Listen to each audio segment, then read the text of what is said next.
5:01 Pacific. Thank you, everyone, for watching on MAV TV. Thank you for listening, watching YouTube, whatever it is, however you get the show. We appreciate it, man. Good to be back. Red Bull Straight Rhythm in the books. 2-year absence for the race. It is back. They moved it to the beach. We're going to talk about that tonight. Talk some World Supercross as well. The Cardiff World Supercross round just was completed. I was over there in jolly old England. We'll talk about that a little bit. We got some off-season news, Ken Roczen stuff. Looking forward to tonight's show, man. Should be a good one. The winner of Red Bull Straight Rhythm, again, the man has never lost. Marvin Musquin will call in tonight. Looking forward to talking to Marv about that. The manager for the Factory Honda team, Lars Lindstrom, friend of the show, he will be calling in as well to talk about the fill-in ride that Colt Nichols got. Not fill-in ride, sorry, just the ride that Colt Nichols got. And Jet Lawrence, what happened to Roczen, Straight Rhythm stuff. So Lars will be on as well. And then a guy that was down in Huntington Beach calling the action for ESPN and Red Bull TV, Daniel Blair, friend of the show. DB125, a regional arena cross champion. He will call in to talk about the event from his perspective. So lots going on tonight. 702-586-7857 if you want to chat about Red Bull Straight Rhythm, World Supercross, the SMX thing. Lots going on in the industry right now. Lots of buzz going on. So 702-586-PULP if you would like to call in and talk some shop. Again, thanks for watching. Thanks for listening. Thank you to our guys at motorsport.com. Fly Racing, Decal Works, X-Brand Goggles, Race Tech Suspension and Engine, Michelin Motorcycle Tires, Renthal, Chairbeast, Firepower Batteries and Chains, Maxima USA, Pro Filter Scotia, ORW, OGO Power Sports, FMF, Guts Racing, Atlas Neck Brace, Works Connection, MotorcycleIndustryJobs.com, Get Data, WUSA. Hey, man, Ken Roczen showed up on a Yamaha, and it was a privateer bike, and he used W for his wheels. The guys at W built them a set of wheels to handle the straight rhythm stuff, and they used Hahn hubs and amongst other things. So please check it out. Call W if you need some wheels for your motocross bike, your street bike, your vintage bike. Tell them you listen to Pulp. You'll get a deal. Thank you to the folks at WUSA. Ride Engineering, Intense Cycles, Suspension Direct, Manscaped, Wiseco Piston, Twisted Tea, all on board with us tonight. PulpMXShow.com for sponsor deals, codes, and things like that to save. So thank you to those guys that sponsor our show, and thank you people for using it, man. I get emails all the time asking for codes. I get our sponsors calling me and telling me that people are using the codes, and they're super stoked. And, it is 2023 time here on the show to re-up with sponsors. So it all helps, man. Really appreciate it.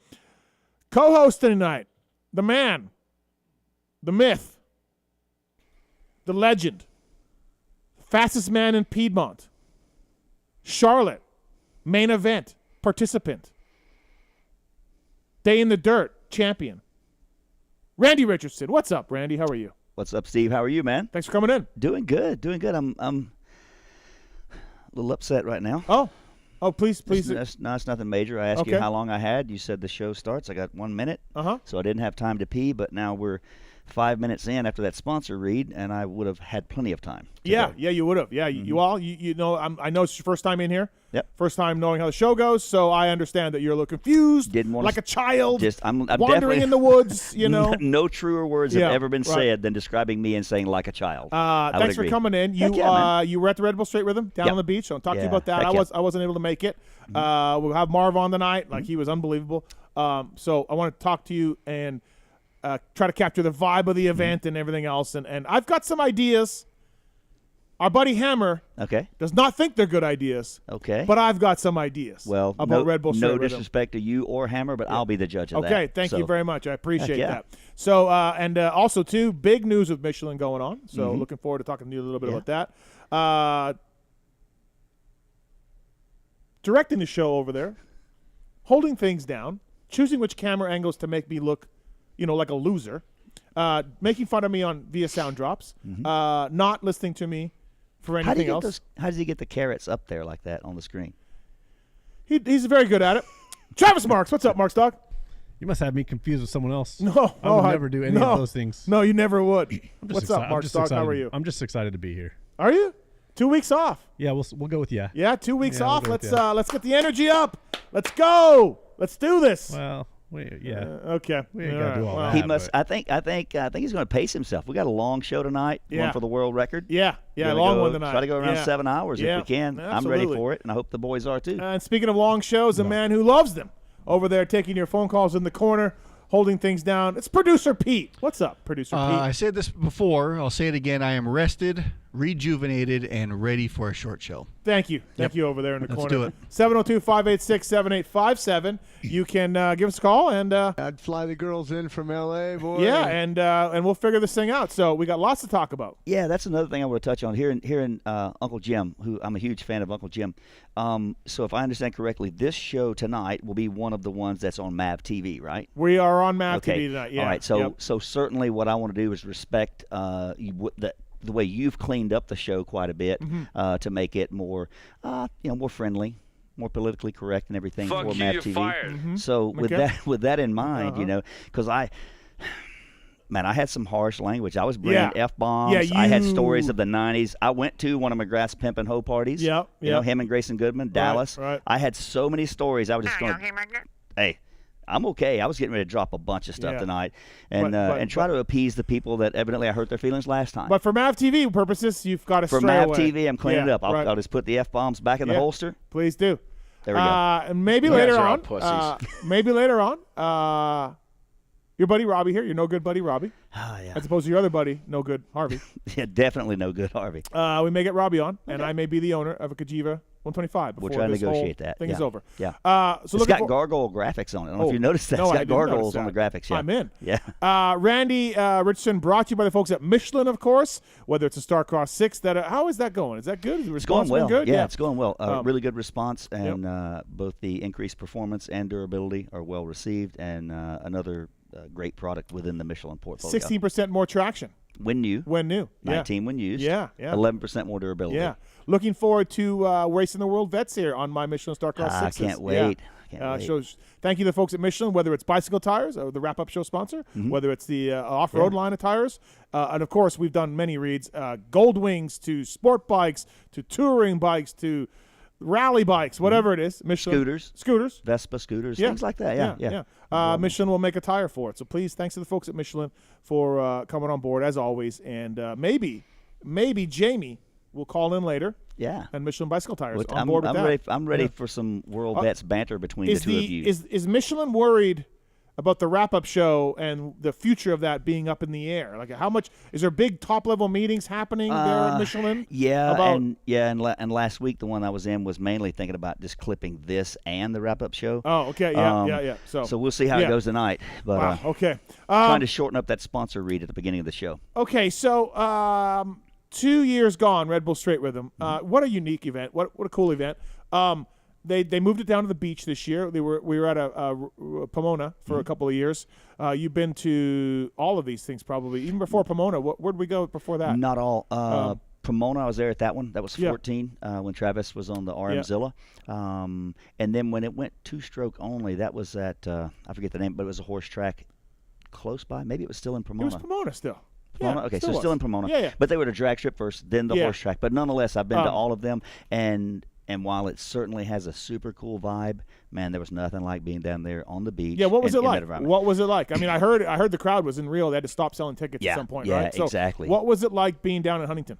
To me, it's cool. That's a cool area, right? And you get a lot of people just coming through back and forth, and there were people staying on the new sidewalk that they created out there and watching. But to me, it was a really cool vibe because they piggybacked this event on what Roland Sands has been doing for quite some time, the Moto Beach Classic. Yep. And so you had a more diverse moto enthusiast there.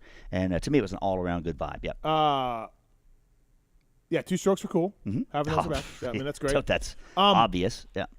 Did you get a sense that, and I mean, it's hard to tell because, you're there as a VIP and you got your ratio ride and you got your Randy go rounds and you're very busy. Did you get a sense of like, these are moto fans that go to Anaheim that came down, or did you get a sense of these are locals that don't really know what's going on, but they're checking it out? Like what did you, the fans, what did you get the sense of? To me, I think it was more of a moto enthusiast fan base, certainly. And the conversations I had with people from Nevada, Oregon, Washington State, which, it's not like I talked to a couple of idiots from South Carolina. Yeah. But Yep. I already knew them. Yeah. Right. I've known them Right. for 30 Right. years. Right. But honestly, there was a lot of people from the Northwest that I talked to, Okay. and in Nevada. So and people other travel areas. for this Yeah, thing. yeah. Yeah, A lot of people from Utah that had Yep. either flown down or driven down. So I think they're core moto enthusiasts, yeah. and I think they like the vibe of that. Right. It'd be interesting for me to know what was the mix of people whom typically attend Roland's deal Yep. and typically attend Straight Rhythm. Yeah, maybe. Because it's a blend of that, right? Did you get a sense that it's coming back to Huntington? Like, is that? I would think certainly so. I would think it needs Right. to. What were the pits like? No semis, right? Everybody's a box fan. No, nothing like that. Yep. Nothing like that. Pro Circuit had their box fan Yeah. there, so that was so cool to me. Some others had this KTM and brands just had sprinters and everything. So it was super chill, Yeah. low key, which I kind of like that little environment. The pits, unlike previous years, the pits were not open to public or general admission. Even me with a VIP pass Really? from Red Bull. Couldn't I get in couldn't the get pits? in there. No, they had me locked in. They had me kind of cornered in where the Nobody Red puts Bull and the Randy in vodka a was. corner. Well, if they're going to put me in a corner, have some Red Bull and vodka. I'm good there. Nobody puts Randy in a corner. But the pits were tight, and they had to keep a fire lane access open, so it was truly just industry people. Okay. I saw, you will not believe how many of the industry's elite media personnel that I saw there. I saw so.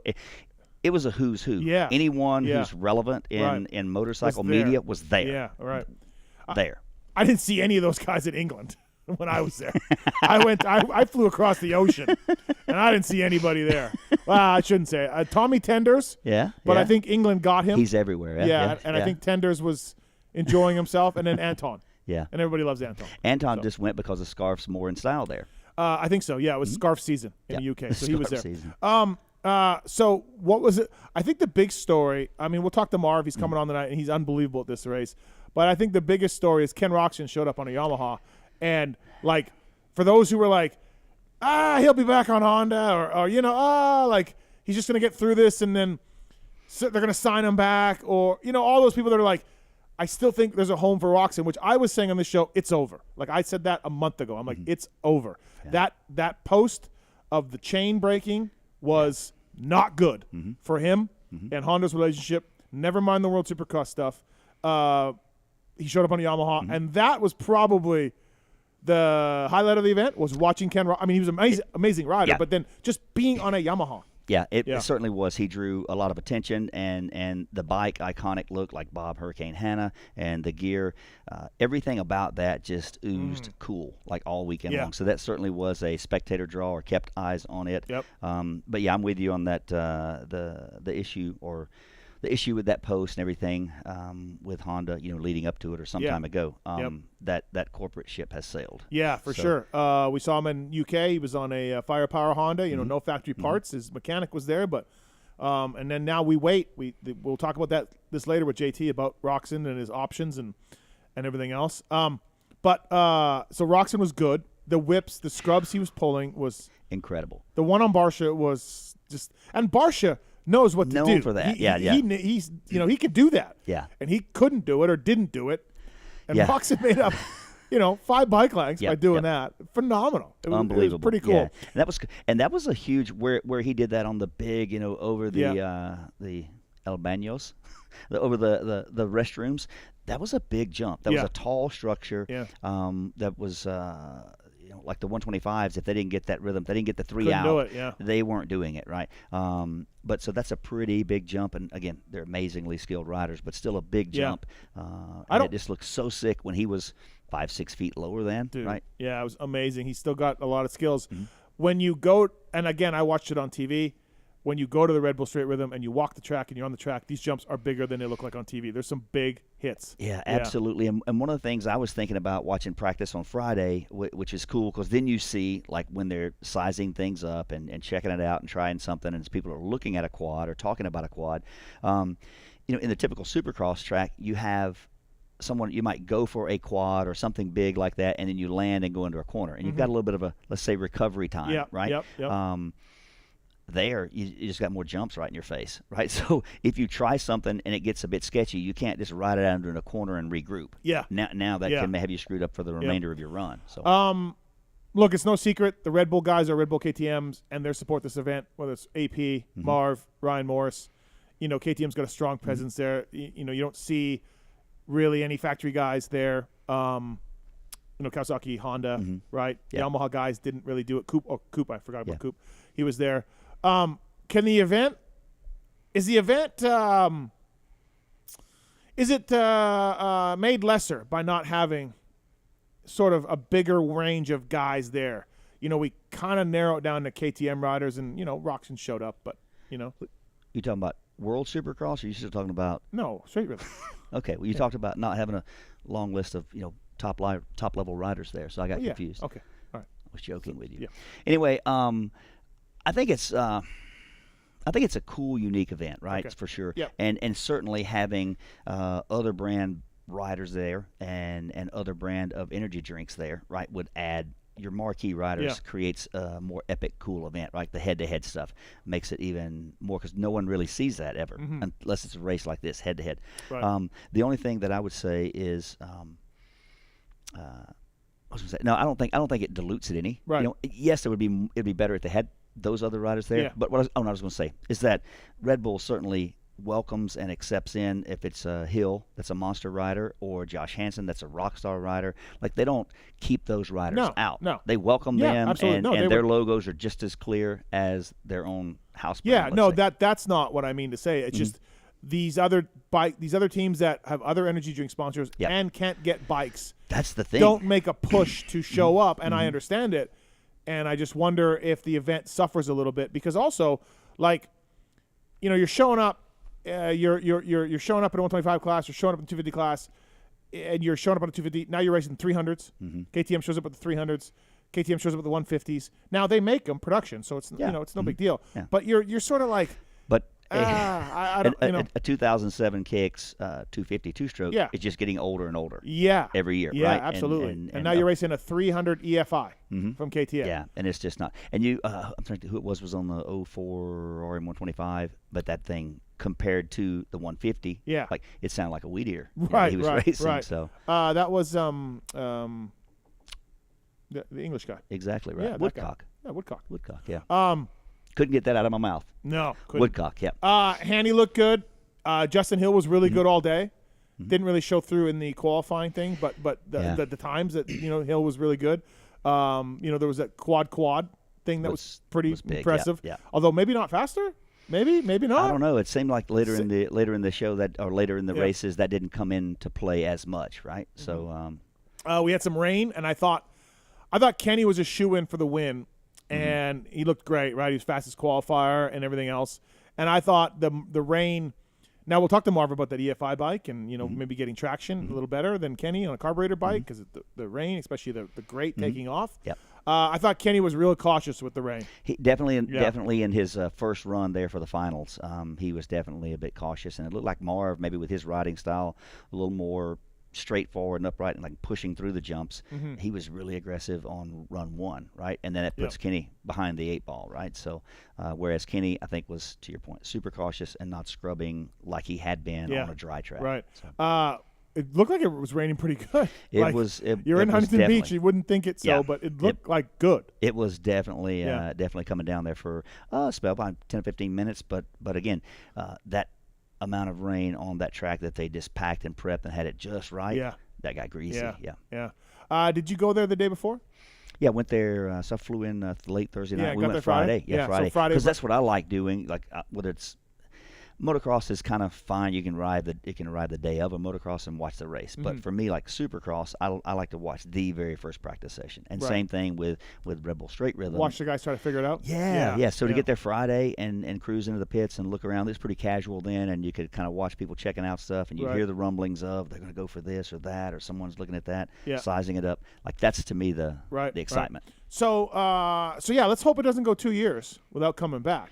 Well, I think, obviously, I don't know if you know this, there was a thing called COVID. Oh, okay. Yeah, tell me more. And I think that may have put a damper on having an event like that. Yeah, I think there's a spot for this. I think it pays pretty well. I saw the purse a couple of years ago. I got a payout somewhere. I think it pays. I think $25,000. I know I wouldn't feel comfortable asking Marv how much money he made, but I know someone like yourself, you don't hesitate to ask that. So no, I don't. Maybe ask him what the purse was. But I think it pays pretty well, and that's good. So the riders will show up, right? They'll go for that money, and it's not a lot of work, right, for them. A couple 30-second runs. I do wonder though, like when it comes to Raper or Michael Lessie or any of these other guys, the Cat that were eliminated right away without even going to a third run. Think of the time and the effort to get a bike ready, jet it, modify it, graphics, all the things that go into and like in 1 minute, you're done. You're out of there. You're out and of then there. and then in Canizaro, in his bike, for example, we went Friday morning early over to Pro Circuit to check that out, and of course, Robbie wanted to compare collections, right, of bikes to what Mitch has got over there. So anyway, but we were looking there, and AJ and his crew were in there. Buying jets and looking for things to adjust the jetting on his bike, which was a 22 Honda CRF 250 frame, chassis, whatever, with a 22 KTM 150 engine in it. Okay. And they were trying to get that thing fixed and tuned in. If you ask me, those things are just disasters. You're just jumping, just jumping through a bunch of hoops to your point, a run or two, and boom, you're out of there. Yeah, 30 seconds a run, and see you later. Thanks for coming out, right? Which, I mean, whatever. It is what it is, and no one's forcing those guys to sign up, but I kept thinking about the amount of work put in, and you're gone. See you later. The guys from Moto Memes, on Instagram. So Moto Memes, they came out from Florida, all the way from Florida with a rider, and 117, I believe. Anyway, and I forget the rider's name, but they came all the way out there, made that trek, and brought a bike, and were pumped, and then, had an engine go out on them early on. So you think about making that trek out from Florida to here for that reason. Certainly a cool event. Good job to Hammer. And everybody at Red Bull. And I talked to him for 30 seconds, on event day, and he's penned wide open and making sure everything's going well. Right. But what I respect about him is one of many things I respect about him is bringing this concept.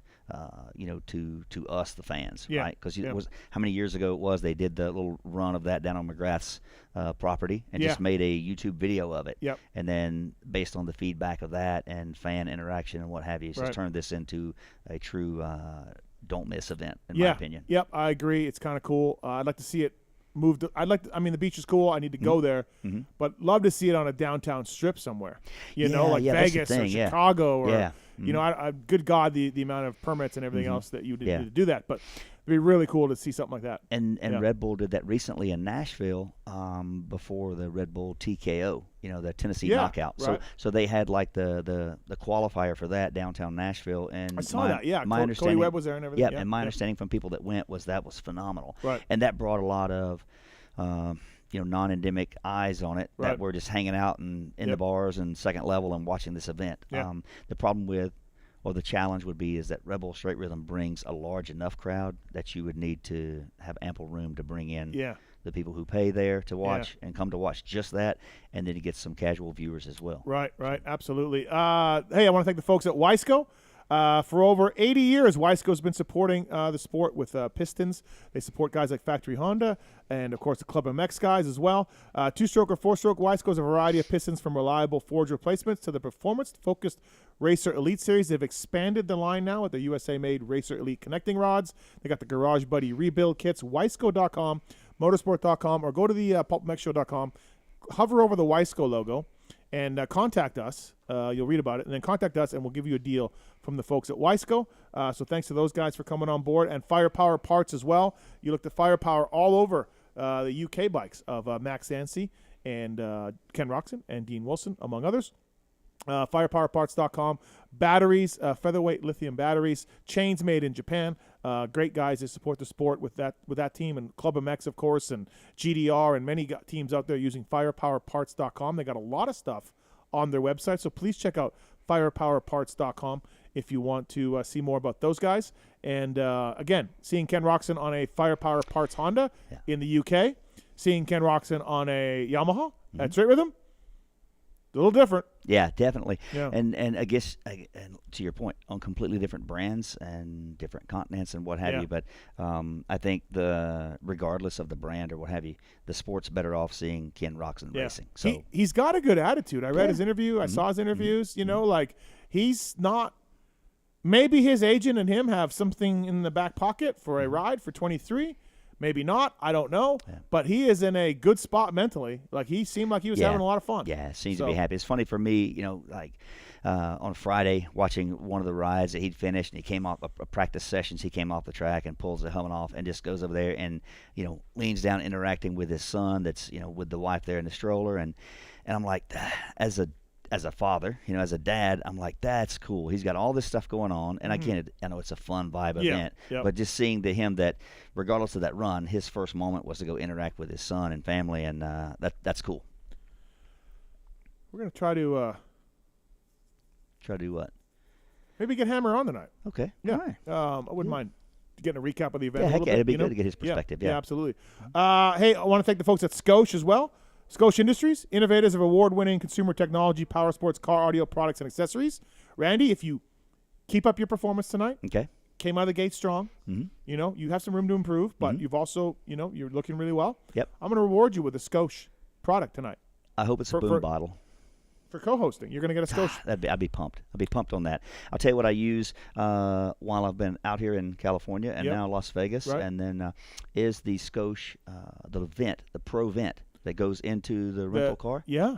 So I've got the magnetic holder for my phone. Oh wow, works great. I know you can I know use what that for is, traveling. Yeah, you can use that for traveling. You got an instant car phone holder in any car you want. So I have them that are in my car attached to the T100 and the 4Runner, but to use them in a rental car. Well, if you want to be like Randy and have a rental car phone holder, Pulp 2022 at Scotia, unlock your discount on accessories for life.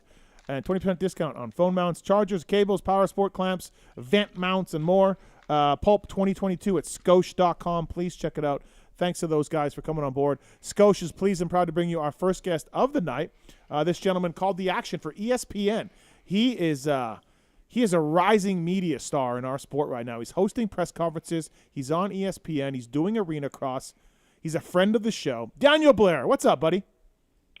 Hello, Steven. Hello, Randall. How you doing? Doing good. How are you, man? I'm good. So I see Randy stayed out there. Work trip, huh? Yeah, it's a work trip. It's what we got to do. You know what I mean? Some people are committed to the industry and don't just fly in, fly out. I'm here to stay and see this thing through to the end. Yeah, you guys are practically neighbors now. We are. Yeah.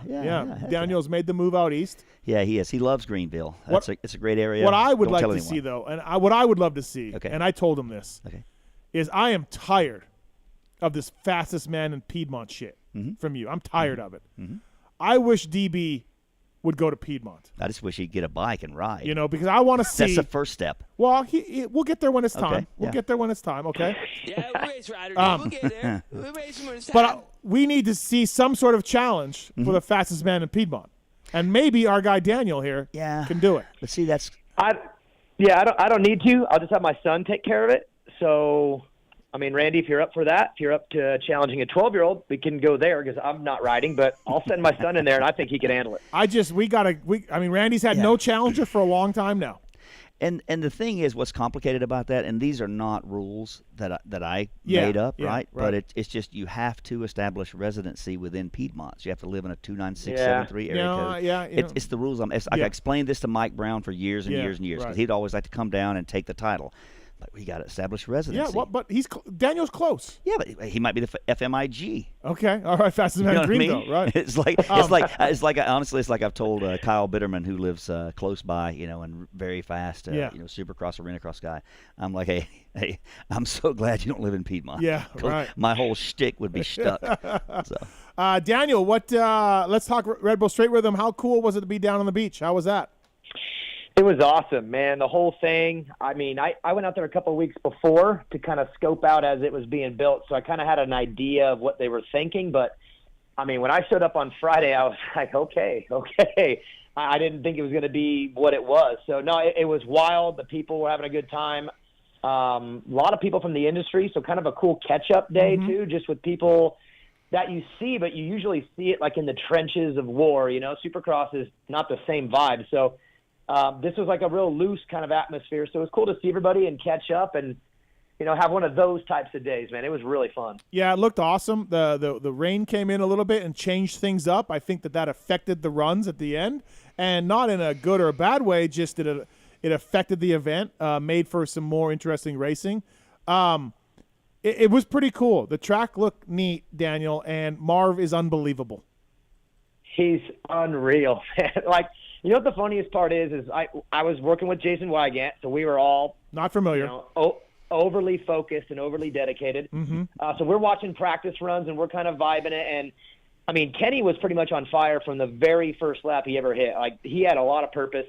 Marv didn't really look great on practice day. I mean, he looked like he was okay, but maybe just testing the bike because, that's a new model bike, and I think he was just kind of testing it and feeling it out.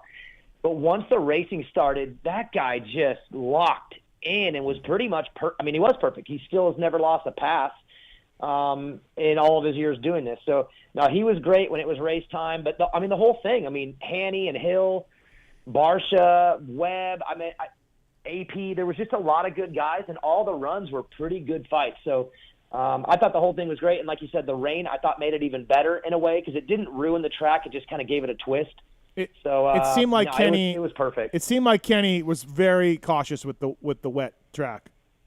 When he got to that final run, he screws up on the start like the first time, and it seemed like he was testing it, and he was like, I don't know if I trust this. And then by the time he kind of got it going again, it was too late. Marv was he didn't care. So, it was really cool. I would have liked to see them go at it in full dry conditions because Kenny was, I thought, just a little better overall the entire time. But when it mattered, when the rain came down, Marv he was perfect. So undefeated, stays undefeated. Yeah, and people don't understand. Like, he's never lost a straight rhythm. 4 strokes. This is his first year on 2 strokes. He's never lost a run. Yeah. He's won every single 2-0. He's run every single one. Phenomenal. No, he's super stingy. He wouldn't even give anyone any hope. And I don't know if you caught this on the broadcast, but Hanny made a pretty funny joke at Marv. Going back, he told him to go back to Baker's or something like that. Yeah, go back to Alden's, Right. Go back to Alden, which I thought was funny because that brought in another layer of fun, right? Hansen obviously talking a little smack, and he's like one of those talented dudes that can show up at this stuff and just be incredible. So it was cool because there was like storylines and drama building the whole time. Like Barsha Webb was a fun one, It just really worked out. The 125 final was cool. Carson Brown was sending it pretty good. So I really had a good time. Again, I didn't get to feel the effects outside. I know people that were there. But in our little tiny cage booth that we were in, we had a blast for 3 hours. We'll probably get into that, but he was super fun to work with, and it was just a rad trip. Yeah, what for you, obviously you've done the NBC Peacock thing, and you've done the Supercross broadcast, the Race Day Live. To me, it sounds like the Race Day Live guys, they're a little overly prepared to a lot of meetings. They really want to, make sure that the right things are answered and asked. And I think this one, correct me if I'm wrong, Daniel, they let you guys kind of call the shots for the. Was it nice having no reins on you per se as far as calling an action? Kind of. The only thing that was really different, at least from my experience, was I think less obligation, like sponsor obligations and stuff like that kind of worked in. Yep. But that wasn't my role on this one anyway. So I think Weege had to stay back and do some extra stuff. So maybe he had to, but for me, it was super familiar because it was Bondo and Manhart, the same guys I've always worked with, at Supercross. So it was them. Mm-hmm. The vibe is definitely cool. Like Hammer and all his guys were really fun to work with. They're just, they're just different crew and different kind of style to everything. But it felt super familiar like that way. But for me, it was weird because that was my first time back in like the analyst chair. I kind of abandoned that a long time ago in Arena Cross. I haven't been in that spot in a long time. So it was cool for me to go back to like my original role, but then do it with Weege, who is like such a pro. I watched him all summer work with like so many people. So to like get to experience what everyone else got this summer, which is to be by him, was really fun for me, something I've always wanted to do. And it honestly, I hate to say it, but it was like so much easier just being with him in that role because he handled all the traffic. And I got to just be like a regular like dirt bike racer again, like my original role. So right. Oh, and I loved it. It was I just responded to the things he said, the things that I saw. So it was a different vibe like that. But overall, with Bondo and Manhart there, it felt similar to like all the other ones I've ever been in. It had that core feeling, I think you did a good job. I watched it start to end, and let's face it, it's a little repetitive. I before the show, Randy, I'd said they can maybe cut down some of the brackets. So it's a little repetitive. It's a little bit of like, also, that Ken Roczen's going to beat Devin Raper. Like, no offense to Devin Raper, but you know all this stuff's going to happen. And Daniel, I thought you guys did a good job of sort of not repeating yourself. Yeah. You had to find new ways to analyze a run or new ways to build suspense, and I think you guys did a good job on that because that's part of being a TV guy too. So yeah, and that was the challenge. I mean, Weege and I both knew going in, like, look, two guys are going one-on-one down a straight line a lot of times over and over, and there is not. I mean, it's not like there's not developing stuff. The rain came and made it a twist, and then as you tighten up the bracket, the matchups get better and better and better. So there was that, but we kind of went into it with like, look, the vibe is fun, the mood is all about having a good time, so let's stay on that.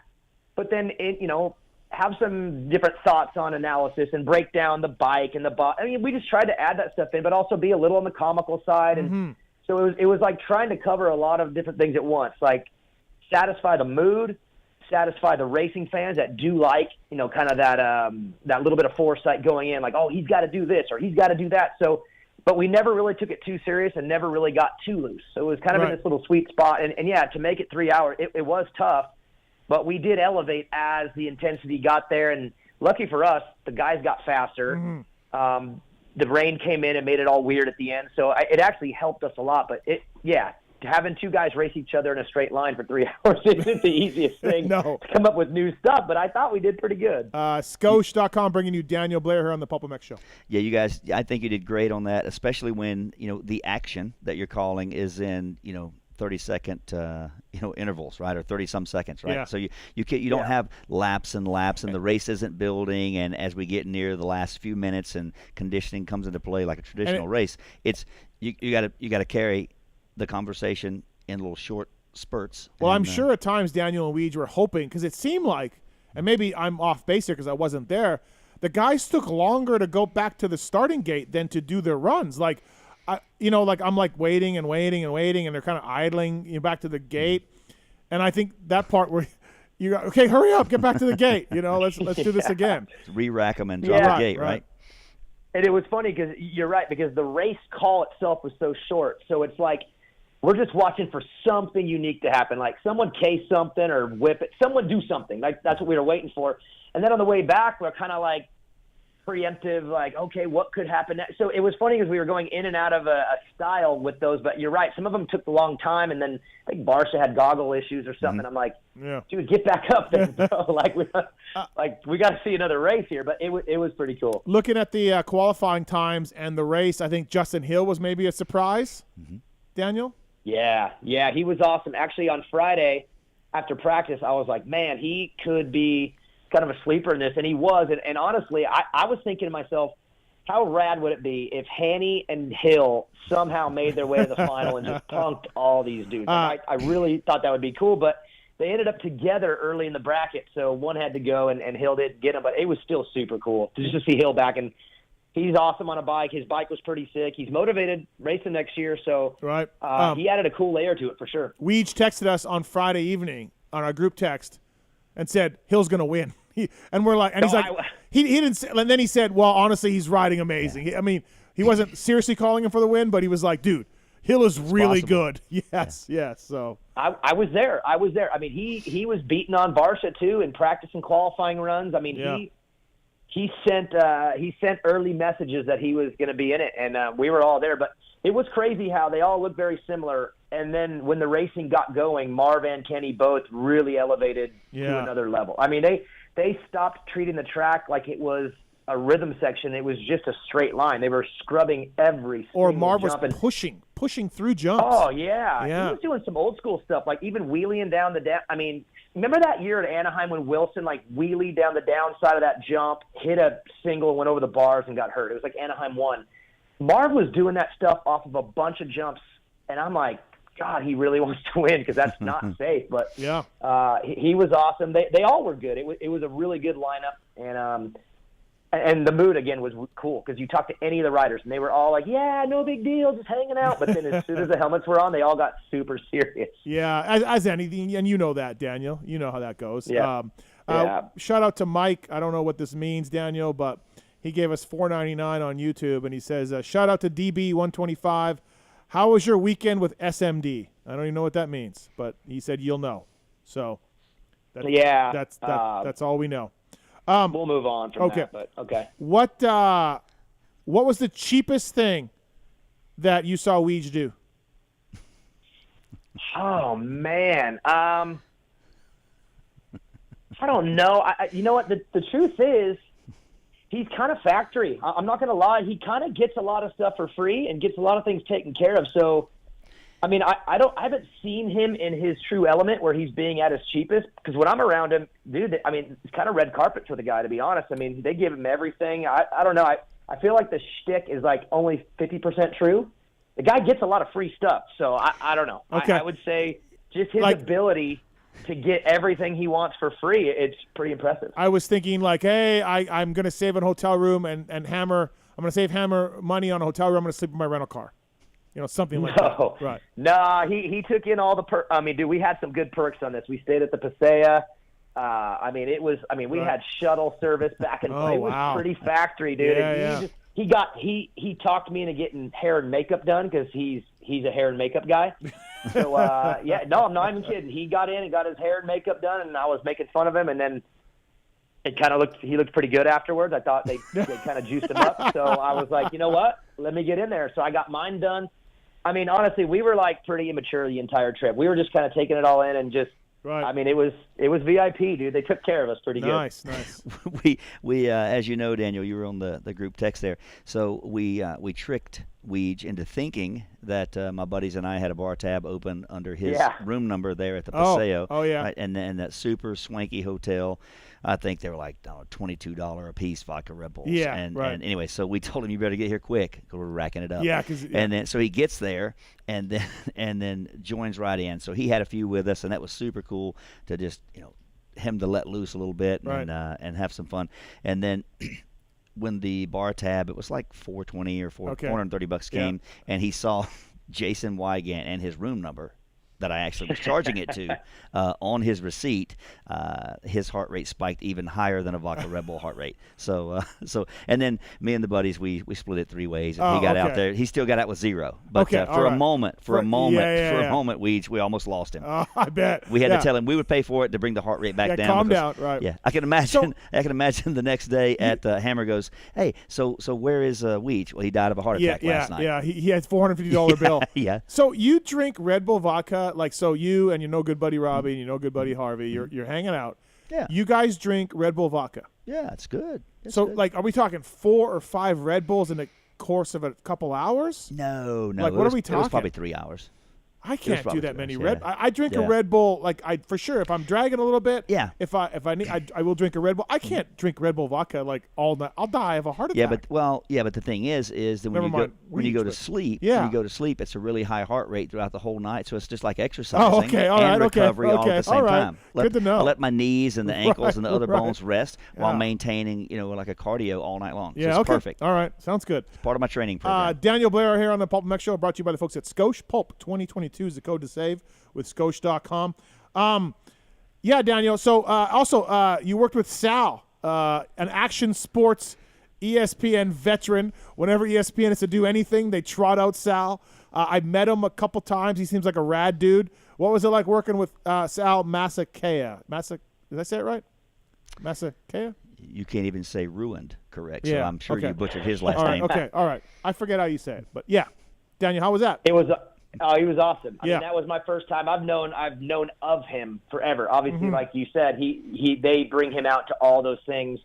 He's kind of like their guy for that. So once I knew this was all happening and they kind of revealed who was going to be it, I was like, oh, sweet, I've never met him. So, immediately one of the nicest guys ever, became friends with him, like super good chemistry. I think that's more him, though. He gets along with everybody. Everyone there loves him. So, no, that was really cool, and I like the way they did it. They had us all start together at his desk. That was like his place, and then that was pretty cool because what happened is we did our opener, all three of us, and then we hopped on a cart and had to jam back and barely got to our booth in time to get in as we were starting. I mean, we're talking within like seconds. So it was kind of unique how they made us do this, but No, he was super cool before it, after it, rad dude. And, I mean, I enjoyed it. And, again, was looking forward to it because I knew who he was, and I've seen him on so many things, especially like X Games stuff. So right. It was kind of like another little mini bucket list thing for me. Like, got to work with him. Yeah. So that was really cool. And then Tina Dixon too. She's got a great resume. She's been doing this for a long time. So to work with her, she was also really awesome to work with. And just the Red Bull people, like, Hammer has his crew of dudes that are just, they're awesome. They're just kind of different in their vibe and the way they go about it. But it was, like you said, kind of in the beginning, looser in ways, but also really tight in ways. So it was cool to work with a different company, but then again, have Weege, who I'm comfortable with, even though that was our first time together. He's Weege. He's very easy to be comfortable with. And then having Bondo and Manhart there, like the whole experience was like very easy and kind of just breezed by, and it was over. And I was like, wow, that was different. It was just completely different vibe. What was the word in the pits and on Friday and everything else, Daniel, with Roczen's situation for 23? What did you hear? I mean, I'll tell you the only thing that I really heard, because no one else was getting into it too much. I mean, people were kind of like, jonesing at his bike a little bit, but Weege and I actually went and talked to him and just kind of vibed him out. And he says he wants to be on the gate at Anaheim 1, and he's gonna win it. Like, he's like, I'll be ready to win it. So, and it was cool because he wasn't saying it in a way like, I'm coming for everybody. It was more like, I'm motivated. I can't wait to race. This month I'm living right now with these events I'm doing is extremely, like, he said, kind of like a relief to him to get to do that a little bit. And then he says he's ready to get to work and win the opener. So I don't know what happens there. You're kind of hearing weird things, every day from different people. So it wasn't like a crazy on-topic thing for everyone, but it was definitely something that I wanted to know about. So we went over and talked to him, and he was super transparent and positive and happy, and like kind of surprisingly happy, I'd say. Right. I mean, he doesn't have a deal, and Honda's filled the spot. So but he seemed very comfortable with it for some reason. So I don't know. That's the vibe. He was comfy in the UK too, like happy. He got second to Tomac, and he waited in the press conference. He took all the questions. He was stoked to be there.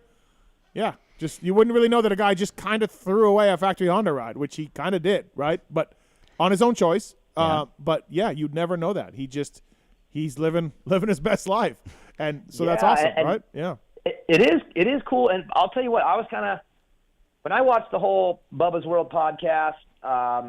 Kenny and then Honda had their press release come out. I was like, ooh, this is kind of weird. Like, this is kind of juicy, but kind of, I'm trying to read through the lines and kind of get the vibe of both sides. But I kind of got the vibe that Kenny maybe was like, yeah, I'm cool with whatever. And that Honda was like, hey, yeah, we're not allowing this, but they didn't really like smash each other all the way. No. So I thought maybe there was a chance, hey, you go and do World Supercross, straight rhythm, you do whatever, you're out of contract.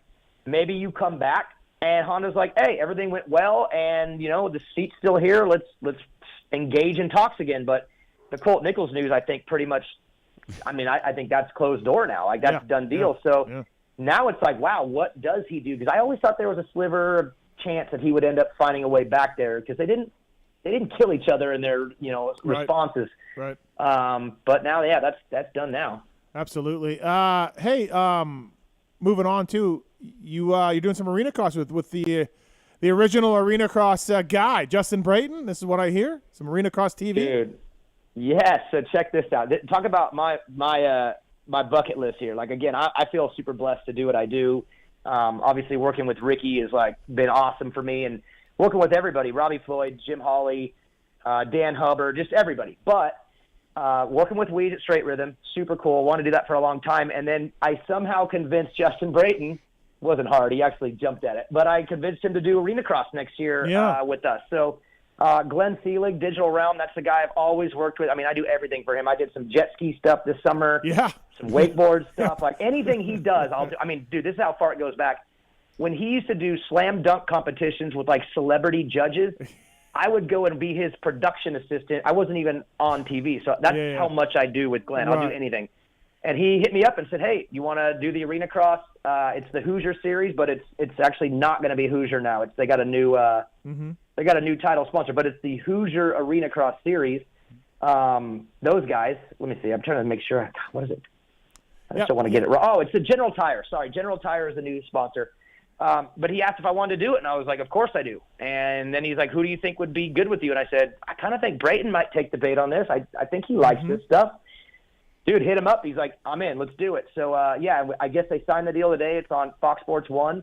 And so JB and I, we'll be doing the Arena Cross Series together, and he is like an AX legend. I mean, that's where he comes from. So it'll be cool to get his take on the crazy indoor racing. And he's very articulate, a very smart guy. He, as far as an analyst, he'll do a great job. You know what I mean? I was talking to him a little bit in UK about it. He was asking me what I thought, and I'm like, yeah, you'd be great. And I said it's probably pretty easy for a guy like you to just analyze arena cross racing. I mean, let's face it, right? Yeah, with someone like Daniel carrying the conversation and then pitching it to JB for some analysis. Yeah, it's not like working with Weege where I got to carry Weege all the time like I did in Hawaii and everything. I can't even begin to imagine. Right, but Weege is super anchor for sure. Like obviously difficult to work with. Oh, it's hugely difficult for sure.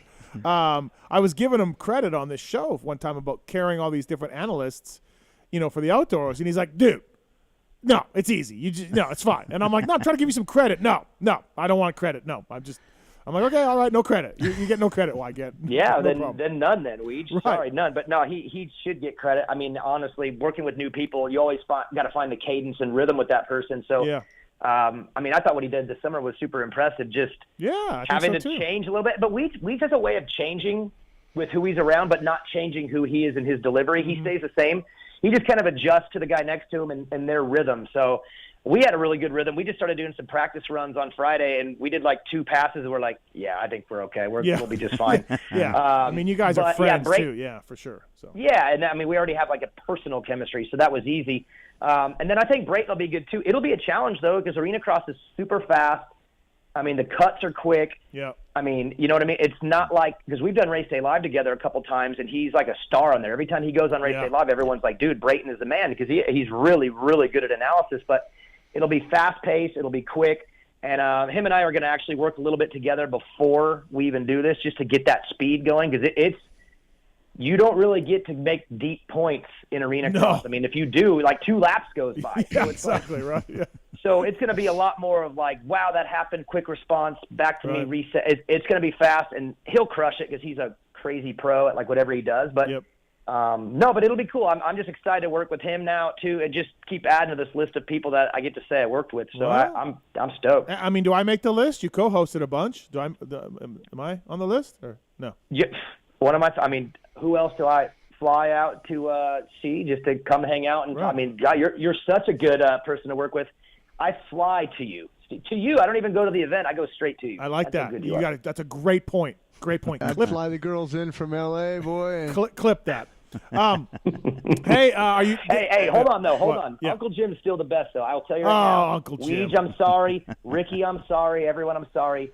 No one better than Uncle Jim. No. He was the absolute most fun to work with ever. He is great. Absolutely. what about anal bleaching? Daniel Blair here on the PulpMX show. Hey, before we let you go, Jason Thomas coming up next. How long did you get all the confetti out of your hair from the big SMX press conference announcement? How long did it take you to get all the confetti out? I was on stage. It shot at the crowd. I didn't get none in my hair, so okay. I was good. But right. yeah, where were you? Where were you? Yeah, Sean Brennan, PR guy for Feld, wanted me down there, and it was a big announcement for sure. But, yeah, I was leaving the next day for this thing called the World Supercross. I don't know if their Feld guys are aware about this or not, but it was also my birthday. So, like, all of that, I was like, yeah, I'm not going to go down to L.A. the day before I leave for overseas and my birthday. So, hopefully I get a credential still. And, hey, Randy, remember those days when Steve was super committed and cared and was like all in? Remember those were cool. That was a good time. Yeah, I remember good that. Times. And I remember I remember the podcast where he talked about people who didn't attend races and how they couldn't speak about stuff. Yeah. And, those were the good old days. Especially press conferences like that was streamed online. Exactly. So exactly. No, it's a new gig for sure, and a new thing for our series, and I'm looking forward to it to see what happens. It should be good, Daniel. We need the cooperation in our sport, and it's a long time coming. Honestly, if you go this show, I've been doing the show way too long. Yeah, when did I start the show? Way too long. When did I start the show? Tits, you would know. September 2008. No. You've asked me this before. That's my favorite response, but it was like Okay. 2010. Okay, yes, 12 years. And if you go back in 12 years of Pulp Show, I guarantee you could find 40 to 50 times where I'm screaming about how Feld and MX Sports needs to work together, and it's a joke that they don't. And our series is divided. So blah, blah, blah. So you're trying to take credit for this, just like the Nets? No. Yep. But Hey, the Nets, Darkside's work ethic and his progress within the. You can't deny me changing Darkside's life. You can't. You didn't one change his life. I changed his you life. changed his look. You didn't I change changed his his life. Well, what do you? Let me ask you this. Yeah. In that case, when are you going to start? Or you and Keith are going to go together and get a bike for James Stewart and ask him to cut his hair and lose his bandana? You're going to try to change his life? No. Stu's got millions of dollars. He's fine. He's not crawling in ditches like our friend Jamie. Yeah. It's slightly different. Yeah, Yeah, slightly different. Jamie, Daniel, before I let you go, how's the Orange Brigade stuff going? It's tough. I'm not gonna lie, Steven. It's not easy. I mean, I like it. I like it because the half that I understand, I really, really like working with the riders and the families and kind of that strategy and, looking at the calendar and trying to figure out I love all that part. The other side I'm learning, like contracts and just more of the, I guess, the business responsibilities in that job. That hasn't been super easy, but I'm trying really hard to learn as fast as possible. There's just so much, and I got dropped in at a weird time. It's like all the contracts were up. Sponsors are up, so it's like all the most dramatic changes are happening right now, and that's what I'm thrown into. So overall, I'm happy and I'm learning it, but man, I really didn't think it was going to be as hard as it is, but I am figuring it out. So overall, I'd say pretty good, but a little harder than I thought. Wow. Okay. Yeah. Didn't I see something on Racer X that some kid signed with somebody? Wait a minute. What? So this sums up how you follow amateur. No, yeah. Didn't I see something on Racer X where some kid Casey signed with Cochran somebody? signed with somebody? Yes. Casey? Nah, with us. Yep. Yeah, he signed with you guys? Yeah, he already was. He was for the team last year. He just kind of re-upped his deal, and it's a little bit different than it was. But so this is he was one of ours. This is worthy of a press release. The kid re-upped with Orange Brigade. Hey. Okay, all right. I mean, but no, it's a little bit different now. His deal has kind of changed. There's some transition happening with the whole program. So no, it's a pretty big deal where he's at now. His deal is a lot different than it was last year. So he's, okay. In this new pipeline that we're going to be, trying to recreate and just do things a little bit different, especially at the later stages of an amateur career. So no, it's a really big deal. He was really good last year, won almost everything. So his deal is pretty big for everybody because there's a lot of effort going into him and being a very important piece moving forward. So, yeah, kind of a big deal and super happy for him. So I got to see him actually this weekend for just a few minutes. But, no, he's really good, and he'll be with us for a long time. Randy, just tell him. So you'll interview him when it's time. I'll interview him when it's time. Yep. Yeah, okay, so I just got an anonymous text that Orange Brigade rider Bennett went to Star. Bennett? Yeah. We've never had anyone named Bennett. So someone named Bennett. We don't have a Bennett, he rode for Ralph Bennett, was a hare scrambles champion. Okay, so hold on. Bennick went to Star. There you go. Good there we job, go. Steve. So, hey, we're making progress. Wow, my whole joke really sucks that my joke doesn't really work. Where I was like, Daniel, why couldn't you keep him? What happened? But I couldn't even get the kid's name. Yeah, why'd you lose Bennett? Yeah, why'd you lose Bennett? No, wait. Did he go? Is that they're going to make a second movie? Is that what the one? What that? Bennett's War? Yeah, Bennett's War. Yeah. Bennett's War. It's that guy. We got him. They lost Bennett. You had Bennett. You had Bennett. All right, whatever. Are you guys losing Carlisle too? Yeah. You lost Bennett. Yeah, well, we had to make room. We're working on trying to get a Kiefer deal going here. Kiefer's. We're after. We're definitely after those second place. We need those second place guys. We already have Brownie winning everything. We need second. We're going for Kiefer. Low blow. Hey, Randy, yeah. Are you worried about? Daniel's got very busy with NBC and Peacock and the Supercross series. Yeah. Very busy with Justin Brayton, Arena Cross series, right? He's doing ESPN stuff. Yeah. I'll tell you one thing. Where's the Orange Brigade come in? I'll tell you one thing I'm not worried about with Daniel Blair is him beating me. Yeah. On a dirt bike. Yeah, I'm not definitely worried about that at all. that. No, that's let me check that off the list of things to worry about. I admire how much hustle Daniel Blair has, whether it's building. I hope he's got everything lined up. No, but I'm saying, but building, Eagle Grit, and all those things. The guy definitely hustles. I didn't know that he was a producer for a was it the slam dunk contest? Yeah, Who would know that, right? He's got Main that's Event Moto. hustle. He's got That's Main Event hustle Moto right there. podcast too. Like he's a very busy guy. Yeah. He is. No, I think Yeah. he'll do. I think he'll do fine. Yep. Yeah, Daniel. So I just hope you have enough hours in the day for you. For everything you got going on. I manage my hours pretty well. I've mastered the art of squeezing a lot into a day, and when I can't handle it, I'll slow down. But I just got a text from Mr. Side actually. Wow, I don't know if I should read that. Okay, all right, fair enough, Mr. Side. I'll put it nicely. He's coming for you hard at the World Vets. That's all. Yeah. I'm this gentleman named Mr. Side keeps popping off on social media about this World Vet race.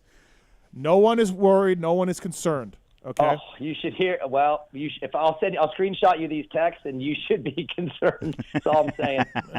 This is riveting. Yeah. Sorry. What? Oh, by the way, before I let you go, huge Cowboys fan. I know you, Randy. I know you follow the NFL real closely. Yeah. Roll Tigers. What are your thoughts on losing to the Eagles? Like, obviously, look, Eagles are undefeated. They made a nice run at it, but you're fine with that?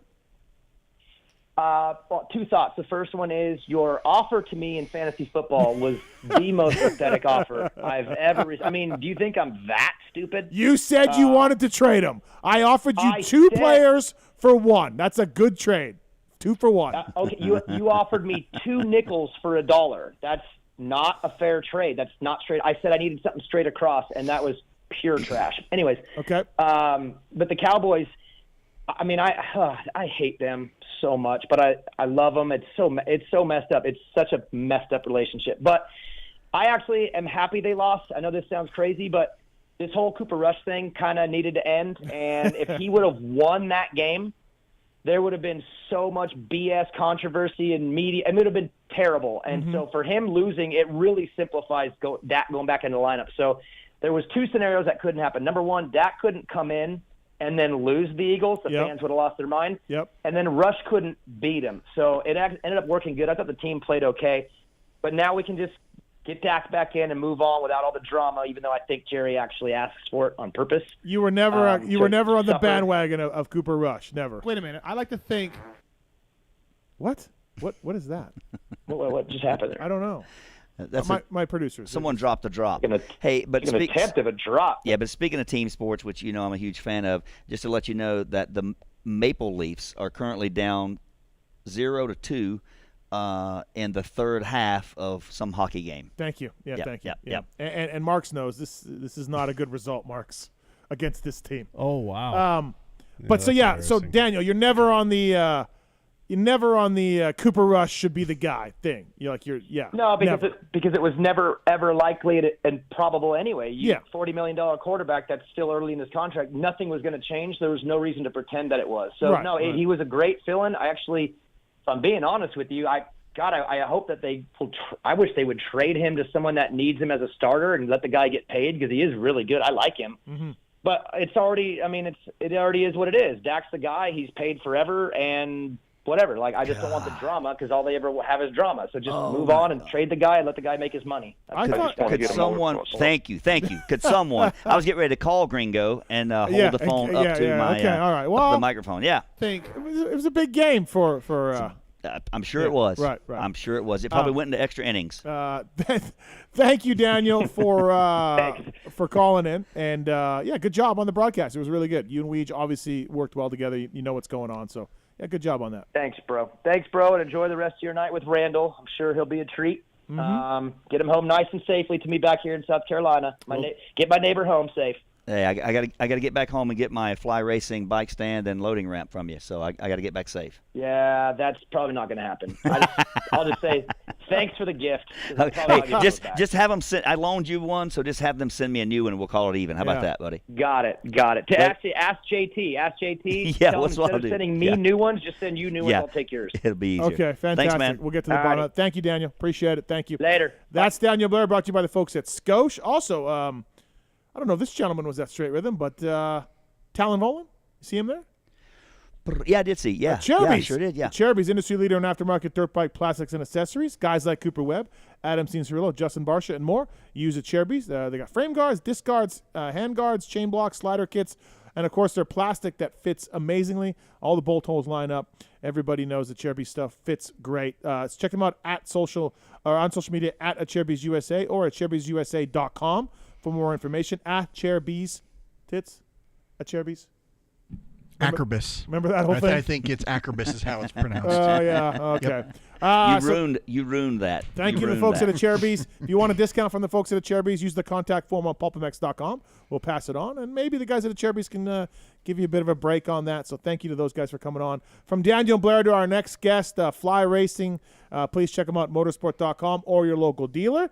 The Formula helmet, there's a complete range of these things. If you go on their website and you read about the Conehead technology, you read about the Rheon, you'll see how great and safe it is, how much quiet it is, how lightweight it is.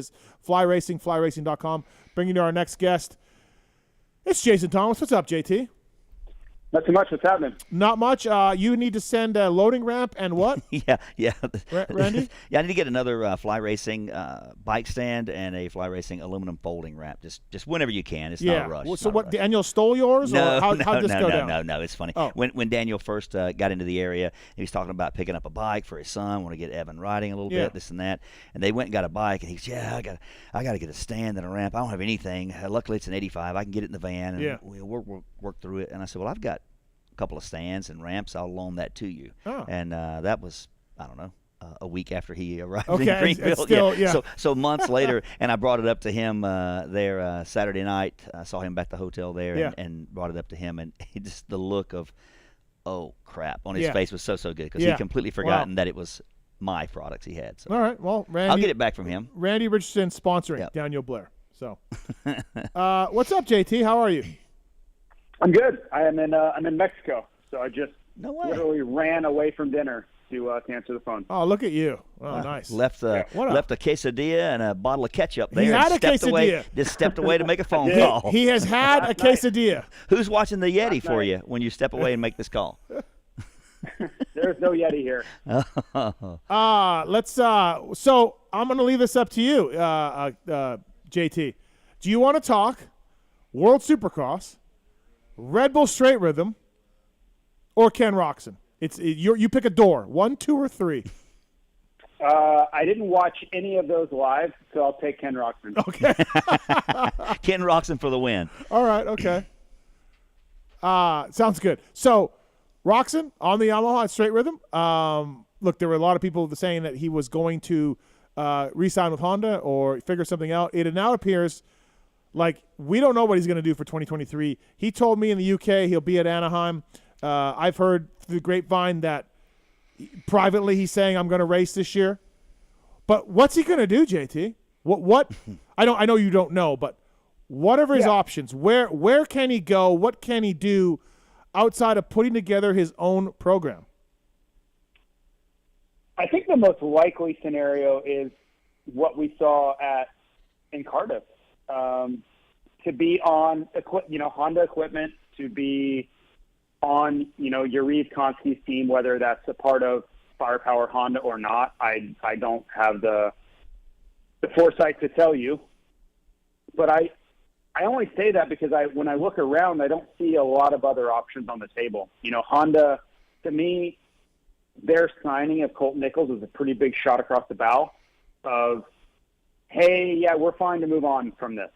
And I don't want to speak for them. I'm just telling you my interpretation of that move. That was a pretty strong signal, is that they're not waiting around on Kenny.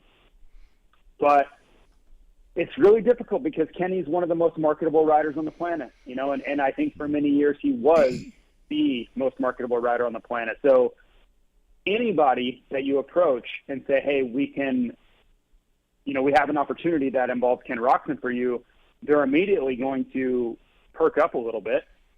I don't know where that goes. I don't know what he ends up on. I don't know what it entails. But when you have that sort of athlete that is looking for a home, I think everybody's listening. It's just whether it's realistic or not, that's a different story. But everybody has to listen to that. So it's, I would say it's one of the most intriguing situations we've had in a very long time, as far as like interest level, because I think every possibility is a small percentage.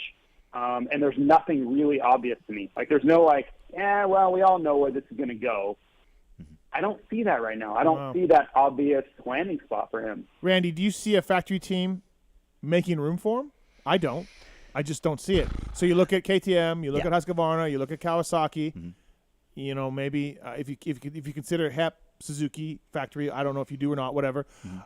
I don't see these teams finding budget / making room for him. Yeah, you certainly would think they would want to, right? Sure. But in as it seems as the entire motorcycle industry has had a bit of stabilization and budgets are kind of chill a little bit, right? I can't see anyone just throwing money at that and making more room for him right now. But you would think that most any of them would want to be aligned with him, like JT was saying. And I'll add to that, the tough spot is that if you say, okay, yeah, Husqvarna, sure, but that means he's going to break up with Red Bull. Yep. The same for Kawasaki. He's not going to do that, in my opinion. So I don't think so either. Those possibilities are so complicated because of his, I won't say lifelong, but decade-long plus relationship with Red Bull. So that makes it that much more difficult to find a home, because I think if you remove that, if energy drinks don't exist, well, let's not go that far because this sport is in a really difficult place otherwise. But without that complication, I think literally every possibility is on the table, right? If Kenny's management goes to Bruce Sternstrom at Kawasaki or Robert Jonas at Husqvarna or a pit buyer at KTM or whatever, says, hey, we just need to find a home for Kenny. Finances aren't as critical, right? We have ways to fill that gap, but we need top flight equipment and we need an opportunity for him to succeed. Without the Red Bull side, and that's not Red Bull's fault, like that's just his allegiance to Red Bull. I think everybody's listening at that point. Everybody's like, yeah, we could probably work something out here, but man, you throw these energy drinks into it, and I don't believe that Kenny has any interest in leaving Red Bull come hell or high water. It really starts to limit the possibilities. I think he would I do mean, it. maybe I'm wrong. I think he would do it. I think from what I hear, he would switch. Not preferable. Like he would rather stay with Red Bull. I mean, that's my assessment. I could be way wrong there. If he keeps Red Bull, he's going to be out of his motorhome with some factory suspension on a brand, whatever brand he thinks he can. But why can't he go to Power Honda? I don't think he wants to stay on a Honda. Okay, well, I understand that. Yeah, but I'm saying, why can't he? He can. Oh, yeah, he can. But I think he's going to want to be like, hey, I need to ride something else. You know what I mean? This is a 2-race deal, and then he's out of there. But, I think he looks at Anderson, and he looked at Tomac switching brands after a long time and saw how rejuvenated they were and thinks that could be a way to unlock his more success for him. And therefore, he wants to switch to a brand and try something else. So, but a lot of those places, a lot of those places just don't have room. No, they don't have budget. They don't have. You know what I mean? It's tough. If there was a big opening somewhere, if one of the guys couldn't race or whatever extreme situation where there was this huge opening and budget and opportunity, I'd be like, man, Kenny's got a really tough decision here to Red Bull or not to Red Bull. But I don't even know if he decided to step away. Like, I don't see anybody with a ton of money that's like, putting their hand up like, hey, we have $1 million or $2 million extra to spend here. He didn't shut it down totally, but I brought up like, hey, can you just be the face of World Supercross in 2023? 8 rounds starting in July. He gets money right now from the series. He's not on a team per se. He's on your Reeves team, but he's getting show-up money from the series. Could you not just do a deal with the series to be their 2023, guy? And he's like, yeah, I would be open to that. He didn't rule it out. But from what I hear from people in the circle of him, that's not what he's looking for. Like, he's not going. He wants to be at Anaheim. Yeah, like, to me, I would think that World Supercross thing is option B or C for him, whatever. Yeah, whatever it is. Right. Yeah. But salary from Honda, $1 million, right? Well, when? Like right now? Yeah. Like significantly more.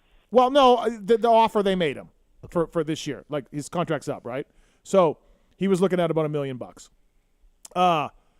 He's going to lose that from any OEM. Like, there's no way at this point, October 17th, an OEM is finding $1 million in salary. Never mind the bike, never mind the support, which we all just talked about. So I personally believe if you went to, Mitch Covington or whoever his boss happens to be and said, hey, we can get Roczen out of Red Bull and into a Monster Claw for $1 million if you guys write that check to Bruce Sternstrom and Dan Fahey and team over there. I have a really hard time thinking that they don't take that. You think? If for nothing else, that is a huge coup. That is to get one of their longtime athletes, global ambassador, out of Red Bull and into a Monster logo for $1 million. Man, I don't know, right? I'm speaking for their budget, which I shouldn't do. But I think they take a hard look at that. Which, JT, that would be a much bigger move than him moving from a motorcycle brand to a different motorcycle brand, right? Well, and there's so much more, there's a lot of money, like the marketing side. Like, if but what I'm they saying, need to pull $1 million from somewhere else, to get one of the biggest athletes that Red Bull has out. A lot of this it's personal, right? It's not just business and marketing for these guys. It's not like Monster's looking at, how many more Monster cans we're going to sell if we have Ken Roczen. That's not, in my opinion, that's not how they're looking at this. This is a personal battle, right? It's for global energy drink supremacy. Yeah. And if we can steal one of their most coveted athletes who's been with them since he was a little kid, I think they go for it. I really do. And that's what I probably misspoke. But what I was saying was, if Kawasaki was to get him away from Honda, that's not as nearly big of a deal as if Monster gets him away from Red Bull. That's what I was. Right. That's what I meant. That's what I meant by that. Yeah. I'm doing the math and $1 million from Honda. We all know how good you are at math. But he's got his let's say he keeps his Red Bull deal, and bikes and parts and factory suspension, no problem, whatever he wants, like from whatever manufacturer. But he's got his Fox money. So can he ride out of his motorhome with Fox money and Red Bull money and no contingency, no bonuses? Would he do that? I don't even see him doing that. No, I know, but I understand that, but I don't see that. I don't see him doing that. But then I don't see another path for him other than that. Other than a bowl. Another wrinkle of this is that his management is also the management that went through the Chad Reed, I'm going to do my own team, I'm going to create 22 Motorsports saga, right? And so Steve knows the trials and tribulations and the costs and the just epic workload that all that entails. And I don't know. This is my purely speculation, but my opinion is that Steve is going, don't do this.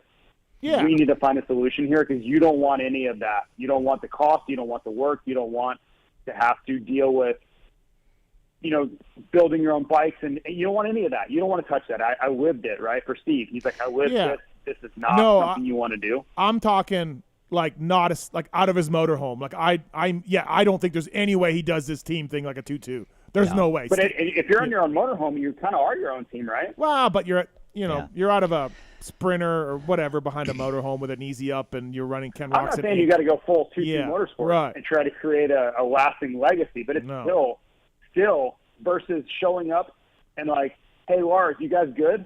Okay, see you at the press conference. Like the difference between showing up in a motorhome with your own crew that you got to go hire and all this other stuff versus you have this Honda well-oiled machine. Like there's a wide gulf there. Massive. I just and then it comes back to the individual themselves. Like while Kenny is headstrong and confident, but we also know at times he's questionable as to what he's thinking, where he's headed, what he's doing. I don't think there's anyone in the industry more bullheaded and headstrong and stubborn than Chad Reed, right? So I don't know that Kenny has that to push through there. For somebody who couldn't, Factory Honda couldn't get the bike working for Ken Roczen. Smartest guys around, right? Most technology, great bikes, great company. Couldn't get a bike to make Kenny happy for the most part. Sometimes yes, but most part no. He's going to go to a production-based bike with no guys around him trying to make it work right. I don't know, man. I don't see that. I don't see it. So, should be interesting to see what Ken Roczen does going forward. That's for sure. But JT, his scrubs were sick at Red Bull Straight Rhythm. by the way. Unbelievable. Unbelievable. Yeah. I mean, the guy is one of the most talented riders that's ever been a part of this sport, and that's what makes it so intriguing. Is we truly don't know, and you can throw a lot of different scenarios at me, and I have to assess all of them and kind of shrug my shoulders, because I don't really have a preconceived notion of how this all goes. Yeah, should be interesting. We got a lot to talk about on the show going forward, that's for sure. All right, man. Well, hey, thanks for calling in. Appreciate the time from Mexico. Well, maybe Fly Racing can put together a thing for Kenny. Mm-hmm. Oh, you know. Well, I would love to tell you that if he was a part of Firepower Honda, that I would love to have Ken Roczen and Fly Racing, and that's all true. Yeah. I don't necessarily see that happening, but yeah, we can all dream, right? He's, like I said, one of the most marketable guys on the planet. So if he needs some sort of gear deal, please reach out to me, and I will put him in touch with the right people. Yeah, exactly right. Hey, before we let you go, real quick, sorry about that. X-Brand Goggle Tear-Off segment. Let's do it. Do it. It's the X-Brand Tear-Off segment. 15-second rapid-fire Q&A. X-Brand Goggles, the choice of champions everywhere. Kyle Chisholm, Freddie Noren, Randy Richardson, Ryan Brees. Privateers choose X-Brand. Pulp Show 22 is the code to save with EKSbrand.com. Great company, great goggles, and again, they support a lot of privateers in the sport, and they do great things over there at X-Brand Goggles. These questions are submitted by a Swisscore. I know him. You know him, yeah. Yeah, great dude. Yeah, right, great right. dude. Been around the PulpMX empire for quite some time. He has been, yeah, absolutely. Comes 30, a lot of races. lot of races. 30 seconds on the clock. Marks, let's do this. Steve. Yep. If Darks, that's not the first question. I'm Okay. sorry. What is your number one goal for World Bets? I say it every year. I'm riding 45B, maybe 40B if the race order is the way, I just want to be in the race. I don't want to be last. I want to be battling in the pack of riders, and I say that every year, and it works out that I'm in a pack of riders, mid-pack, battling with guys, and I'm happy with that. I don't even care how I do. I just don't want to be last. Yeah. Yep, that's my goal. Yeah. Randy, how many World Supercross rounds do you predict actually running in 2023? 23, I'd say 6. All right. JT, does World Supercross make it to 2024? Yes. Yeah, I think I don't know about the 6 that Randy is calling for, but yeah, I think they have enough funding to see this out for a little bit. Steve, if Darkside beats you at World Vets, did you go too far in changing his life? Not a bad question. No, nope. not at all. I'm only competing against myself. Mm-hmm. That's all I'm doing. I'm just competing against myself. That way you'll always be a winner and a loser. Thank you. Randy. Yeah. Whose life should Steve change next? Well, I said it earlier. He gave one person in the motorcycle industry a really hard time about long hair and a bandana, but apparently it's okay for James Stewart. So, all right. JT, how was that quesadilla?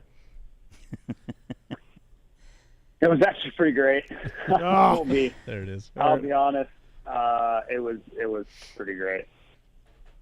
Back on quesadillas. It's good to see. No, I'm not back on quesadillas. Back on quesadillas. Back on quesadilla. Next step is catch up. I also had I had half of a sandwich today too. I am so far off the reservation. I can't even see where I'm supposed to be from here. I am wandering through the wilderness like Moses without a compass. Yeah. It could be me for the next 40 years. When you get back home, your Yeti is going to attack you. It's going to jump on you and just be so pissed at you. I can see 23 see JT headed the races taking quesadillas in the Yeti. Yeah, yep. Packing his favorite quesadilla. Things have completely come unraveled here in Mexico. Yep. Steve, does BT20 race in 2023? No, Brock Tickle. No, I don't see it. Randy, how do you step your game up from Yard of the Month of the Year for 2023? It's just I've got a really good way of spreading some mulch. I've got it coming out soon that I'll kind of innovative process that I'll share soon. Is the way I spread some mulch, and that just adds to the value of the presentation of my yard. Okay. JT, last one. What are you most proud of Steve about as his bestest friend? Well, I don't think he would say I'm his bestest friend. What am I most proud of him for? You know what? And this is a pretty obvious one, but I was there. I was around him whenever he stopped being a mechanic. Then he went to work for SMS and Parts Unlimited, and he didn't necessarily love that, and he really didn't know what he was going to do. And then he decided that he was going to start doing podcasts, which nobody knew what that was either. And for, love him or hate him, he's one of the most stubborn people on this planet, and he stuck this thing out. And now he is, in my opinion, the biggest media voice in the sport. So, and that's pure testament to him. That's pure testament to him being hard-headed and not listening to everyone else, and also putting his ass on the line, and his financial future and everything else you want to attain to that. And now he has the highest ceilings in the sport. So, oh boy, 1 minute. That's You keep going if you want. No problem on this one. Keep going. All right. Well, thank you for that, JT. And that's it. All right. X-Brand goggles, choice of champions everywhere. Enjoy Mexico, JT. Have another quesadilla. All right, guys. All right, see ya. That's Jason Thomas from one top secret location in Mexico to another. Let's go to this gentleman here. He is deep in an undisclosed location in Florida. Friend of the show, Chris Kiefer. What's up, Kiefer? How are you? I miss you guys so much. It's been a long time. It has been a long time. You are in next week for co-hosting. Yeah, so, we're going to go hang out and then maybe do some riding. You said no. Well, Yeah. Thursday. Well, okay. JT was on the phone. I don't know if you could hear him, but yeah, I did. He's eating quesadillas. He's had half a sandwich. What? Does he have home life problems? What's going on? He's What's going on? He's in Mexico. YOLO, I guess. Yeah. Is he with a female friend? Dude, or who is knows? he- Who knows, right? Like I'm sure you're going to text him right after you get off the phone here, Kiefer. Oh yeah, you know this. I know what's going on there, but I'm embargoed. Oh, you are? Yep. Okay. Embargoed. Yep. Embargoed. Mhm. All right. That means there is a female friend. It sounds like that's what that means. Can we? Is your life embargoed right now as well? No. My life's not. My life's not. Can we discuss it? If you'd like to, Kiefer, do you know this news? I don't. Well, maybe I don't. Maybe no. I don't know the news. My home life's good. My home life's good. Our friend Randy Richardson back with his ex, reunited. How can you say that? Yes. That's like me saying that you are ex-girlfriend. with your 1st wife. You're with your ex-girlfriend. You okay? I'm with my current girlfriend. Yeah, but how do we say that then? That you broke up for a while. My girlfriend, yeah. And you're back with. How do you say that? What's the right term? Brooke. No. And I'm setting up a situation. All right. Anyways. Okay. Anyway. Yeah, Kiefer. He's I back. just want to hear the motocross stuff. Hey, Brooke is. I've met Brooke. I just want to hear the house with motocross Randy stuff. before, Yep. and she's a lovely woman. She's a I lovely think. woman. Yes, absolutely. Yep. And Randy has rediscovered his love for her. Yeah. Yep. I just got jealous about all this basement talk. I just want to be in the basement. You know what I mean? That's exactly where I was Yeah, going, Randy. yeah. Look, Randy's got not a lot. Not a lot of time left. Nope. No. What? Are you saying our friend's going to die? Yeah, What are you exactly. saying? We're on the downhill slide now. Hey, I'm just telling you. So, Hey, I feel like he needs. Randy's got not a lot of time left. Hey, if I'm going to be laying on the deathbed, I'd rather be cuddling. So. Randy's got not a lot of time left. It's just getting me like, wow, what a He's got more years behind him than he does in front of him. Let's face this right now. There we okay? go. Okay, all right, fair enough, Kiefer, I guess. But I'll take that as a comment, buddy. Yeah. Brooke is beautiful smile. She has a cool energy about her. I'm actually stoked for him. Yeah, it's good. Yeah, Life is good, buddy. Life is good. I did not know this till he got here today, and yeah, big news. Big news. And I'm a big fan of her short hair. I love short hair. She wears a choker from time to time, Kiefer. Oh boy. Okay. Easy, So I'm all by myself Dick here in Willie Florida. thing. Easy. Hey, so what's going on? I guess I'm here just, riding new bikes and riding good dirt and getting yelled at by Villo every 5 minutes because I'm not drinking, so that's cool. So you are in Florida riding the 2023 Yamaha YZ450s. The Yamaha has flown a bunch of media guys out there. Damon Bradshaw's there. Ryan Villapoto's there. What's the bike like? Yeah. So I get to ride it tomorrow. Oh, and I can't describe anything about the bike until Monday, but we can briefly discuss some things Sunday evening on the show if we do it. So, but yeah, it's really cool. We got a tour of the Star facility today.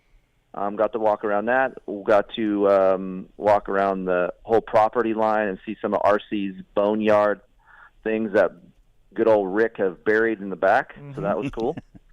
Yeah, we just did statics today and kind of get ready for tomorrow. Oh, wow. Okay. And then Uber driver Villapoto's very upset that I don't drink alcohol. So every 5 minutes he's called me a puss bag and everything else in the world. So that's cool. But so far so good. Yeah. By the way, we are doing a Sunday show coming Sunday. We will be on. I think Marks, you agree on that? You're good with that?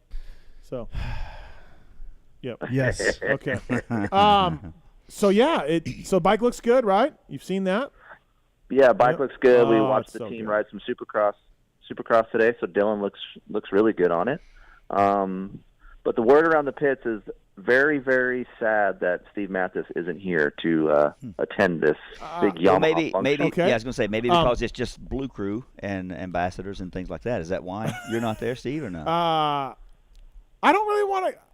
I don't think I'm at liberty to talk about it. to talk about sort of how the whole process of me not going went down. Oh, okay. It's a little controversial. Really? Okay. But and you've never been the one to shy away from that, so Well, I can understand. maybe we'll save it for Sunday when Kiefer's in. Mhm. We'll talk about why I am not there. Okay. So there you Kiefer? go. See, it's news to me. So I cannot wait for this. You know. Is it because you couldn't get boots in your OGO 9800? Yeah, that's exactly That's probably it. why. That's exactly it. Oh, man. Kiefer. So is Michael Lindsay there? Michael Lindsay is here. He's Okay. already had a couple. Has he stopped talking yet, or how's that going? He's actually been pretty good lately. Oh, yeah. Good. Hey, your post today showing the compound, the area, and then showing him struggling to push that bike up to the top of that jump was epic. I love Oh, I don't that. think I saw that. Yeah. Yeah. Oh man, if there's a black cloud that follows someone, I think that cloud follows Michael a lot of times, man. And he didn't bring Jamie out there? Jamie is not wanted because Bradshaw's here. There is not enough YC450s here, okay, to handle Jamie from Vital's crazy ass on a Yamaha. Yeah. Sorry. Oh shit, that's David Bradshaw's bike. I just fucked up. Yeah. No, that's... Don't think I didn't play that at dinner for Damon. He loves it. He Yeah, loves it. Damon said he gets it a lot when he travels around. Yeah. No, it's great. So tomorrow, full day on the bike, like you'll have your own dedicated Kiefer/RacerX/Pulp machine tomorrow? Yep, we'll have that all day. We get to ride from 9 to 2. I'm excited. The dirt looks amazing, and you know me, that's number one with me. So get away from West Coast style tracks and dirt, and now we're here to that sticky icky of East Coast. So I love it, and it's going to be exciting for me. I hope it's as good as the high des dirt was like yesterday evening. God, it was amazing. Whatever, Randy. I don't want to hear it. It was so good. Went for a Jeep ride with Heather and Aiden, and it was just. Did you really? You went for Jeep Life? I went for a Jeep ride. Jeep She's life. quite the skilled driver, as a matter of fact. I like how I leave and my wife goes to the bar. That's cool. Hey, I'm just just like in the Jeep. I was along for the ride, Kiefer. I was along for the ride. Yeah, I'm sure you had zero influence on that. Hey, to the bar. Honestly, no. That was Heather's proposal to, hey, we'll take them down here and go by the little desert bar in the school. Right. Robbie and I each had one Coors original and saw the Travis Preston jersey in there. And nothing for Kiefer. Right, nothing for Kiefer. Yeah, no, just TP. And then and back to the house where she made an amazing dinner. Home cooked meal. The steak was perfect. She let the cheese just harden? perfect temperature. Did she let the cheese harden? No. Well, the cheese was on the bread. Oh my God! Did you sit so on the good. couch cheese, and she brought it to you? Yes, because that's all she knows. She did. Yeah, she that's did. all she knows how to do. And the shrimp was amazing. Greg came over. We hung out. It was a great family. You know how I am about family. It was a great family evening. Who else dropped by? Janky comes by. Oh, the cookies and cream, ice cream for dessert was amazing. It was so good. Wife swap happens, man. There's gonna be like 10 people at the house for Steve. Where are you staying at? Where are you at? We're right down near Florida State University. Oh, okay. Yeah. I've never seen so many women in my life. There is women everywhere with 0 men walking the streets. It's unbelievable. Like if I was a single guy in college, this is where you go. Well, tell those mechanics. It's crazy. Tell those mechanics. Ask them what life is like for them in that department. Hey, you know what some of the best times are? I don't know if you can attest to this because you've been around these mechanics stuff, Steve. Like the drive from the hotel to the goat farm. Yeah. The stories that Villo has and the mechanics have, it's some of the best stuff that I hear, and we laugh and we have a great time. And we need to create a show just from point to point with some of these guys because it's unbelievable. Some of these stories. Yeah, some of them you can't tell though, right? So, yeah, but I feel like we can tell some of them. Right. It's funny you just said point to point because the Maple Leafs just had a point taken away from them in this intense hockey match. That's called a goal. It's called a goal. Yep. It's a point. So Kiefer, when you get back? Wednesday? Yeah, Thursday morning I'll be back. Okay, all right. And then I'll be up there this weekend. We're going to have a great time, hang out. Yeah. Miss you and Pookie. So. Yeah. Are we? We're going to ride on Thursday? Yeah, you going to come down to GH and get some prep in for the World Vet? I think I will. Yeah, I think I will. Yeah. What about setting a little bit higher goal than just I don't want to finish last?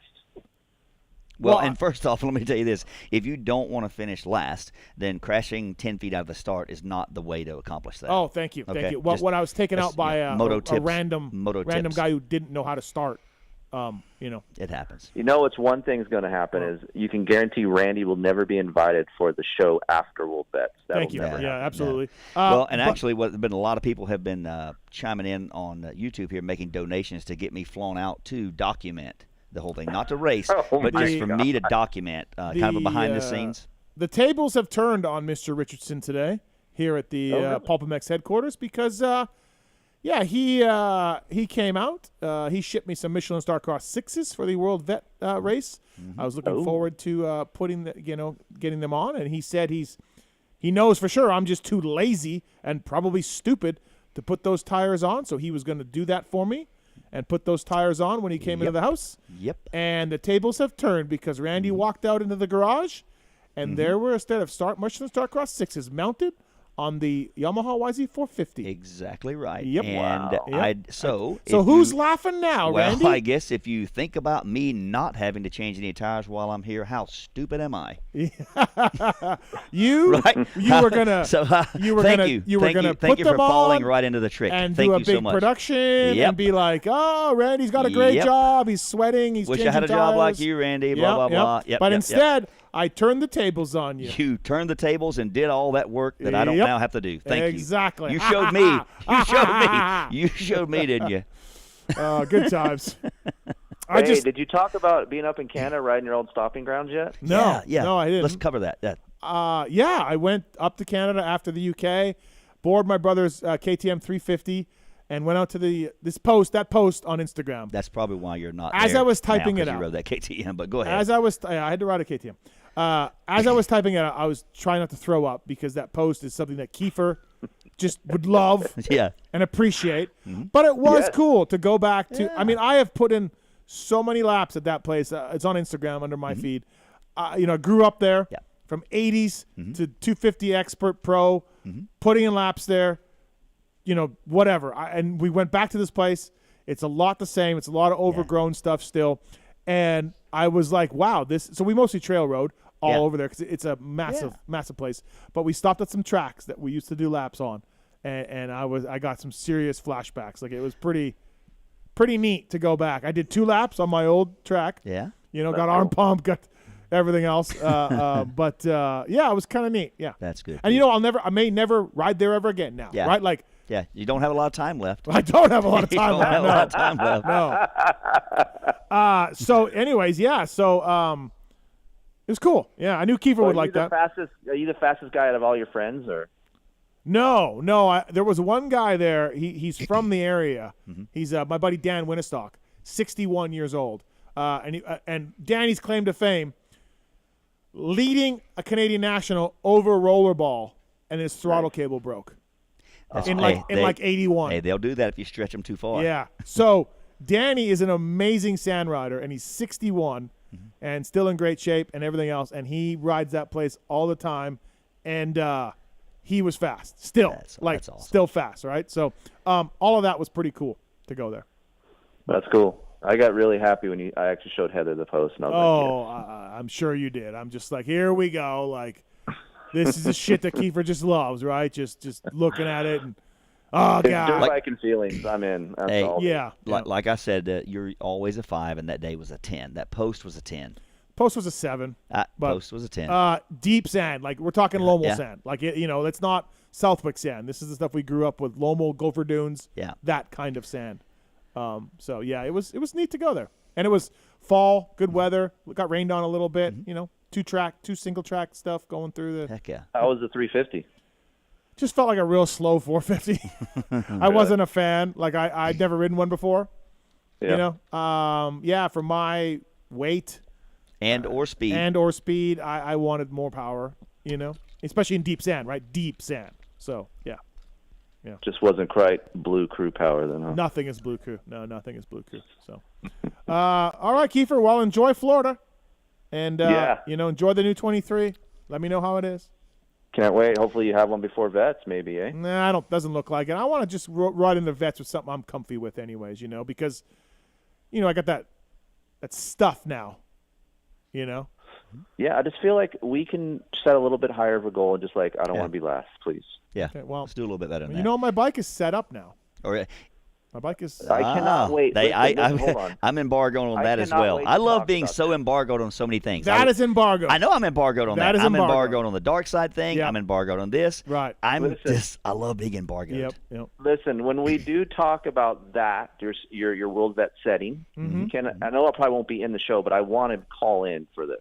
Yeah. Okay. You can. Sure. Okay. And hey, that'll be the Monday with Noof and Galdi. Hopefully, Gald's shoulder's okay from the terrible crash at the Pit Bike of Nations. Thoughts and prayers with him as he goes through this rough time. Galdi.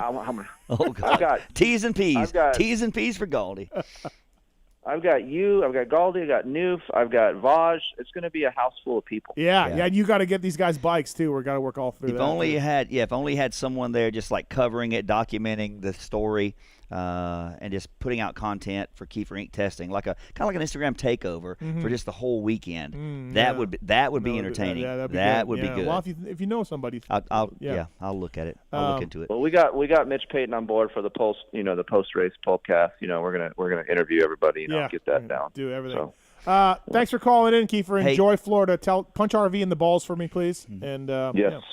Appreciate that. Have a good show, guys. Hold on, bud. But before you go, I was going to tell you, I had a good Uncle Randy talk with Aiden, so things are good there. Is he not emo? Was he pretty emo with you, or is he all right? No, he was attentive. He listened. I got him up early and got him ready to go into school this morning. Anyway, greatly appreciate what Heather did for us, Robbie and I there, the home cooked meal, the coffee this morning, all those things. She's phenomenal. But I've kind of set the bar. Can I just give my wife a shout out because she's amazing. She cooks. She does all these things for all my buddies. She looks great doing it. Yep. She cut her hair today, which I love short hair. And I'm back here in Florida, and I'm just salivating because I can't wait to get home because it looks amazing. Yeah, she is amazing. She offered. She's like, Randy, when do you fly back? Do you want me to call and check you in for your return flight? And I go, no, I'm good. I do it the day before with Delta. But the other thing I want to say is I've kind of set the bar a little bit or made some improvements for what I think your role can be around the house. Okay. So, today I noticed there were some clothes before I left this morning, some clothes in the dryer. So I folded all of those, put them on the counter.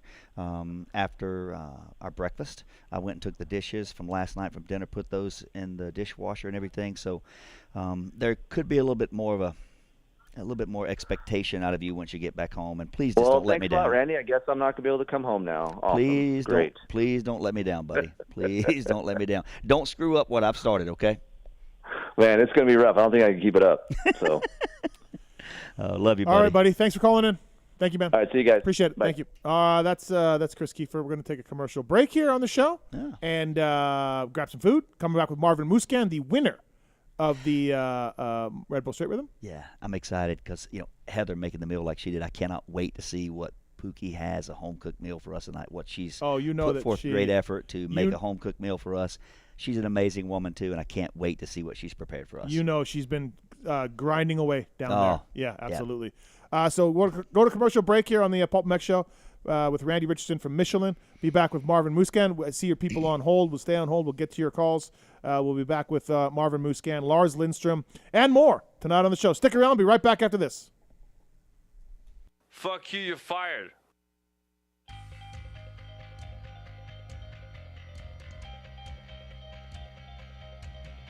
At motorsport.com, our ride started in 1999 with a commitment to making your next ride your best ride.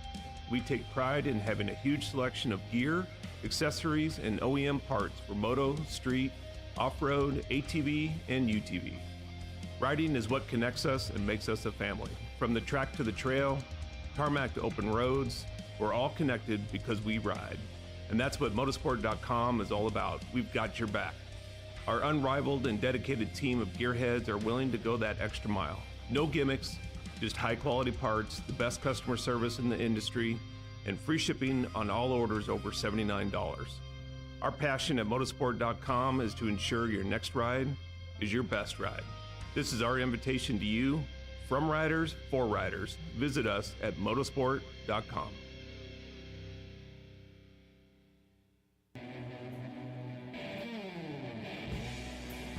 Hey, in case you didn't know, Racetech is the world's largest aftermarket suspension modification company. All Racetech products include award-winning gold valves and settings are 100% guaranteed and made right here in the US of A. Racetech also offers state-of-the-art precision engine services and parts to all engine builders. The staff has over 65 years of championship winning experience. It's so good that many of the top privateer teams such as SGB Honda, Team Solitaire Nuclear Blast Yamaha, and Motul AJE Gas, as well as Jerry Robin, Kevin Morans, and many more, choose Racetech for their superior performance, reliability, and their customer service. Hey guys, what's up? My name's Kate Clayson, and I choose Racetech because I love their desire to strive for perfection. I think we all know that perfection isn't possible, but getting to perfection is always the goal, and I think that is something that both myself and Racetech have always worked towards, and I think they can help you get there too. Hey guys, this is Alex Ray. I use Racetech components in my SGB suspension and also the Racetech engine. The reason I like it is just because the engine's super reliable, tons of torque, and also on the suspension side, it just gives it that plush, nice feeling. Hey, it's your boys over at Team Solitaire. If you don't run Racetech, here's what you do. Put your hands behind your back and run your face into a f***ing wall. Racetech.com. What's up, guys? This is Kevin Morans, and I choose Racetech because of their convenience of having Racetech centers all around the United States. Obviously, within my Decker Performance suspension, works really well. They're very high-quality performance products. Definitely check them out. Hey, guys, this is Jerry Robin, and I choose Racetech because the reliable motors, good power, good suspension, and obviously it's great people around, and I've been there for a long time, and they're awesome. Visit Racetech.com and use code PULP22 to save.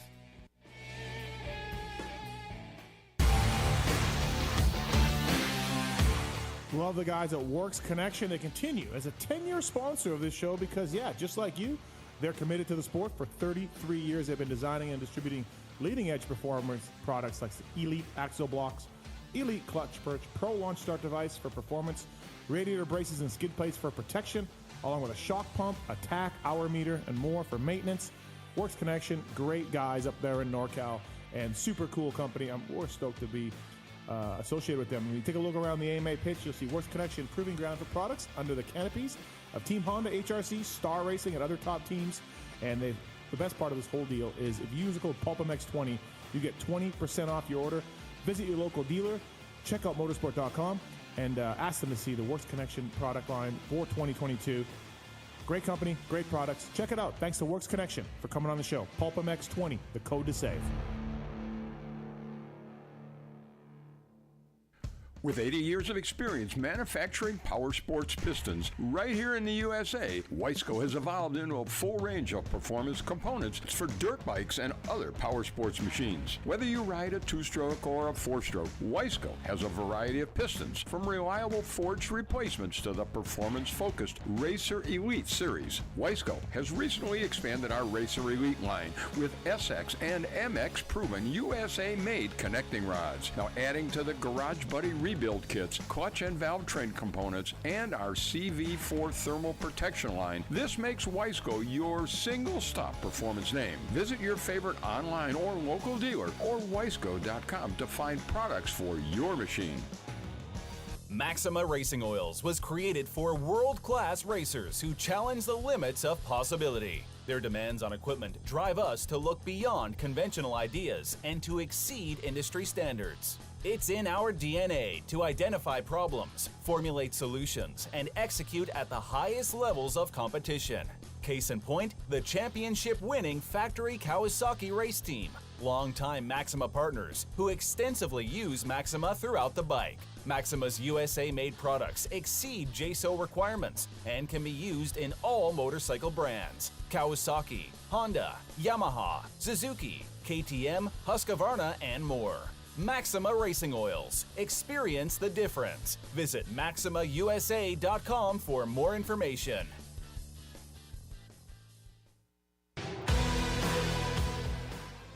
In 1990, my dad, Jamie Gregg, started Guts Racing. Guts stands for Greg's Ultra Trick Seats, because I was just a little kid that wanted a trick seat. And if you're out there looking for a trick seat, go to gutsracing.com, your local dealer, or Motosport, and place your order. Support the people that support PulpMX. You can use Pulp 2022 for 20% off at gutsracing.com.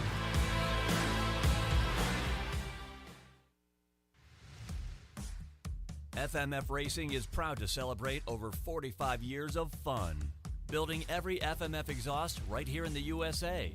Owner and founder Don Emler may have started FMF Racing in his garage 45 years ago, but Don is still hands-on in our 100,000 square foot state-of-the-art manufacturing facility in Southern California. FMF's goal? Design and manufacture the world's best performance exhausts 100% in the USA under one roof. FMF is a proud sponsor of the Lucas Oil Pro Motocross Championship for over 25 years.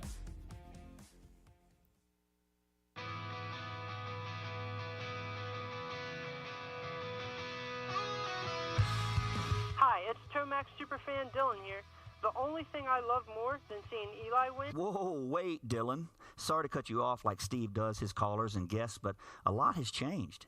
Similar to your favorite rider being on a new team, the new Michelin Starcross 6 tire range provides significantly improved performance and durability.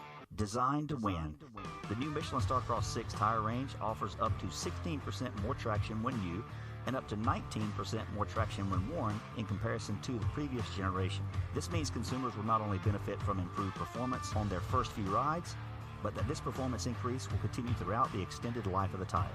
Michelin is a legendary innovator in motorcycle tire technology, and thanks to Michelin silica technology, the Michelin Starcross 6 tire range provides up to 11% more durability than the previous generation. This means consumers will enjoy the significantly improved performance throughout the increased life of the tire. Take it from me, as I too have to buy my own tires, this added value is great news. The new Michelin Starcross 6 tire range is available in 6 versions, specifically sand, mud, medium soft, medium hard, and hard versions, with the naming designation corresponding to the type of terrains and conditions where the tires were designed to win. Another innovation is the Michelin adaptive design, with specific positioning of the tread blocks in 3 zones: central, intermediate, and lateral zones, with the single goal to offer exceptional grip for the front tire and exceptional grip, traction, and longevity for the rear.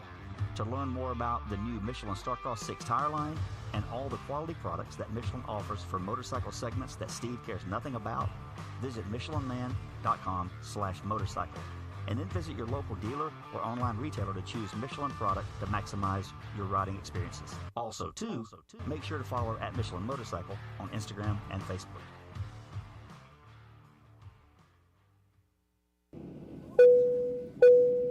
Attention riders, welcome aboard the all-new Atlas Vision. We hope you enjoy the added mobility, quicker flight time, and additional views.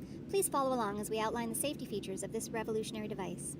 The first thing you will notice is the added headroom. The fore and aft positions no longer come with annoying restrictions, so feel free to move about the cabin. Quicker flight times can be achieved by unmatched comforts and unencumbered movements. Yes, we're built for speed and comfort. And now available to all customers is a 360 panoramic view. Go ahead and look around the cabin. These new angles are available at no additional charge. Located on the underside of the frame is the gold standard of impact absorption, D3O. In the event we accidentally take a trip to Indonesia, we suggest that you remain with your neck in the underextended position and allow this proven material to do its job by reducing the forces over 50% better than ever before.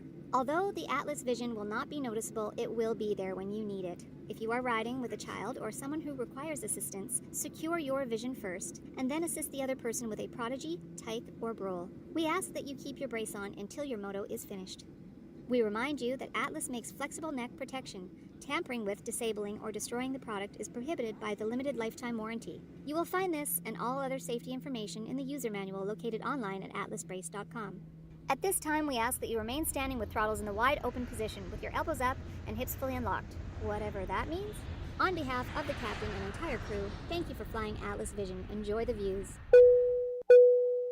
For over 30 years, DecalWorks has led the industry in quality and customer service by offering the best custom motocross graphics, plastics, seat covers, and rider ID products. DecalWorks is officially licensed with Honda, Kawasaki, Yamaha, Suzuki, KTM, Husqvarna, and GasGas. Their expert staff will go above and beyond to make sure your questions are answered. DecalWorks is a proud sponsor of Red Bull KTM Factory Racing and the Rockstar Energy Husqvarna Factory Off-Road Team. Visit decalmx.com and be sure to use promo code PulpMX at checkout. Quality, service, and knowledge is what makes DecalWorks stand out. DecalWorks, #1 for many reasons.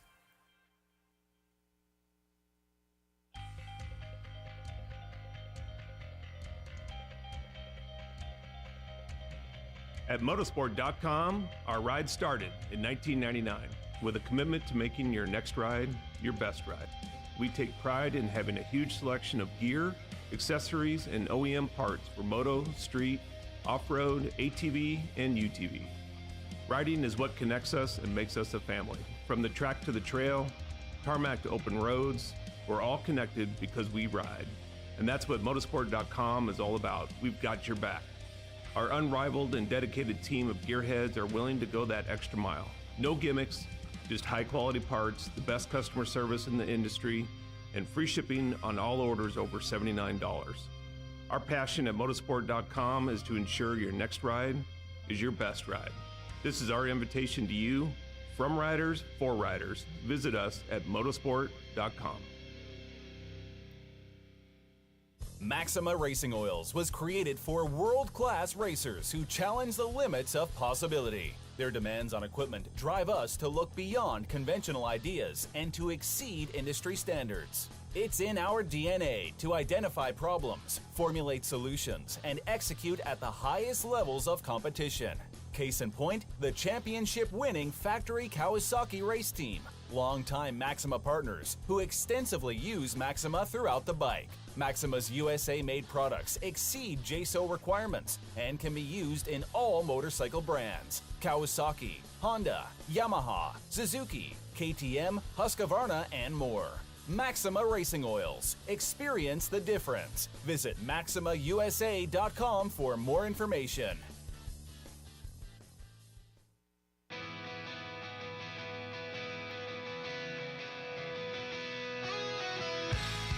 Hi, it's Tomax Superfan Dylan here.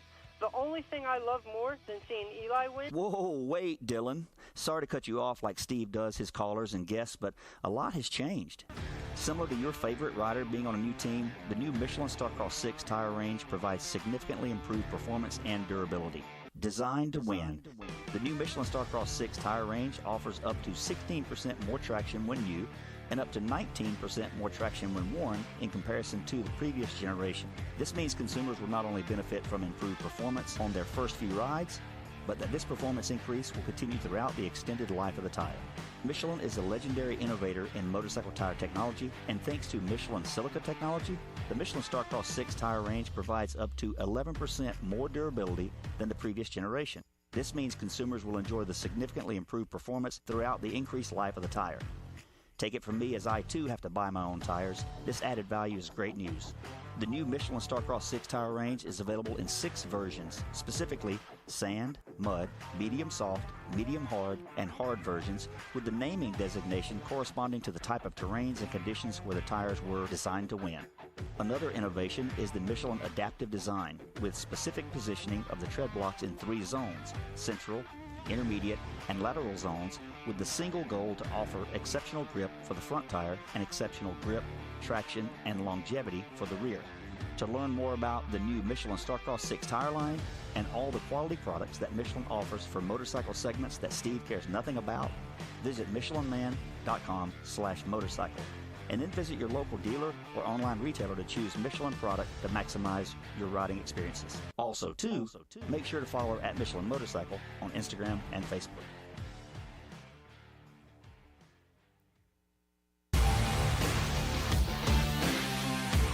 Love the guys at Works Connection. They continue as a 10-year sponsor of this show because, just like you, they're committed to the sport. For 33 years, they've been designing and distributing leading-edge performance products like the Elite Axle Blocks, Elite Clutch Perch, Pro Launch Start Device for performance, radiator braces and skid plates for protection, along with a shock pump, a tack, hour meter, and more for maintenance. Works Connection, great guys up there in NorCal, and super cool company. We're stoked to be associated with them. When you take a look around the AMA pitch, you'll see Works Connection proving ground for products under the canopies of Team Honda, HRC, Star Racing, and other top teams. And the best part of this whole deal is if you use the code PulpMX20, you get 20% off your order. Visit your local dealer, check out motorsport.com, and ask them to see the Works Connection product line for 2022. Great company, great products. Check it out. Thanks to Works Connection for coming on the show. PulpMX20, the code to save.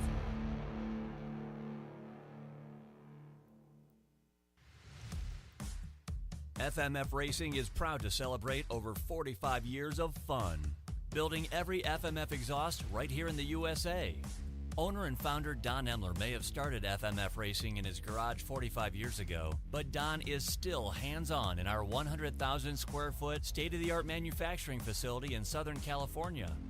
FMF's goal? Design and manufacture the world's best performance exhausts 100% in the USA under one roof. FMF is a proud sponsor of the Lucas Oil Pro Motocross Championship for over 20 years. Welcome back, everybody. PulpMX Show presented by Decal Works, Motorsport.com, and Fly Racing. Steve Mathis with me in studio. The always great Randy Richardson. Not always. Can we close that curtain there a little bit, too, please? Thanks. For over 30 years, Decal Works has led the industry in quality and customer service by offering the best custom motocross graphics, plastics, seat covers around. Officially licensed with Honda, Yamaha, Kawasaki, Suzuki, KTM, all the brands. The expert staff will go above and beyond to make sure your questions are answered.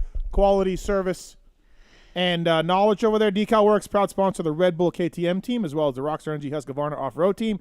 DecalMX.com, promo code PulpMX to get 20% off your graphics. DecalMX.com. Ron and the boys at Decal Works doing God's work with those graphics this weekend, whether it was AP's bike, Marv's bike, Coop's bike, looked pretty good. Decal Works doing all those graphics for Red Bull Straight Rhythm.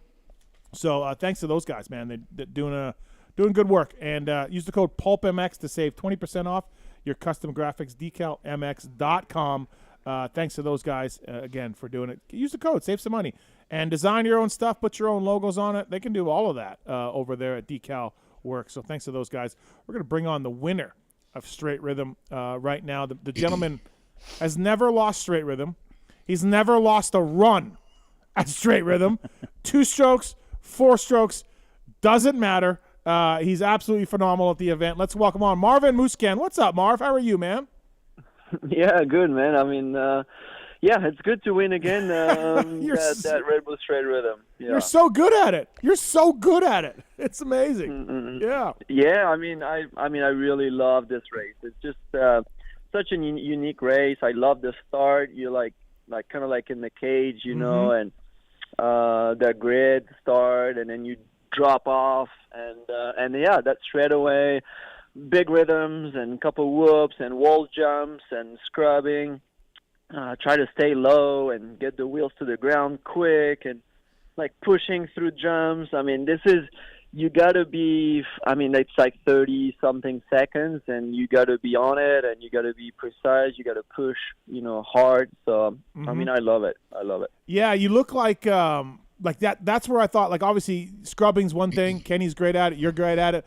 But you were pushing the bike down, getting to the ground as fast as you can. And that looked to me to be one of your keys to success at this thing.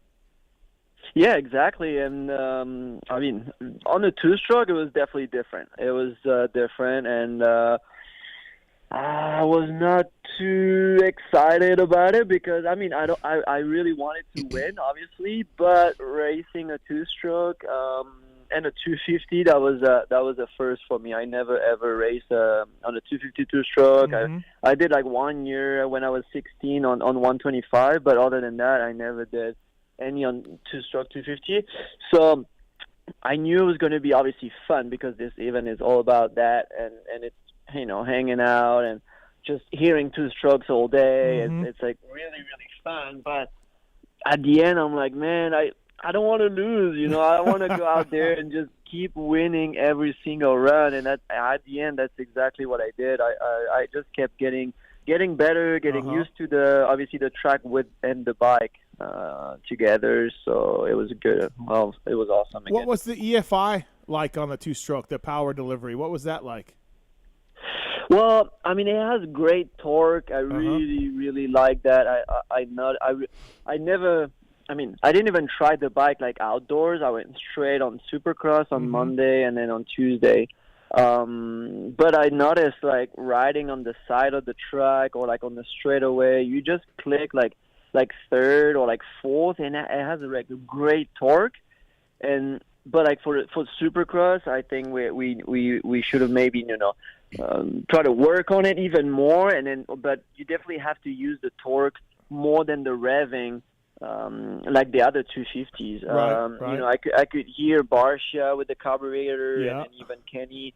They were like revving it. And then if you listen to me, AP and Webb, like we couldn't rev it too much. That bike was really good, like torque and mid power, mid RPM. Yeah, I felt like the start. Now whether it was carburetor EFI thing, I don't know what it was, but you shot out of there compared to Kenny. Or, even Barsha, guys on carburetors, and again, maybe it had nothing to do with that, but it looked like your bikes off a grate really got great traction right off the bat. Yeah. Yeah, against Kenny on the final, my very first start was great, but the second wasn't, and you could see that I was like maybe same as Kenny or maybe a little bit late on Kenny, so I definitely spun on the second start. I killed it on the first one. We did see Josh Hansen not putting the start device for his runs when it was raining. Yeah. And it paid off. So I'm like, oh, should I try to do this or not? But I'm like, this is the final. So if it doesn't work, then you get screwed, right? So I was like, okay, let's do the same thing. Try to get really low RPM and try not to spin too much. It really paid off the first start, but the second one I started spinning and I was like, no, you want to get going, want to get going, and then you have Kenny right next to you. Oh man, it's so intense, but it's awesome. What it looked like the rain didn't really affect you. It definitely affected Kenny a little bit. Was it sketchier than it looked to us on TV, or were you okay with the slick track? Because it looked like it didn't bother you all that much. Well, yeah, you're right. I mean, before to go out, definitely I was like, man, this is going to be, kind of sketchy. I was like, how much risk, do I want to take right now to win this? Me and Kenny were actually like watching on TV by the start. We're watching the 125 final, or for the third place was Henny and Barsha, and then we could see them getting sideways of some jumps, spinning on the whoops, and me and Kenny were like, oh man, it's gonna be crazy. And then actually when I was riding, I was fine. I mean, like I said, that bike, like the 250, it had really good torque. So I guess it kind of helped me I was still like scrubbing. I was fine. I did hear Kenny saying, "Oh, I couldn't scrub because it was slippery," but I was actually doing kind of the same thing. So I was pretty happy about this. I was really pumped. I got to the whoops both runs. I was ahead of Kenny, so I was like, okay, let's take it easy. Don't send it and make a big mistake, Right. Because I knew if I was right next to Kenny into the whoops, maybe it would have been really tight. So I was pumped to have a gap on Kenny going into the whoops. Yeah, it was something else to watch, that's for sure. And hi, Marvin, it's Randy Richardson here. Question for you. I would see them on the start gate before your finals when it had been raining. Tom Zielinski and the crew there from Red Bull with the leaf blowers and drying and everything. How much difference was the traction from normal? Like completely different, or because you didn't get a practice? They didn't let you guys practice and jump off and then come back. You have to, the first time you get on the wet grade, it's the finals, right? Showtime, yeah. Yeah, I mean it's live, so definitely hard to do practice or do anything else. So yeah, we went out there. We tried to clean the tire. We tried to clean with rags, the grid and it but was. Yeah, I mean we did see. Like I said, we were watching TV, and then I think the second start of Barcia for third place, he did get sideways. Yeah. And then you have a drop off, so you don't want to get too sideways dropping off that thing, especially with the start device. And so yeah, like I said, even on dry, I was trying not to rev the bike too much, because even on dry, we were able to spin off of that metal. So when it was wet, definitely more spinning. So I was trying to be very gentle on the throttle. But still, like I said, I really killed it on the first start. But the nerves, I think, it's like, man, you want to go. So maybe I opened the throttle just a little bit more, and then I spun on the second start. So definitely no practice. We went for it, and that's things like this. You have to kind of improve. I mean, not improve, but you gotta adapt in the moment. Yeah, exactly. So. Yeah, I did say after the run, it rained, it was different, but at the end, it's the same for both riders, and you have to make the best out of it. So I was honored to be there watching it live, and it certainly is always a great event. But watching it back on the TV, to me, the sketchiest part was riding up the ramps that were wet. That you have to ride back up a few times, especially on the 125s. You would see those riders kind of thinking about it before they would go up to the next level, because that had to be slippery there. I know. Well, even on dry, like when it was like sunny, you had to be very gentle, and then it started raining, and then with a little bit of dust on it, you could see, it was like almost muddy, you know what I'm saying? And then it was so slick, you had to be so gentle on the throttle and make sure your rear tire was not spinning, because as soon as you start spinning going up that thing, then you lose everything. So I saw Josh Hansen. He needed other guys to help him push the bike up, because you got too much throttle. Interesting, Marv. I wasn't there this weekend. I watched it on TV, but when you first hit the course on Friday, I assume Friday, right, was the first practice for you guys. How? And I mean, look, you're a world-class racer. You've raced Supercross for a ton of time and have a bunch of wins. But when you start an event like that, do you pretty much know, hey, I'm going 3 in, I'm going over the table, I'm going off? Like, how much of what you guys were doing out there did you initially do right away? Or does it even take you, a rider as great as you, to kind of be like, what can I do here? Definitely not the whole course, for sure. We like the very first run. I'm sure I hit some triples here and there, but not all of them. And definitely not the tabletop in the middle on the first run. Definitely not. I mean, like track walk, and you look at that massive tabletop, and it was wood on the top. Wood, and then it had a knuckle of dirt. It was not even like a full-on tabletop, and it was a flat and a downside. It had a knuckle, so you didn't want to case that. So, and it was actually like a great jump. I hit it actually on the second run.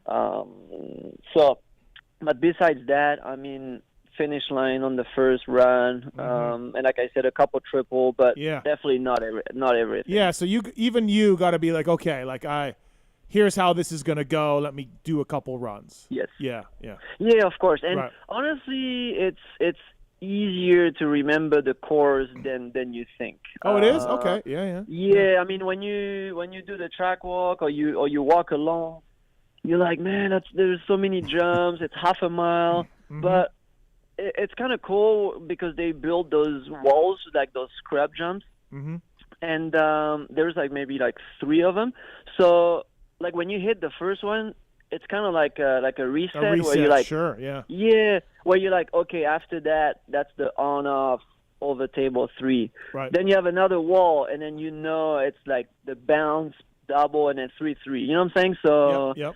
it's your mind when you hit that wall definitely goes, okay, next, this is it. So that's cool. Right. Marvin Musquin on the PulpMX show, brought to you by the folks at DecalWorks, decalmx.com. Use the code PulpMX to save. They gave Marv the graphics this weekend for the Red Bull KTM team, so please check them out and use the code. Hey, Marv, what you switched to O'Neill gear? Long time guy with Thor. Now you're in O'Neill. How'd that go down, and why the switch? Well, I mean, it is what it is. Just I had no offer, I would say. So from Thor. Okay, that's basically it. Right. So we did contact O'Neill, and then they were very motivated, and I really enjoy so far. Like the support that they're giving me and getting me, the gear was supplemented, like logos and my name already in a short time. So that's huge, and I really, like I said, I enjoy working with them so far and giving them a win right away. And, I enjoy that too. It's good for myself, but I always enjoy giving wins or good results to my sponsors. Right, and it's definitely those guys are good guys. They've been in sport for a long time, and it's weird to see you in a different gear. That's for sure. That's going to take some time for us to get used to that. But definitely some good promotion right away. What do you think about the SMX thing? Those 3 extra races. You're doing Supercross only, so I think you'll make the point cutoff from kind of what we were doing, rough math. If you have a decent year that we all know you can, exactly, you should make it. What's your thoughts on this new format, the 3 races at the end of the year? Well, I think it's cool. It's definitely very exciting because obviously for the fans, that's what I see is okay. It'll be outdoors. We used to have the Monster Cup, but that would be more in October. So now it's like adding more races. So definitely for the fans, it's awesome. For the riders, it's definitely cool. There's big bonuses and more racing. So for the whole industry, I think it's really cool. I also really like to see that AMA and also Pro Motocross coming together. I mean, Feld, I should say Feld and Pro Motocross coming together. This is, to me, huge, and maybe we could see Pro Motocross getting better as well. I don't know. Right? We'll I hopefully. We'll see if that helps. So that's what I'm guessing. Right. But for my side, only being a Supercross only deal. Those 3 races will be like 3 months later after Supercross. So for me, actually, right now it's a little bit of unknown and a question, and we definitely see how it goes after my Supercross season. Right? Were you? We were in last year, your deal last year, and Supercross only, you re-signed. A lot of us thought, well, that might be it for Marv. You might do 1 more year. And then, somewhere around Supercross, you got a win and you started riding better. And next thing you know, we're like, hey, I think Marv's going to keep racing. Did you come close to retiring, or were you kind of, I still got it. I want to race another year. How close did you come to hanging it up? I mean, definitely a good question, and I'm definitely right now in a situation in my career where it's a little bit it's strange, obviously. Yeah, I've raced outdoors for 12 years, I think. Yeah, I've been here for 12 years, or I've done 12 seasons. So right now, not racing outdoors. Definitely, I had some time off, but I kept riding a little bit here and there. And yeah, getting back to, obviously, yeah, they call me for Redbud to race Motocross of Nations, so that was a big challenge that I accepted it, and getting a second place was awesome. But yeah, just getting back into Supercross, I'm like, man, I love it. I'm still doing good stuff on the bike, physically decent. So that's why I always say that when I feel like I'm competitive, I want to keep racing. But yeah, when you ask me if I came close to retiring, I would say sometimes when I would get 10th or something in the main event, maybe, yeah.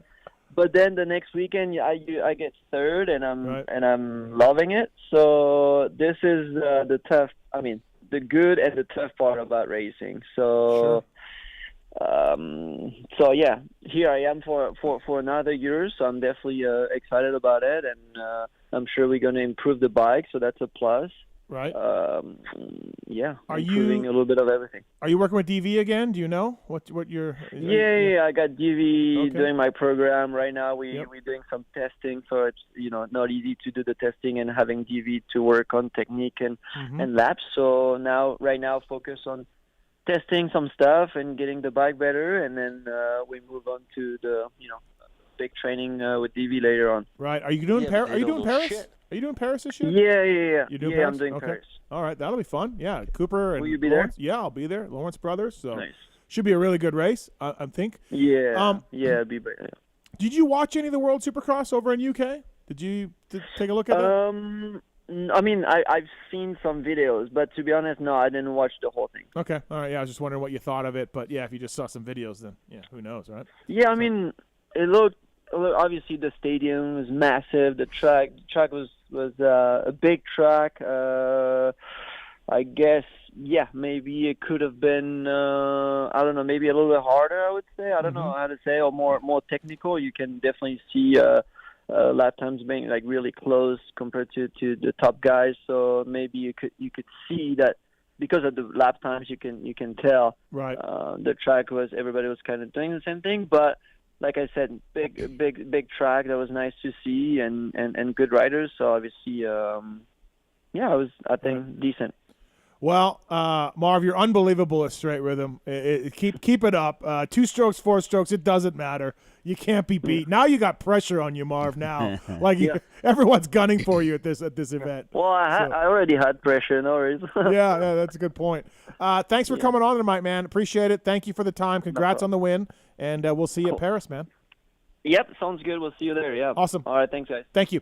That's Marvin Musquin, everybody, undefeated at Red Bull Straight Rhythm, and a great record. Brought to you by the folks at Decal Works, decalmx.com, code PulpMX to save. 702-586-7857. Give us a call. Lars Lindstrom coming up next from Honda. So, he's going to have some pressure on him. The first guy to take him down in a run. Yeah, that's going to be celebrated. We might build a statue for it. I don't know. Okay. We might. MotorcycleIndustryJobs.com. Upload your resume for free today. Randy, it's the first and only job board built specifically for the motorcycle industry. Yeah. And great guys there, Alex and everybody at MotorcycleIndustryJobs.com, doing good things. So if you are a person looking for a job in the industry, go to MotorcycleIndustryJobs.com. If you're a company looking to find people, which can't always be easy, go to MotorcycleIndustryJobs.com and contact them and put your job up and try to get the best people. I mean, you don't want guys like Robbie applying, but everyone else, No, he's got a motorcycle industry job now already, just keeping all his bikes, all 80-something bikes running. Job of the week, Yamaha District Sales Manager, big job, Blue Crew, and dude, they're everything they make, That's pianos, watercraft, dirt bikes. That's in Marietta, Georgia, I guess, right? No, this is based. Oh, it's in California. In West Virginia.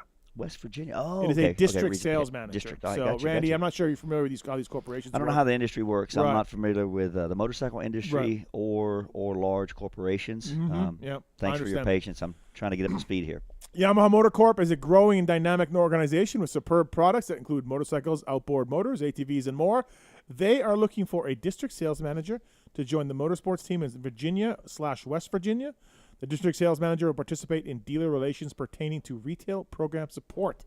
So, yeah, you're basically working with the sales reps in the areas, and you're looking after warranty claims and issues and trying to promote Yamaha and trying to sell Yamahas. Yeah. So I know Stu Baylor sold a lot of Yamahas in and around Virginia and West Virginia. Yeah, he with the probably GNCC has. Series, So check it out, motorcycleindustryjobs.com, Yamaha District Sales Manager. Thank you to those guys for coming on board. Lars Lindstrom coming up next here on the show. The 7 o'clock hour brought to you by the folks at Suspension Direct. Our guy Dan Worley, former factory mechanic. Suspension has been his lifelong passion, and he started this SDI back in 2005. The premise of being a one-stop shop for hard-to-get OEM MX suspension parts. Working with WP Showa, Walker Evans, Fox, KYB. They took all of that, and then they made their E-Click suspension. Since 2018, their E-Click stuff is more than just electronic shocks. Semi-active suspension system that constantly adapts to the road and conditions for Jeeps and Ford Raptors and Toyotas and UTVs and more. Super cool. Marks has some of these on his Raptor, made and developed in the USA.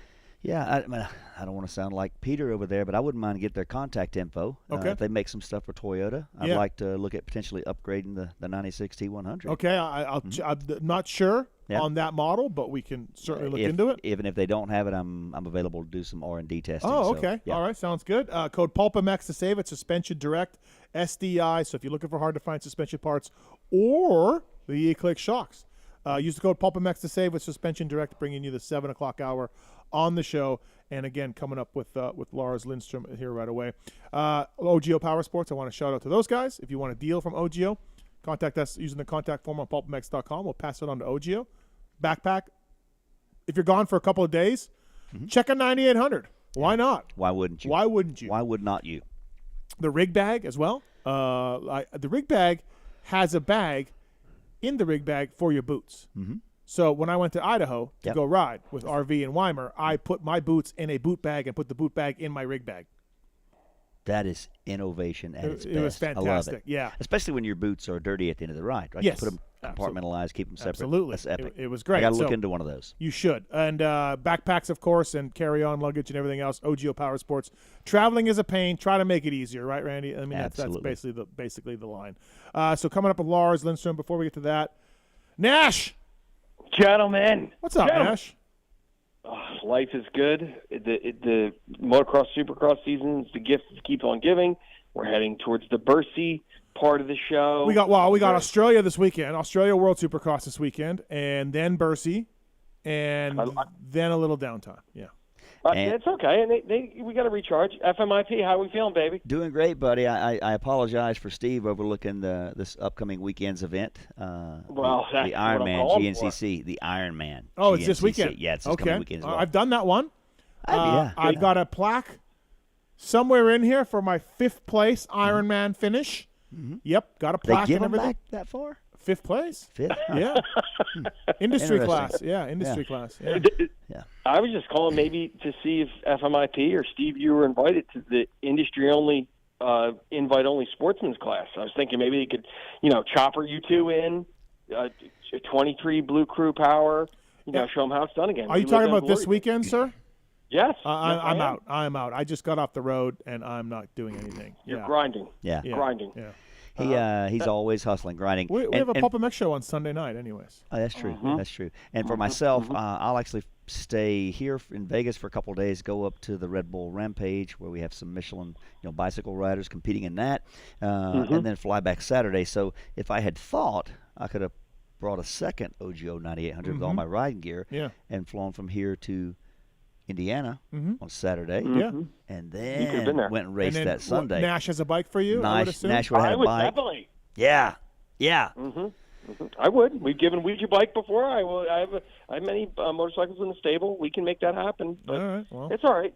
We'll plan for next year, Steve. That's a good race. That's good. Yeah, that one. It is great turnout and great track too, right? Pretty challenging. Last year I was there. It was a horrible, mucky mess, but oh my God.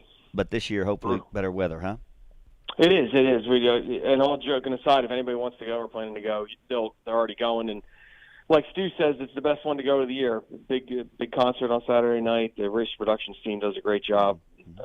and most importantly, the Michelin rig will be there, and Trey and Kurt and the boys will be holding it down. Exactly right. And Brian Zerlo will be there this weekend, so you'll have a full crew, and we'll be capping off a very, very, very good season with Jordan Ashburn winning the XC1 championship and Brody Johnson with the XC3 championship. So.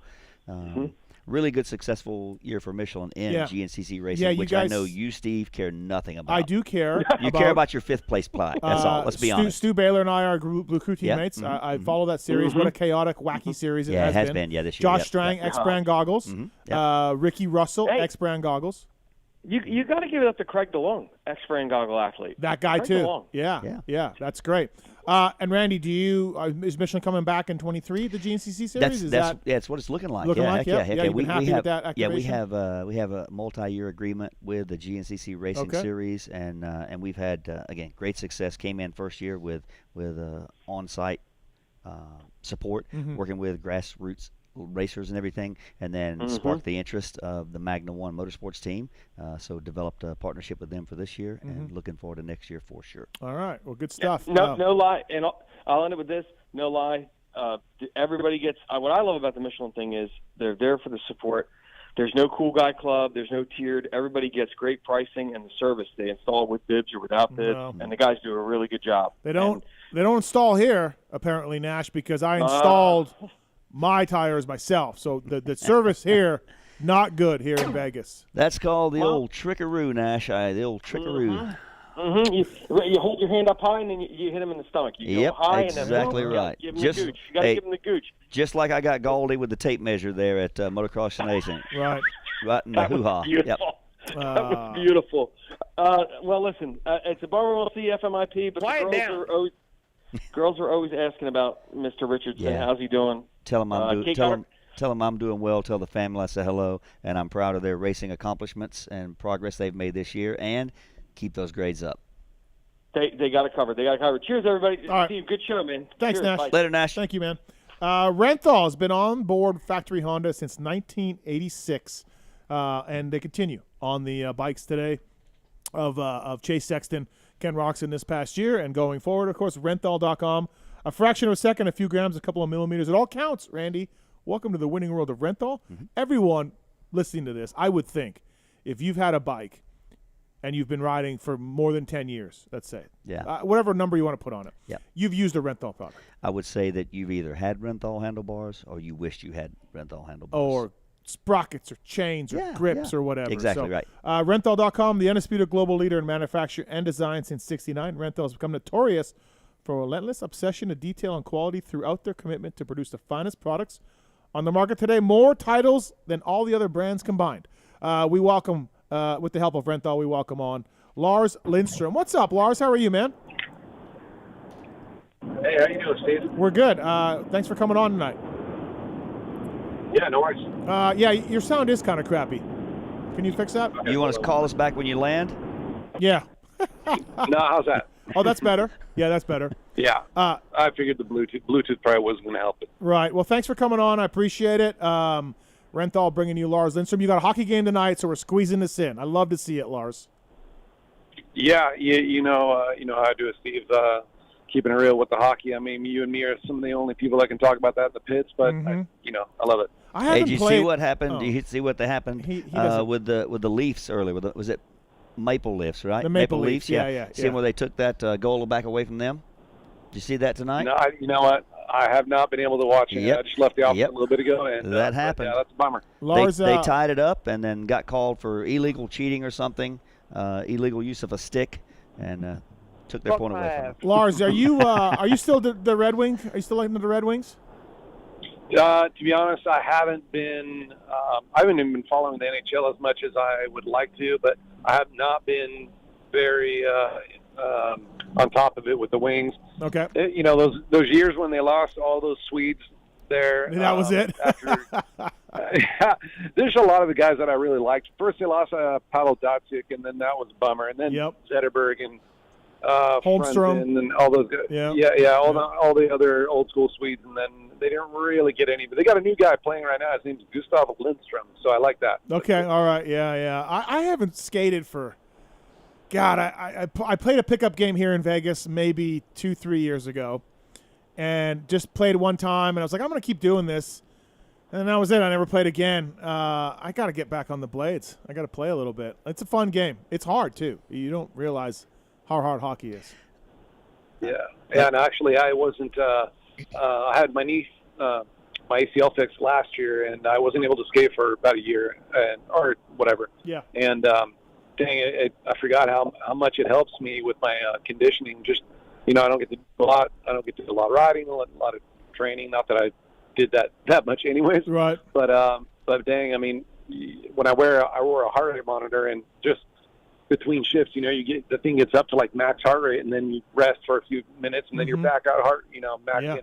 So it's good for me. Yeah, absolutely. Hey, you got yourself a new rider, Colt Nichols, announced as a member of the team, 450 Supercross deal. Take us through that. Why Colt, and how did that work for you, and how's it been so far? It's been really cool. I'm pretty proud of it. It was one of my first times that I've gotten to kind of be, I pushed for that and was able to make it happen. I think it was kind of one of those deals where we were trying to figure out, are we even going to have a second 450 guy, out there, and it just it started making a lot of sense to have, especially Colt, lives in California, definitely has the talent, proved that with the championship last year, and just would be a really good story to get him back to where he needs to be. And he really didn't get, probably didn't have the ride that he deserved coming into this season. So it felt really good to be able to do that. And I think that he's going to be a really good guy for us to improve our bike and work with Chase, and literally every single rider on our team loves him. Or nobody even, not even riders, but nobody that I talked to had one bad word, one bad thing to say about Colt. And I really didn't have any relationship with him. That's kind of, I was going to ask you that. I was going to say, did you know him from before or anything? No, not really, huh? No, not really. I mean, other than maybe a what's up here or there, but literally I never really talked to him that much. And obviously we have some mutual friends, and especially one of those is Trey Kennard. They grew up, and similar to, I think Colt's a few years younger than Trey, and but the whole crew of Oklahoma, natives there, Vogel and those guys that we've been around for a long time, and so a lot of good things to say about him. A lot of good things to say about his test riding capabilities. I think he helped set up the 450 over there on the blue team, and then so it was just worked out really well, and I think it's going to be really cool. We're really excited to have him on the team, and I really hope that we can get him back to where he deserves to be. Yeah, he had been riding a KTM 450 in anticipation of his next deal, but he had been riding for a while now, so he's ready, right? Yeah, I mean, he had that injury last year at Supercross at Anaheim, and was able to go and get his injuries fixed properly, and then take the proper amount of time to get healed up 100%, and so that definitely seems like a good thing for him personally, to be able to be completely fresh now, and I know that he's super motivated and excited, just like we are. Yeah. How does that? So, like you said, you pushed for it. Trey put in a word. You pushed for it. Do you have a list of another guy, or was it like Colt or bust for you once you guys decided to have another rider? Well, it definitely needed to make sense. We weren't just going to put a guy on just because. We didn't really need to, like some other teams might with the way that their sponsorships work. So I think for us, it needed to kind of make sense. And the type of rider that Colt is, and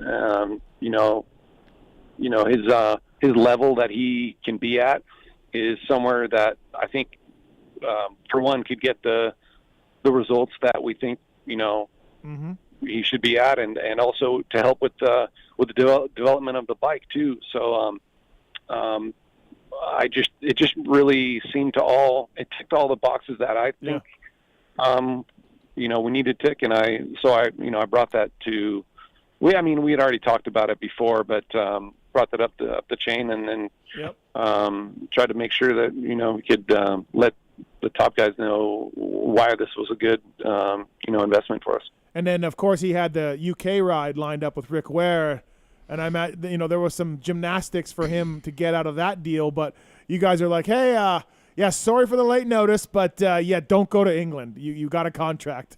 Just ride with us. And I don't think anybody could blame Colt Nichols for grabbing a spot with your bike and your team. So that must have been some tense moments, though, trying to see if he indeed can, ride for you guys.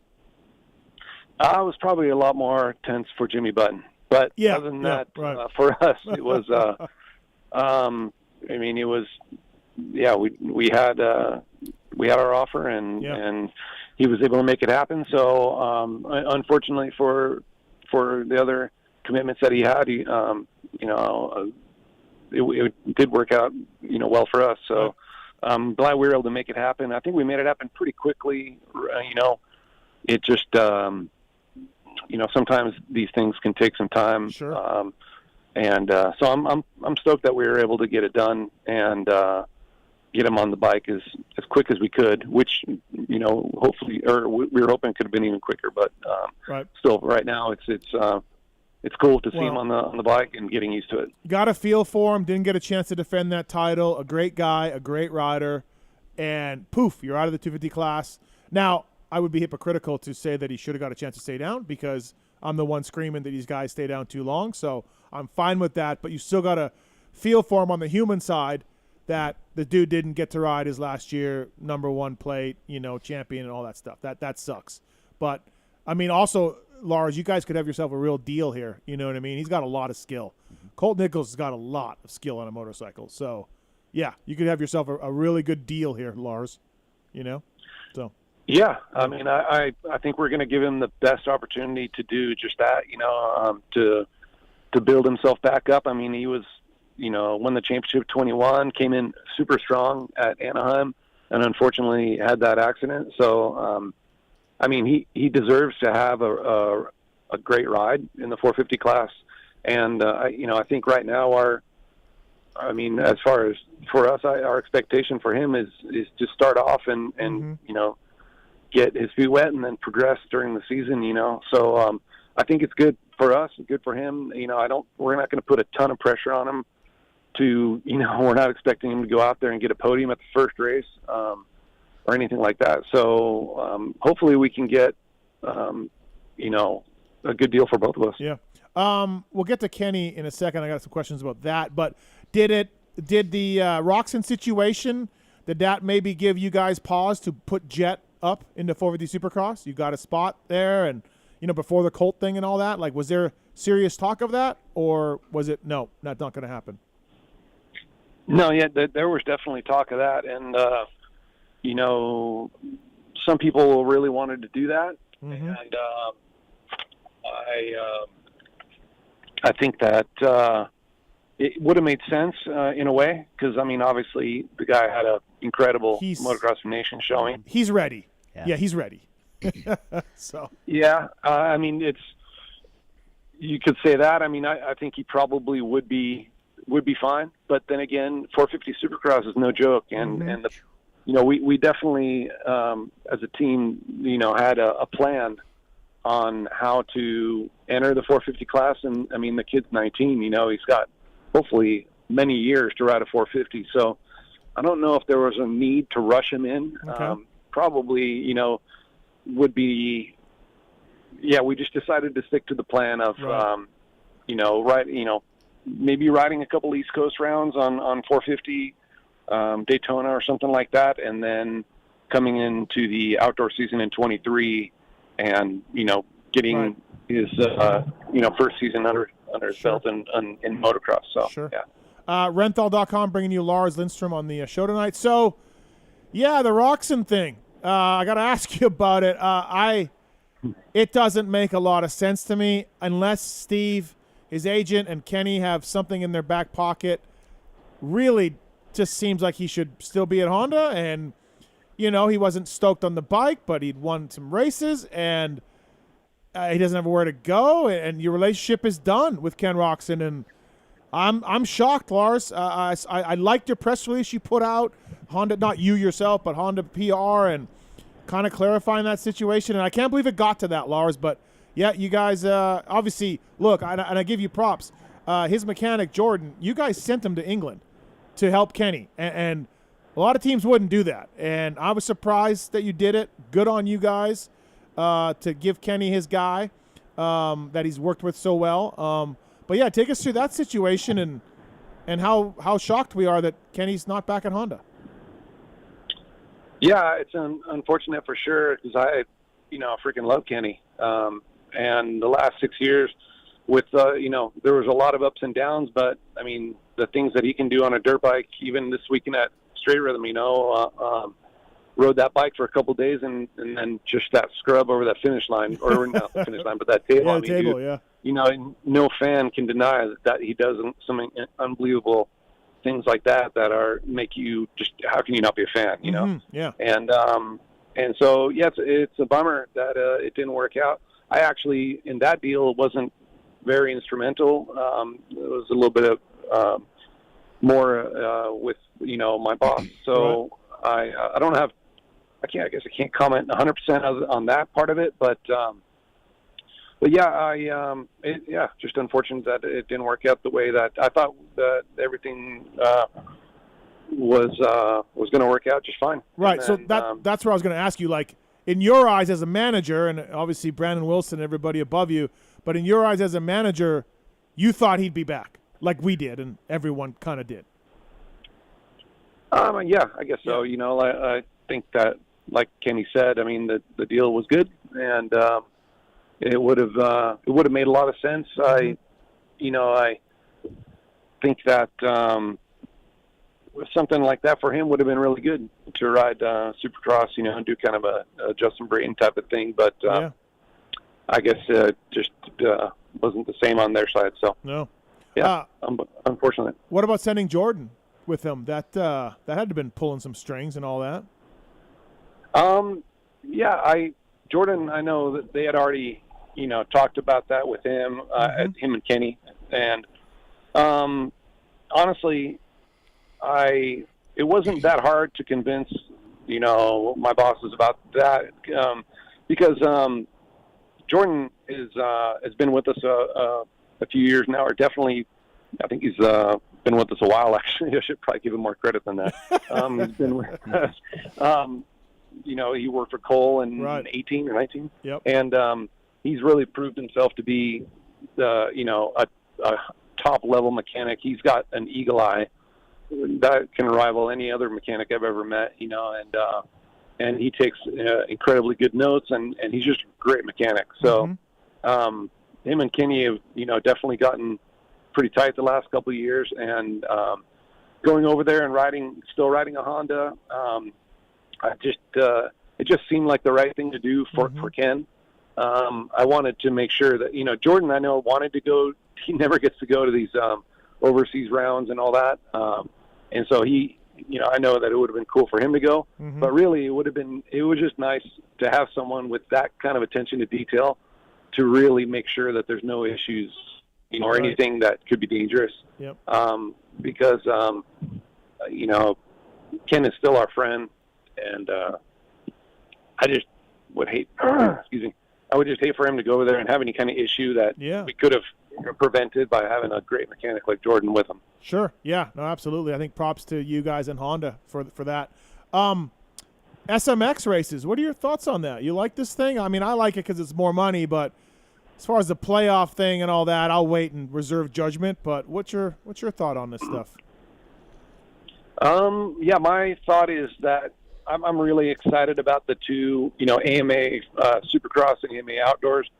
The marriage there. Yep, I think that's really exciting that we can we can watch Supercrosses and we're allowed to talk about outdoors now and stuff like that. Yeah. I think that's cool. I really think that there's a lot of benefits that we don't even know yet. Like, one thing as a team manager that I'm excited about, I think, is that we're going to have one credential, so we don't have to send in credentials again for outdoors. Yeah. I know that doesn't mean anything to most people, but to me, that's going to be nice. Right. The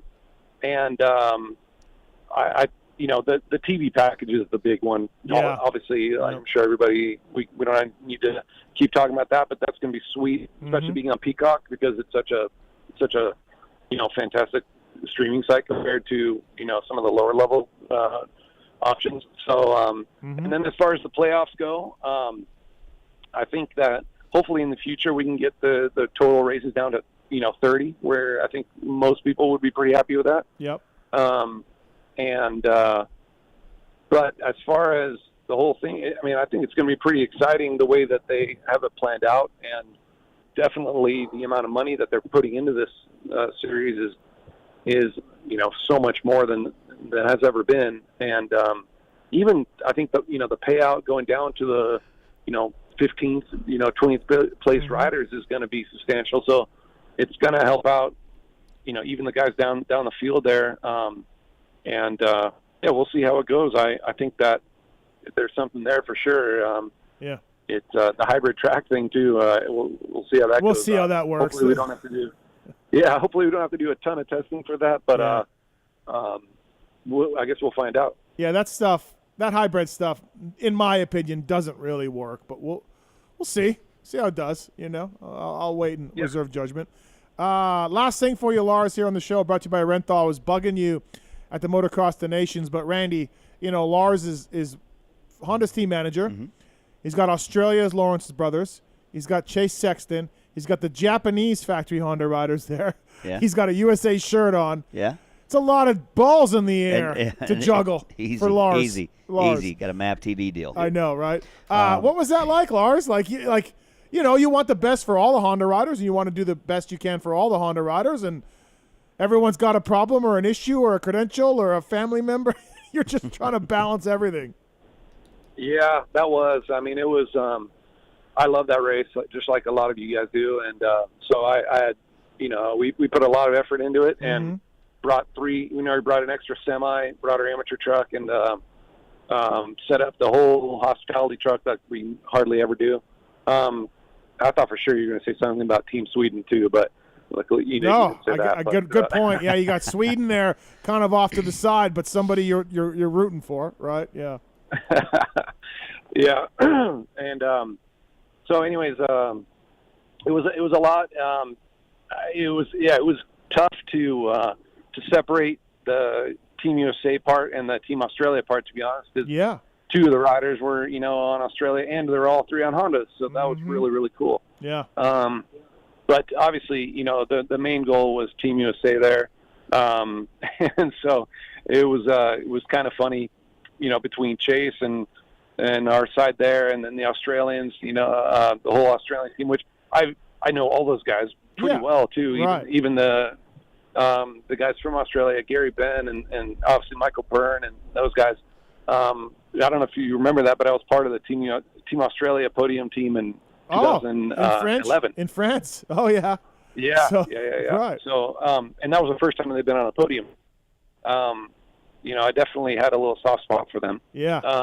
But at the same time, it was pretty cool being involved with Team USA, being part of that whole conversation and dealing with the star guys and Eli and Justin Cooper. I think, and then Paul Perry, a buddy of mine that works, I get to work with them now because of Renthal, closer, and he did a great job too. So I think everybody did a lot of work, and Christina Denny and Mike Pelletier at AMA. I was super impressed with them. The amount of money they put in, not only that, but the amount of effort and making sure we did it right and knowing all the rules. We definitely came prepared, and it was just a really, really cool thing to be a part of, and winning too was just cherry on top. So it was really cool. How did Sweden do? Because Canada sucked. Sweden, I think they got 12th or something like that. Freddie got 9th in a moto. Good job for Freddie. He did well in one moto. Yeah.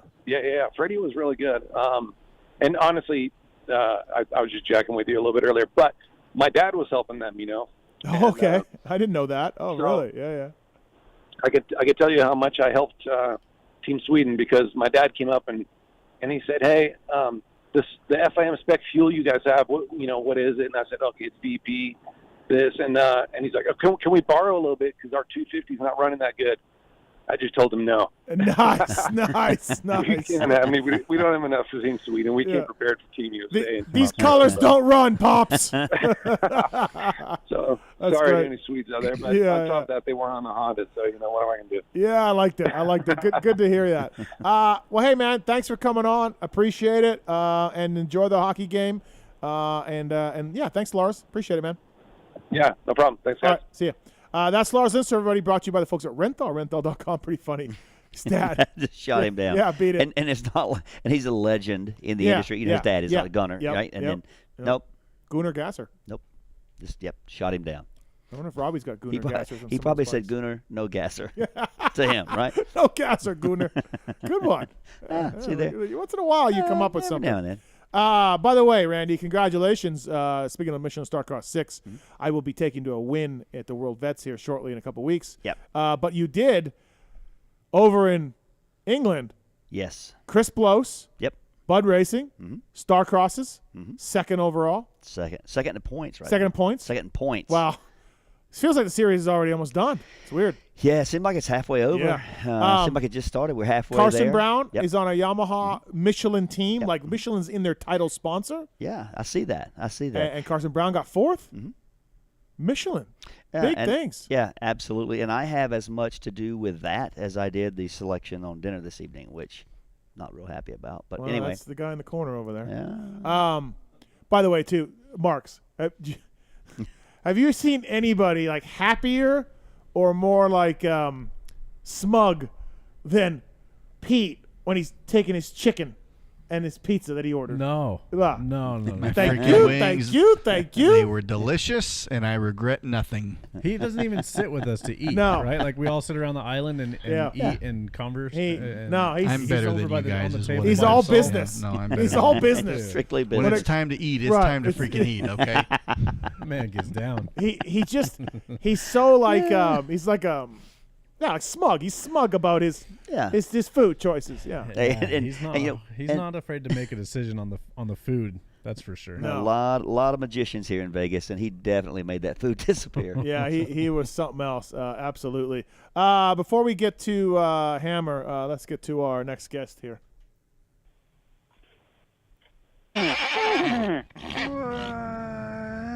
Oh, shit. That's David Bradshaw's bike. I just fucked up. Mr. Side, what's up?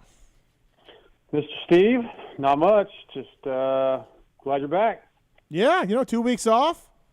2 weeks off for the wrap-up show on you as well. So, that's what I do for you. Yeah. Things I do. It's all, always taking credit, right? What's happening? Just prepping, man. Prepping. Put in a couple 20s today, prepping for vets. You're not taking it too serious, but I am. 20 seconds or 20, like 20 laps, or what are we 20 doing? 20 minutes. Yeah. 20 minutes. 2 All 20s. Right. Okay. Well, good job, Mr. Side. Yeah, way to go. Again, I just work hard in silence. That's what I do. I'm not going to post everything all over the place. And That's what you're known for. Silent. Yep. Just not going to, go around bragging to everybody. But never would we think that Steve Mathis would brag, Randy. He's not one to tout his accomplishments at all. Not at all. Missed the 5th title by 2 points. I don't know if you guys ever heard. I've got something special coming in. Yeah, I know. There's rumors. I've heard rumors. Yeah. I sorry to let you know this, but there's facts. Yeah. It's not just rumors. And it's facts, you are embargoed. I know that I am. You are embargoed. I'm embargoed in more ways than one. You are. And Mr. Side will see that November 5th. He'll see it when it's time. He'll see it when it's time. See it when it's time. Yeah. Let me tell you. Will I see it? I have to have the GoPro pointed backwards, I guess, if I'm going to see it. Okay. Wow. Well, Bold words. Work on some starts today. Did not go left, Steve. Went straight. I just work hard on silence. That's You what working I- on silence. you That's what working I on do. concrete starts or just dirt? Dirt. Well, well, I had not chicken taking out- it too serious if he's not practicing on the surface that you start on, right? No, Glen Helen's dirt. Is it dirt now? Okay, gotcha. Yeah, they got rid of that. That's right. Yeah. 12 years ago. Yes. I got chicken coming out with a pickaxe, so he's going to groom my start for me. But yeah, Mr. Side, listen, I congratulate you on your work for the World Vet Prep. Good job on taking it all seriously, and again, I changed your life, and you're welcome for this. So yeah, no problem. Sure.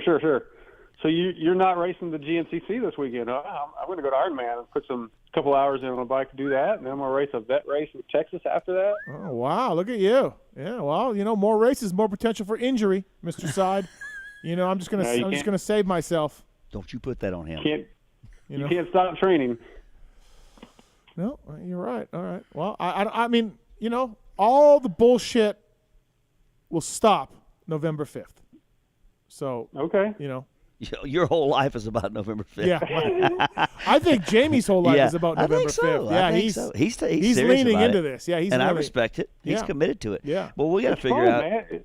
What we got to figure out is which class you're going to ride, because there's a little bit of scuttlebutt about that. I'm hearing you saying 45B, 40B. Look at the schedule. Yeah. Whatever. Yeah. I mean, you guys need to decide what class you're going to race, and then I know, Steve, how close you are and how much respect everyone at Glen Helen has for you. Mhm. So certainly you could get the schedule adjusted to Right. suit you, kind of like Pastrana with X Games used to be. Yeah, right? yeah. So you get the schedule to suit you, buddy. I sometimes I have switched classes from one day to the next because if one is early in the program, I'm like, I'll ride that class because I don't want to ride Glen Helen. But yeah. It is going to be 3 motos this year, not 4. They're going to okay. stretch it out a little bit. I Yeah. hope for some track maintenance here and there. Yeah. You yeah. hope. Or just to give time to get people corralled into the start, right? Perhaps they have Yeah. corrals now. Okay. The Monday show after could be a smooth sailing show. Nothing to talk about. Oh, I'd love to be in here on that one. Yeah. Oh, yeah. Well, that'd be good. Mr. Gald will Yeah. be in here. Oh. You guys are all pussies. Rolling his way down the hill. Roll himself. That was quite a display. That was amazing. That was amazing. I was so when he failed to ride more than 10 feet after first getting on the bike because the fans were yelling, "Goldie!" The fans who gave him like Fireball and five beers and 2 fireballs, right? Right.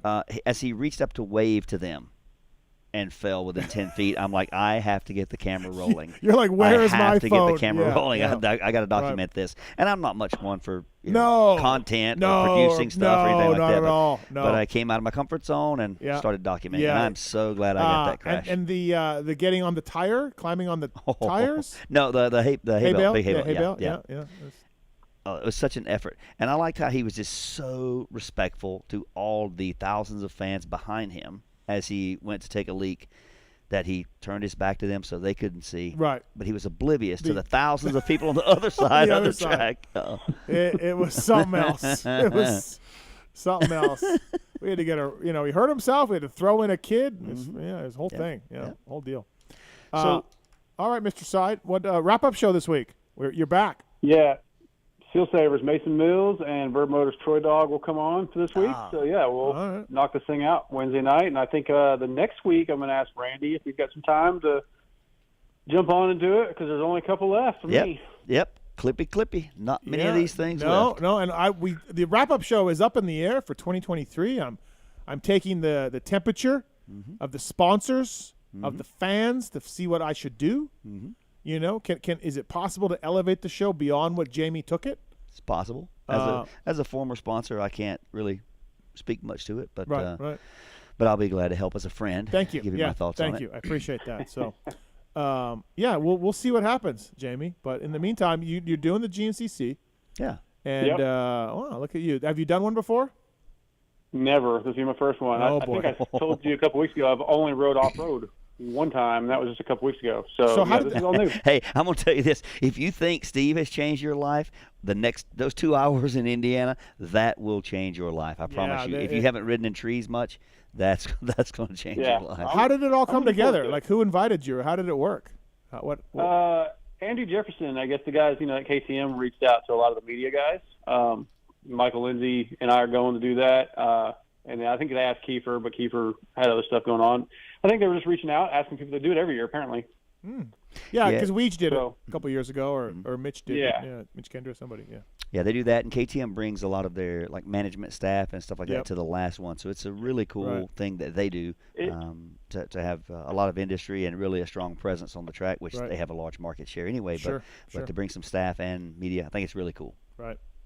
It's either that or they heard how I'm just ripping this Husky 350 to pieces, and it's like we got to get him out of here. Yeah, you should work out a contingency deal with Bro Show for the World Vets. Yeah. Work out some sort of program. Yeah, I'm working on some deals too because I know about your surprise. You got a surprise, so I'm working on some surprises too. Okay, all right, fantastic. Again, I'm just racing myself. I'm just competing within myself, and that's all. You're racing with a bunch of other guys. That's all that's all that matters to me is how I feel at the end of the moto on my effort, and where I place is irrelevant. Wow. Well, that sure takes a lot of the fun out of it, Steve. Yeah. Yeah. That's... Well, I guess that attitude right there is why you don't have 5 Manitoba titles. Yeah, maybe.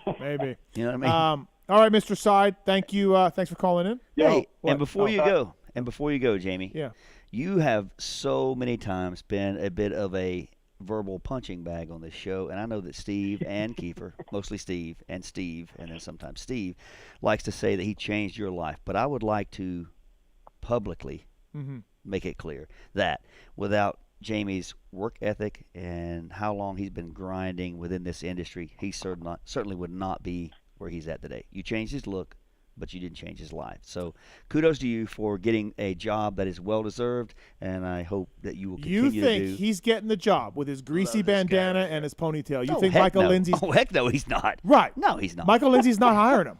No, he's not. But the thing is, you can't take someone who's stuck in the 90s with a ponytail and a bandana and then get them a haircut, and all of a sudden they're a off-road motorcycle, supercross, motocross media person. You can't do that. I did that. No, you didn't do that. You took someone who has a great work ethic, who has been dedicated to this sport, building his own podcast. But Randy, right? Hold on. That's what you got. That person who had done his own groundwork and then got him to change his look. Yes, he's more receptive. But you don't even know about the talk that I had with him, the multiple talks I had with him. Yeah. Because Jamie here was afraid to leave his ditch digging job. Blah blah blah. He was scared to take that leap. Yeah. And I had talks with him, deep talks. And I will say this, out of admiration for you, you're definitely someone who can shed light on having faith in oneself, taking some chances, stepping out and building your own. I said you can always go back to your shitty job afwards. Yeah. Don't worry about those ditches. There'll always be ditches in Texas. There'll be ditches. Yeah. And they'll call you, and you can go do it. And now, Jamie knows that he's got 99 problems, but a ditch ain't one, right?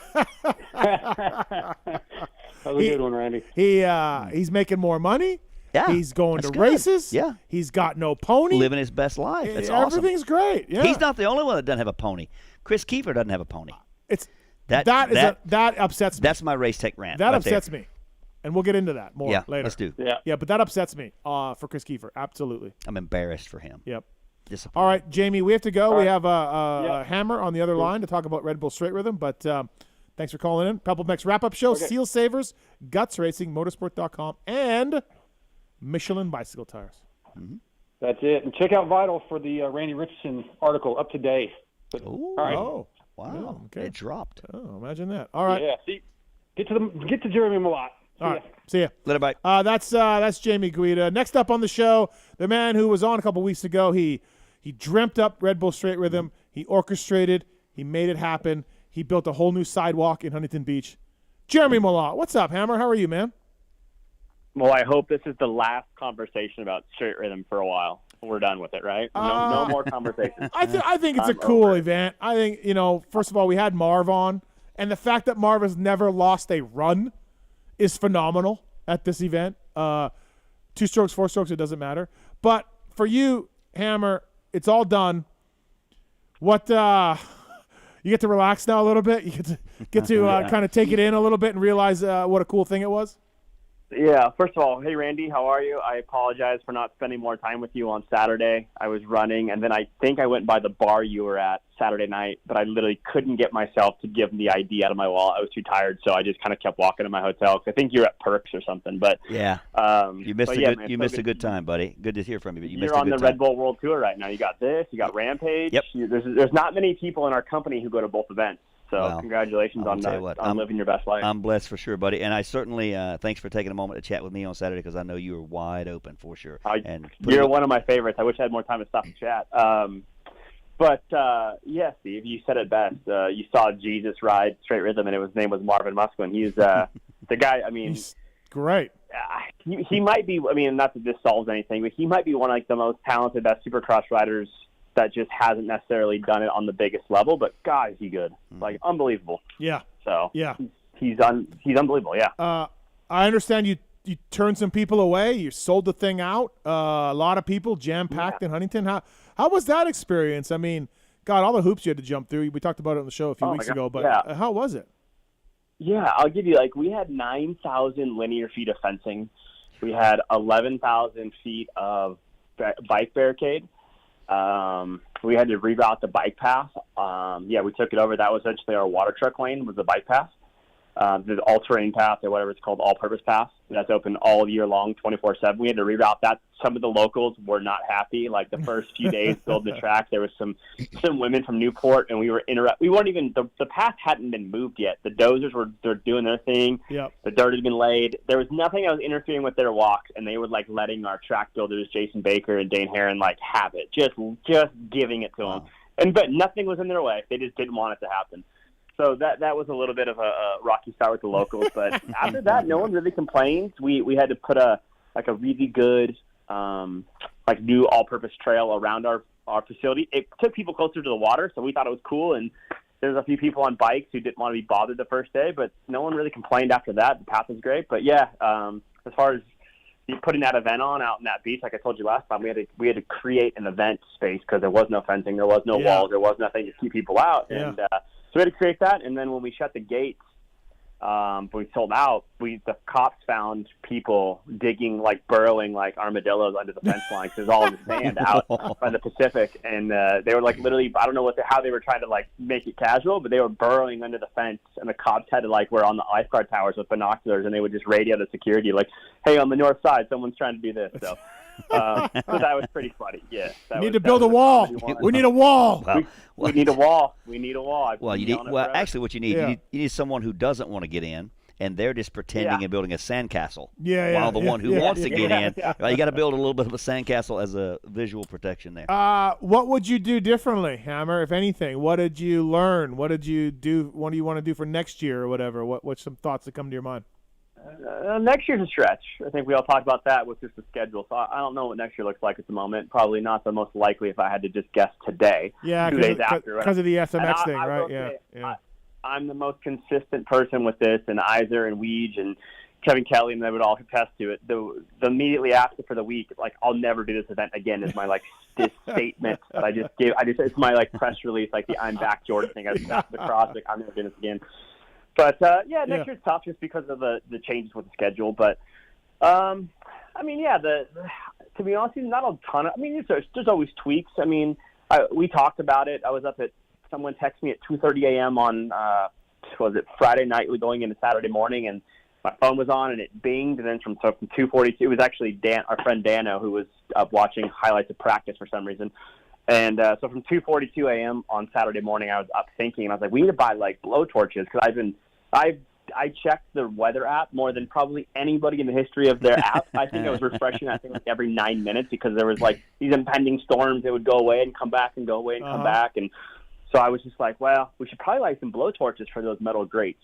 That was one thing I wish we had done. And, again, we just kind of ran out of time with all the little things. But yeah, so at 4 a.m. I was making notes we got to do this. But as far as the product goes, I would have loved to open the pits up to the public. Some people were complaining about that. It was unfortunately a call above my head. It was a fire marshal from Huntington Beach walked it and said, yeah, it's not happening.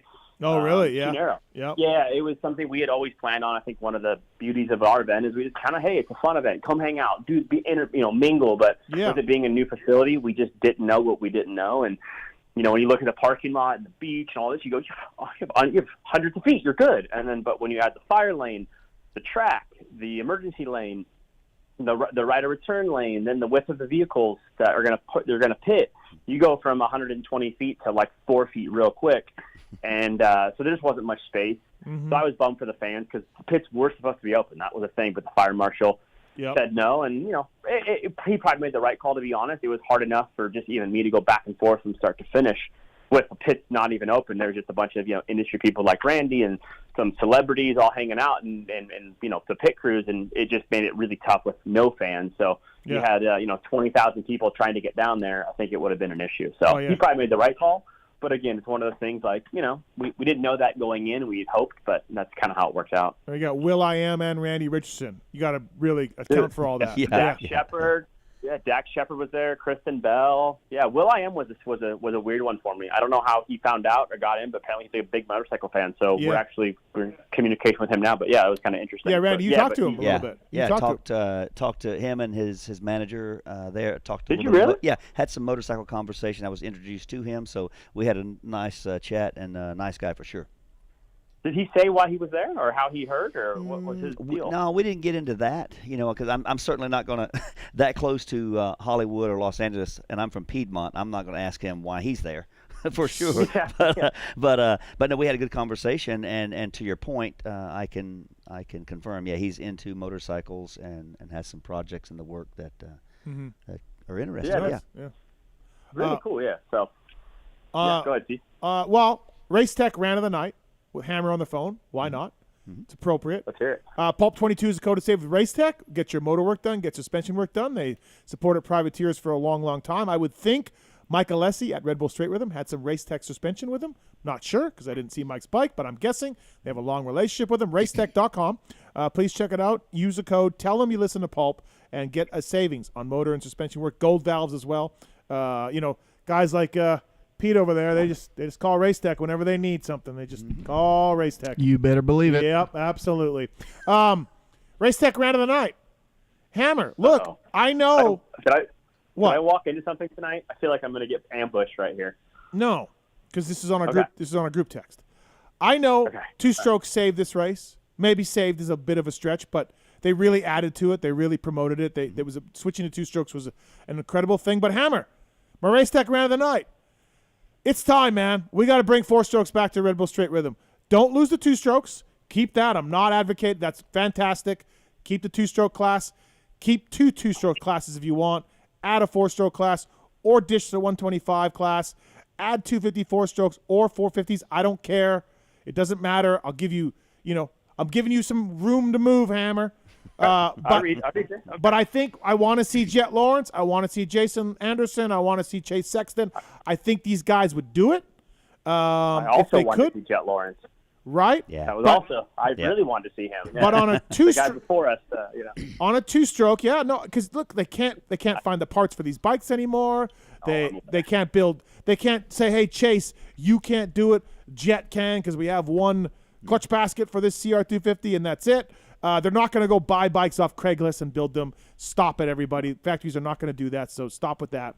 I think we're going to bring back the thumpers just in one class. Hammer, let's do it. Let's go. Race Tech ran of the night. It's time. A rebuttal now? Is that my turn? Yep, your turn. Okay. I don't know how these Race Tech rants work. I've never seen someone on the call getting ranted at. Oh, it happens a lot. Don't worry. Oh, yeah. No. He even does it to show sponsors. Yeah. Oh, great. Okay, good. No, I mean, I heard you. And I'll say this, the event's fun. First and foremost, I've said many, many times, if anybody's coming here to, try to revive a career or get a new sponsor, this isn't the place to do it. This is more for fun. Mm-hmm. But the moment you bring 4 strokes into it, and obviously we did, and I know you're saying we get these guys. I didn't get those guys, or we didn't get those guys when we did do 4 strokes. It was still the same, well, you only got Red Bull guys. Well, everybody's invited. All the big names are invited. Whether they choose to come is up to them. This, and I always say public pressure is a fun one. If you want to see someone there who didn't show up, let them know. I mean, the only people who lost out in that case were fans. But the moment you bring 4 strokes in, and I've said this, the stakes go up. I'll tell you right now, I walked that track with Jason Baker, and I walk it with the eyes, and this is, compliments to him. I go, what's Hanny going to quad today? So I walk it, and I go, hey, can he quad this? We look at it, and he goes, maybe if he does this, this, and this, and yeah, I go, knock this down. Because I don't want guys getting hurt.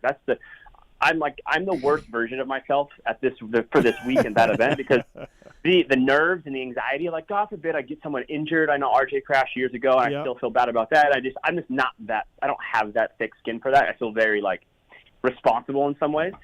So I try to dumb the track down, and we didn't see the 4.4 that Haney did. So the dudes find things that you just don't anticipate. There was another 4 in there, and I was literally told Jason Baker, lay this ski down so they can't get over the next one, and they do it. And so you put 4 strokes on that track, they will go 4, 4, 4, 4, 4, 4 all the way through, and then it's scary. And then the guys go, I don't know, man, I'm nervous. You're always gonna have a little nerves. The last thing I want is someone to be like, hey man, I'm scared. I don't want to do this. That if that's where the event ever went to again, then we did it all wrong, because you shouldn't be scared. You should be like AP, just having the best time. And so the moment you put 4 strokes out there, we just lose what we're after.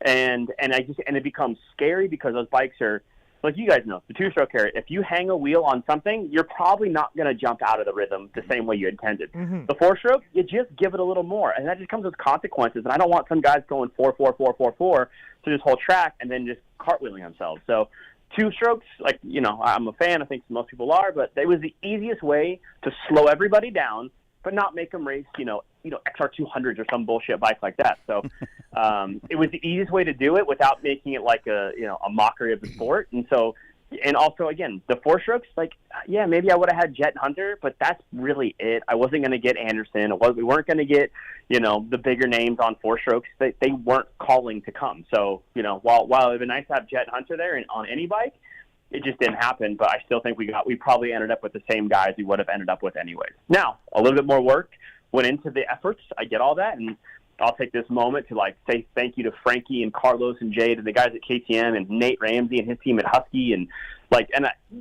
we've never really worked as Red Bull and Pro Circuit with Mitch and Schneike, but those guys are the best. Mitch is he's unbelievable. He's an unbelievable human, and Schneike worked his ass off, and I can't thank them enough for the efforts they put in, because I know it wasn't easy, and I think they maybe had a really good time. But I know it wasn't simple, and so for those guys to make that effort to make our event better, I'm forever indebted to them.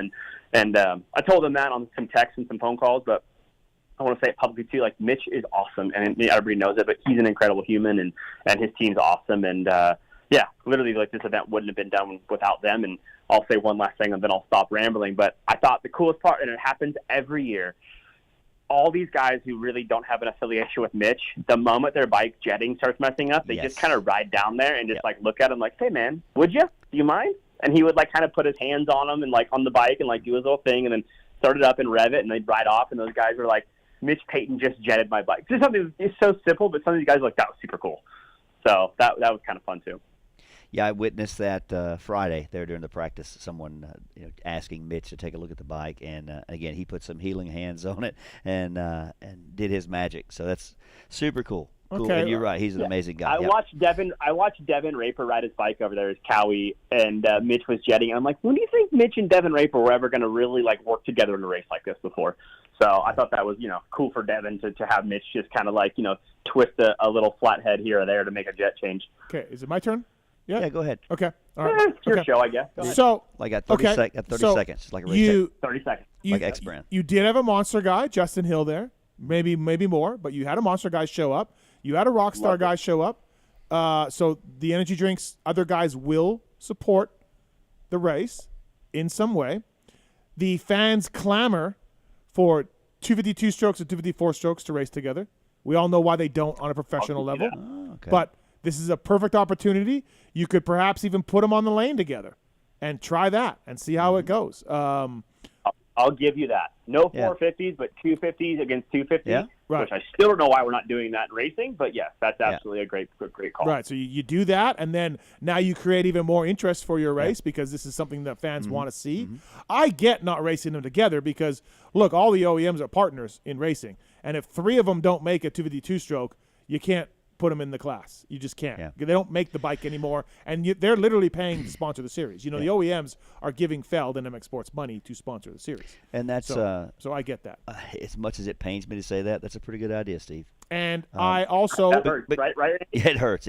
But no, but think about this: you could get some top tier 4-stroke 450 riders to ride a 250 4-stroke in this event against 2-stroke guys. Well, like I said at the beginning, really cool. I gave Hammer Gives the it more leeway. star power. I gave Hammer the leeway to be 450s or 250s. I don't know. I'm just saying get thumpers back in. And then also, my ultimate point, the checkmate here on the whole argument is I want to see Jet Lawrence. Boom. I just want to see Jet Lawrence. There you go. I mean, you have Lucas's number, right? I do. Yep. Lucas was there. Call him, you know? Like, I think we can, between you, me, and Randy, we could really, you know, maybe get Jet in the future. But, yeah, I think Jet would have been great. Hunter would have been incredible. You know, I was putting pressure to get, you know, when that RC video came out, I get it. That bike's super old. But, like, you know, Joe Shimoda, come on out. You know, I know it was never going to happen. Right. And I knew Lucas made a play at Mitch. Mitch was like, hell no, he's going to get killed in that bike. I think he's like 18 years old. But, you know, a guy like a Shimoda, like, that would have been really fun. But, unfortunately, I do like your idea of just having like kind of a 250. Yeah, a 250 and maybe that's a separate class, right? That's a separate whole deal. It's not the main class, you know, the main. No, class. it's the main class. Okay. I think it would. All be right, the main either class. one. Yeah, 100%. whatever. Yeah, like we don't need more bikes and races on track. I think that would fill out potentially, like you said, the 1 versus 16 seeds never really going to be great for obvious reasons, but.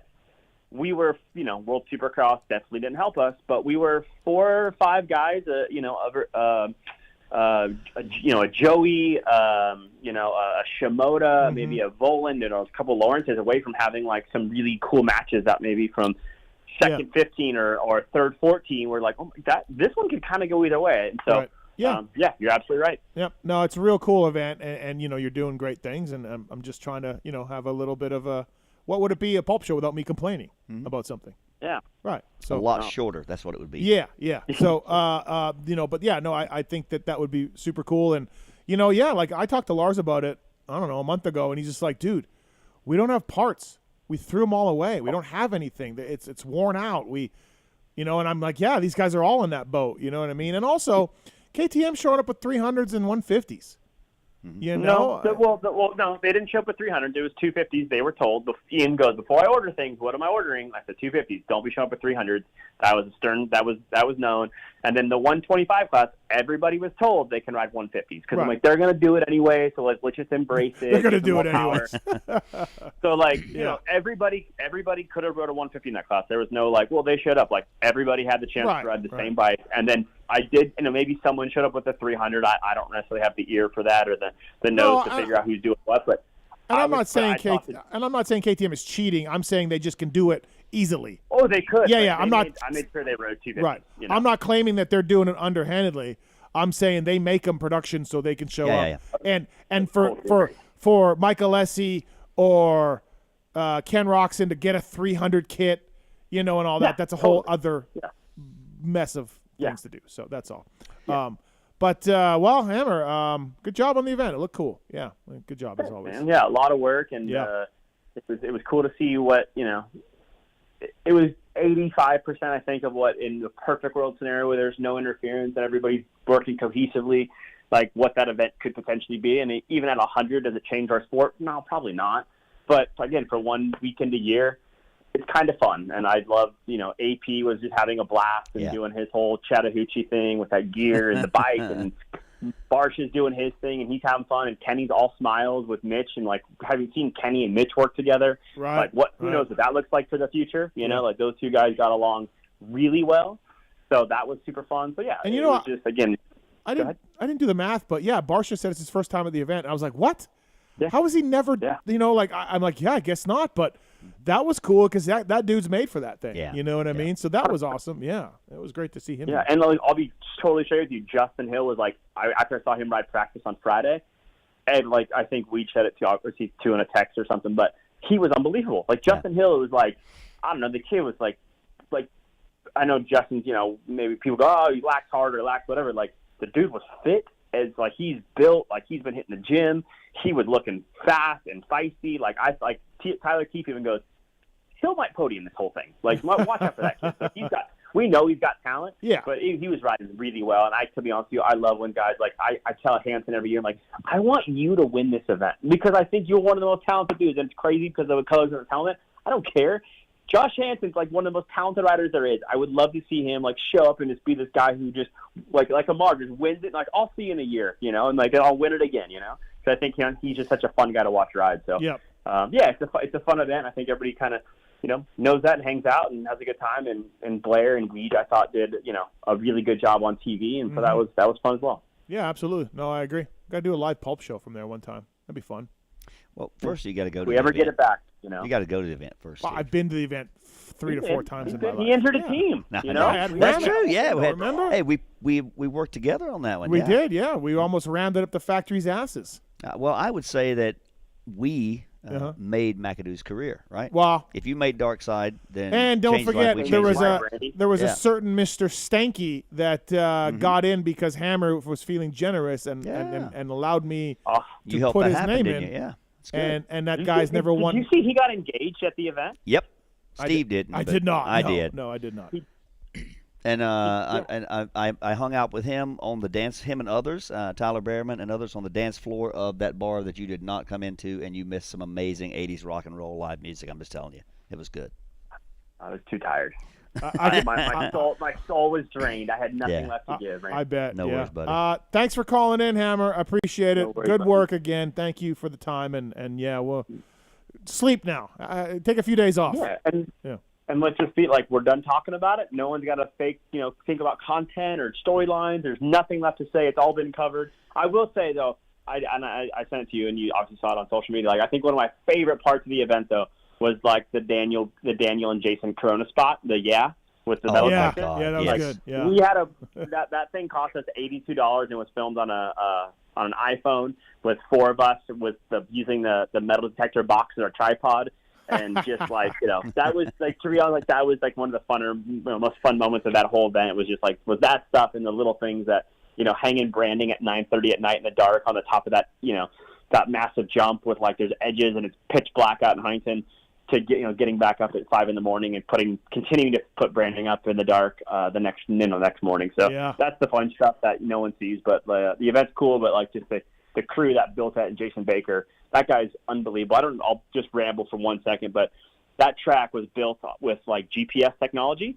Like that was the most even track that he's ever built, that's ever been built, because it was built with like a computer program, and then literally they plug it into the dozer, and the dozer can build the track. It knows what to do with the bucket and where and how high this jump needs to be. So really cool technology that will probably change how tracks get built in the future. So it was really cool. Yeah, I saw that little feature on the TV thing. That was cool. Yeah, absolutely. It was really cool. That technology is so amazing. Not even weeds could screw it up. Yeah. We figured it out. We got in there and did it. So cool. So cool. Awesome. Thanks, guys. Thanks, Hammer. Appreciate it, man. Talk soon. Always appreciate it. Bye, Randy. Have fun at Rampage, bud. We'll do, buddy. Later, man. Bye. Bye. Jeremy Malott from Red Bull on the PulpMX show, presented by Motorsport.com, Decal Works, and the folks at Fly Racing. Maxima as well. Love Maxima. 927. Love that. Recently, 927. Yes, it was. Yes. Yeah. Still the number one selling performance two-stroke oil in most markets around the world. Pulp20 is the code to save with MaximaUSA.com. 4-stroke oil, of course. Mitch Payton, speaking of Mitch Payton, he's using Maxima oil, Monster Energy Kawasaki as well, with Anderson and Cian Cirillo using Maxima oil. Love the suspension clean. Love the SC1 as well. They do a good job, the folks at Maxima. MaximaUSA.com. ProFilter.com, Pulp20 again to save air and oil filters for dirt bikes, street bikes, side-by-sides, and everything in between. I just changed the filter in my Blue Crew, and took the dirty one, threw it away, put a Pro filter in. It couldn't be any easier. Love it. Pre-oiled filters, and there's a real option for riders to avoid changing and cleaning an air filter ever again. Sold through Powersports dealers nationwide. Motorsport.com as well. Pulp20 at Maxima USA. Pulp20 at Pro Filter to save. Thank you to those guys. Randy Richardson from Michelin in here. Of course, Carson Brown using the Starcross 6 to get 4th. Chris Blows, Starcross 2nd. World Supercross. And I think and Starcross 6 installed by you recently. Yeah, absolutely. Went on like like cake. Is that a thing? Cake is definitely a thing. Yeah, but went on like but cake. It makes no sense okay. there. Twisted Tea as well. Thanks to the Billy Grotto and everybody at Twisted Tea. The HEP Suzuki guys, Twisted Tea, hiring Larry Brooks as manager. I did a podcast with them last week. Please check that out. LB, always an interesting listen for sure. Did you listen to it? I haven't yet, but definitely he's a great guy to listen to. He is for sure. And thanks to the folks at Twisted Tea. Great guys. Marks, you need another Twisted Tea? Not yet, but soon. Oh, because his wife was over while Pookie was gone, and when I said, "Hey, Courtney, do you want some like a case of Twisted Tea?" Because thanks to Billy Grotto, I have some here. Yeah. Her eyes lit up. She'd never been that happy in years. It's probably about 6.5 to be precise. So Twisted Tea, thank you to those guys. Please check it out. Twisted Tea is fun. We know that. And we thank the folks at Twisted Tea for that. I got Robbie with that one. That's a good one. You got us all. That felt good coming out. So thanks to those guys for coming on board. All right, motorsport.com, tweet at Pete segment. Let's do it.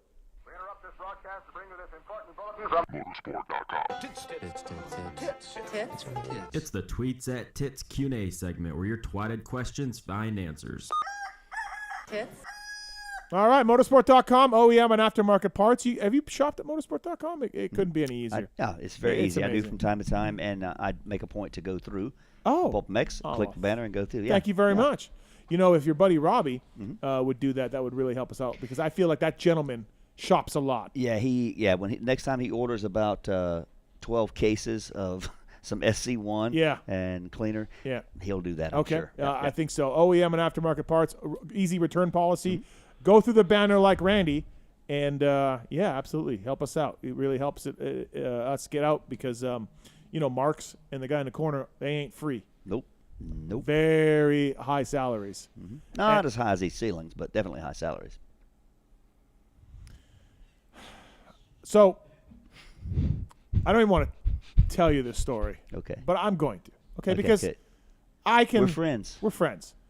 We had 2 people come over yesterday, husband and a wife. I know the husband. I did a podcast with him. I've heard about soon. parties like this in Vegas. Yeah. Go We ahead. had keys and Keep telling me. we put keys in a bowl.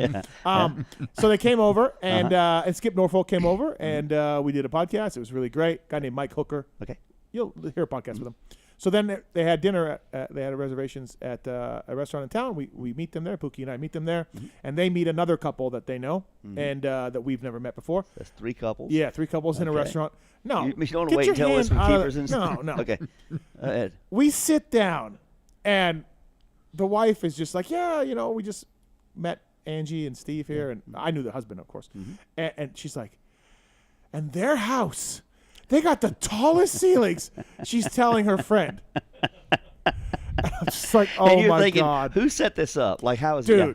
like, she was just being like, they got a beautiful house. Yeah. And then their ceilings. You got to see their ceiling. And I'm just like, fuck my life. Like, this woman, nicest woman ever. Just commenting to her friend about, I'm just like. It's breathtaking. It must be something to it. Must be something to it. It's just, I like how when y'all were in Canada and had some more renovations done. And even though I'm a little bit afraid of heights myself, I want to do the bungee jump thing while I'm here. Okay, I want to do that. all right. I definitely want to do that off the balcony if that's cool with you. Again, I didn't really want to tell that story, but it just was funny that this nice lady was talking about it, and I was just like, really? So anyways, motorsport.com at PulpMX Show on Twitter. Send them into Pete over there. He picks the best ones, and let's do it. So I want to start this off by saying it's early in the show, so there's not a lot of tweets, but that's not because I'm trying to cut it off early. I have to preface this. It was just a little light this week. I'll take the blame for it, but just so you know. Well, I don't want to be getting the look when I hit the outro and you're like, this freaking guy trying to get out early. Sir, I'm sure you have a bunch of questions about the UK Supercross and the Red Bull Straight Rhythm that you've been accumulating in your mind. So feel free when you're done to just fire off questions to Randy and I about the events that we were just at. Okay, I'll work on that. Okay. Yeah. All right. First one is from Joey Lips. Hypothetically, could Tomac be a fill-in on the MDK team since Reed and Grant are out? Would he be eligible for the World Supercross title, or is he out of the point since he was a wild card? Does that gentleman know about Eli Tomac signing with Yamaha? Does MDK actually have a team allocated? Oh, because the okay. teams So don't he's do saying he can ride a would Yamaha, ride his on Yamaha MDK. under the MDK Got team. it. All right. No. That's another team. He's on Star Yamaha. That's not going to work. Be careful. When you say no, you sound like the average Supercross and motocross rider. Right, That okay. is, no. From Ask TGIF for you, Randy. Okay. Tire thread TPI. What does that mean? Because it's confusing to him. Well, it's I hope to simplify it for him. It's actually more complicated than it used to be, but that simply means the threads per inch. So the number of fiber or nylon or whatever material they're using, the number of threads per inch. And typically the higher number of threads or the higher TPI, it's a little bit more of a more premium tire with a little more supple casing. Whereas a lower TPI would be less, more coarse, and a little bit more rigid feeling. Thank you. By the way, I think I've sold a few sets of your Michelin DH mountain bike tires. Now, I understand you have the E-Wild series. Correct. And you're very big on that. And I use a slightly different tire than E-Wild, the DHs. Yeah. Is that fine, or would you rather have me push the E-Wilds? If you're pushing Michelin bicycle tires, I think we're good with that. Okay. And I think that the E-Wild is more of a all mountain type riding, whereas as you and I've discussed, the more challenging descents and rocky edges and sharp edges and your weight and or speed, I think is more suitable for the DH. Okay. So certainly that's good for both. I've passed it on a few times and said these are really great. Yeah, Michelin bicycle tires were great. I greatly appreciate you promoting all of them and Dark Side on the wrap-up show as well. The good thing is, bad thing is that bicycle tires, mountain bike tires in general, they are way more complex than like an off-road motorcycle tire product offer or street bike or what have you. So there's so many different for downhill, all mountain, cross country, right. Enduro. Enduro. They're just and we make multiple products, tier 1, tier 2 within each segment. So it gets confusing even to me at times. So I'm sure Tits over there in the corner will be reaching out for some mountain bike tires. Yeah, he has that and those car tires for his wife, but I'll brush him off. Don't worry about it. Just send me anything you can. Okay. We'll anything and everything. I'll figure it out. 2 of everything. Yep. Yes. Okay. Another one for you, Randy, from the Voice of the Drunken People. T100, El Camino, Ranger, or Ridgeline. Which one wins Mini Truck of the Year of the decade?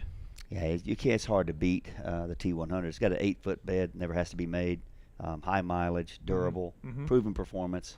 T100 for the win. I disagree. Well, you've never driven the T100, so. Steve, from Chris Langston, can you please briefly cover why Chris Betts retired? Well, our buddy Betts, I was going to have him on one of these shows, maybe next week with Kiefer. Good guy. He just, he had a lot of injuries. He didn't get a lot of playing time this year with the Dodgers. He kind of got some broken promises a little bit, which frustrated him a little bit. Okay. He's 26, which is old for a minor league baseball guy. All of the injuries / broken promises / just got him fed up with the game of baseball. So, yep, it happens. Is he going to be AC's man friend for a living? I think so. Yeah. Okay. I just hope he gets serious about training for muddy Supercross. I think that's on the agenda too. Yeah, I want to see that guy in a muddy Maine. Right. Yep. Right. Yep. All right. Next one is from Hunter Sykes. This says Boxgate. Tough blocks around the track and cardboard blocks with tent stakes holding them in place on face and landing of jumps. What's the question? Just whatever. That's what his proposition is. Regular tough blocks around everywhere, except for on the jumps and landings, you would have the cardboard ones. Well, cardboard ones would still get knocked over by breathing on them. So in the World Supercross, they had cardboard tough blocks. Yes, and I saw the one Kenny sat on. Yeah, that's great. Not advisable. I mean, if you just breathe on these things, they move. They were broken. They were scattered. I don't know what was up with the cardboard tough blocks. Yeah, it's a challenging thing because you think about it. Like back when I raced Supercross, it was just a hay bale. Hay bale, yeah. Really, that's why they call them. But anyway, it was a hay bale with a little nylon thing that they would cover it with. Yep. And a Camel Supercross, I still have some at home. But anyway, that I didn't steal. I just borrowed them. So if you ever need them back filled, let me know. Yeah. But it goes from that to the foam type things we have now, which at times maybe save a rider. They right? do sometimes. Absolutely. Sometimes save a rider, Yeah. but sometimes cause a crash. So that's really challenging for me. Rather than seeing a rectangular shape, I'd like to see all of them lining the track in more that triangulated Yeah. To where they got a flat base, of course, slope side, and that gives the same amount of signage. Actually, give more signage, right, for each side of the stadium. Yep. And that they're less likely to snag a foot peg. So. Yeah. Yep. Love to see that. You know, you have a foam expert sitting over here. Yeah. What about a softer foam that's going to give way easier, but is not going to crush like a cardboard box? Well, my big thing is they get Stay moved. put. Yeah. Like if you go off the track and hit a tough block and crash, well, you shouldn't have gone off the track. Don't stay on the track. So yes, it sucks, but you're off the track. You deserve to crash. Not deserve to crash, but whatever happens, happens. The point that drives me crazy is they just get scattered everywhere. And then they take dudes down. So for me, I was thinking about that. Like if they had, depending on the depth of the track, especially on jumps and things like that, there's enough base there. I think they could have like a sheet metal or aluminum base, kind of like the baseball. You know how I love team sports. You know how the bases, actually have a base, but then they have a rod that goes into the ground. Right. If they have those bases hammered into the ground, let's say, and then Velcro on the base of the pad or base of the tough block, and it adheres Velcro to that. That way they don't get knocked off as easy. Or my idea was a little tray. You attach a tray to the ground with ridges, high ridges, and then the tough block fits into that tray. I like that. It's plastic. I like that. But the thing about the tray is, if you've got a metal piece that's bent up, then that could potentially be a sharp edge to fall on. Plastic. Okay. Plastic tray. Okay, got you. Yeah. So it just cracks. Yeah. But there's many ways to do it. So. Yeah. Whatever they do, though, don't just keep rolling it out every year. All over the place. From Bryce Meyer for you, Randy. Okay. Besides the $1 million jump, is there anything else Pastrana has done to hurt himself before a series started? Was he someone who hid injuries early on in his career? What do you mean $1 million jump? At Castillo Ranch. Oh, that when he one. Okay, did the stupid thing that his dad clearly told him not to do. Right. And he over the bars. But why is that $1 million? What his dad was saying is that like Suzuki and sponsors and so on, and potential of a championship, et cetera, et cetera. Sure. Theoretically, that cost him $1 million. Okay. He started 2005 with a broken wrist, riding Anaheim 01 with a cast on his wrist. So that's that one. There was the year that I'm not sure if he started the series, but I remember he dislocated his shoulder swimming. Hit the side of the pool and knocked his arm out of socket. The poor guy just stayed hurt all the time. Unbelievable. Yeah, and I honestly think that was due to his, size and lankiness. When he hit the ground, his body had more leverage to dislocate or damage things. Whereas Carmichael's like throwing a Rubik's cube across the ground, right? It is small and roll. Right. So. Okay. From Ryan Hargrave, if Shane McElrath wouldn't have tanked that year to stay in the 250s, do you think his career would be different than it is now? Hard to say. Yeah, who knows, right? I don't know. I mean, who knows what opens. And, Savacci, I did a podcast with Joey Savacci today. It's coming out on Racer X. And he's like, hey, if I would have stayed one more year or moved up early, because there was talk of that, then Adam, I would have got 2 years at Cowie to build a base before Adam came up. Or if Adam had stayed down, maybe I ride there another year and I do really well. I remember his first year.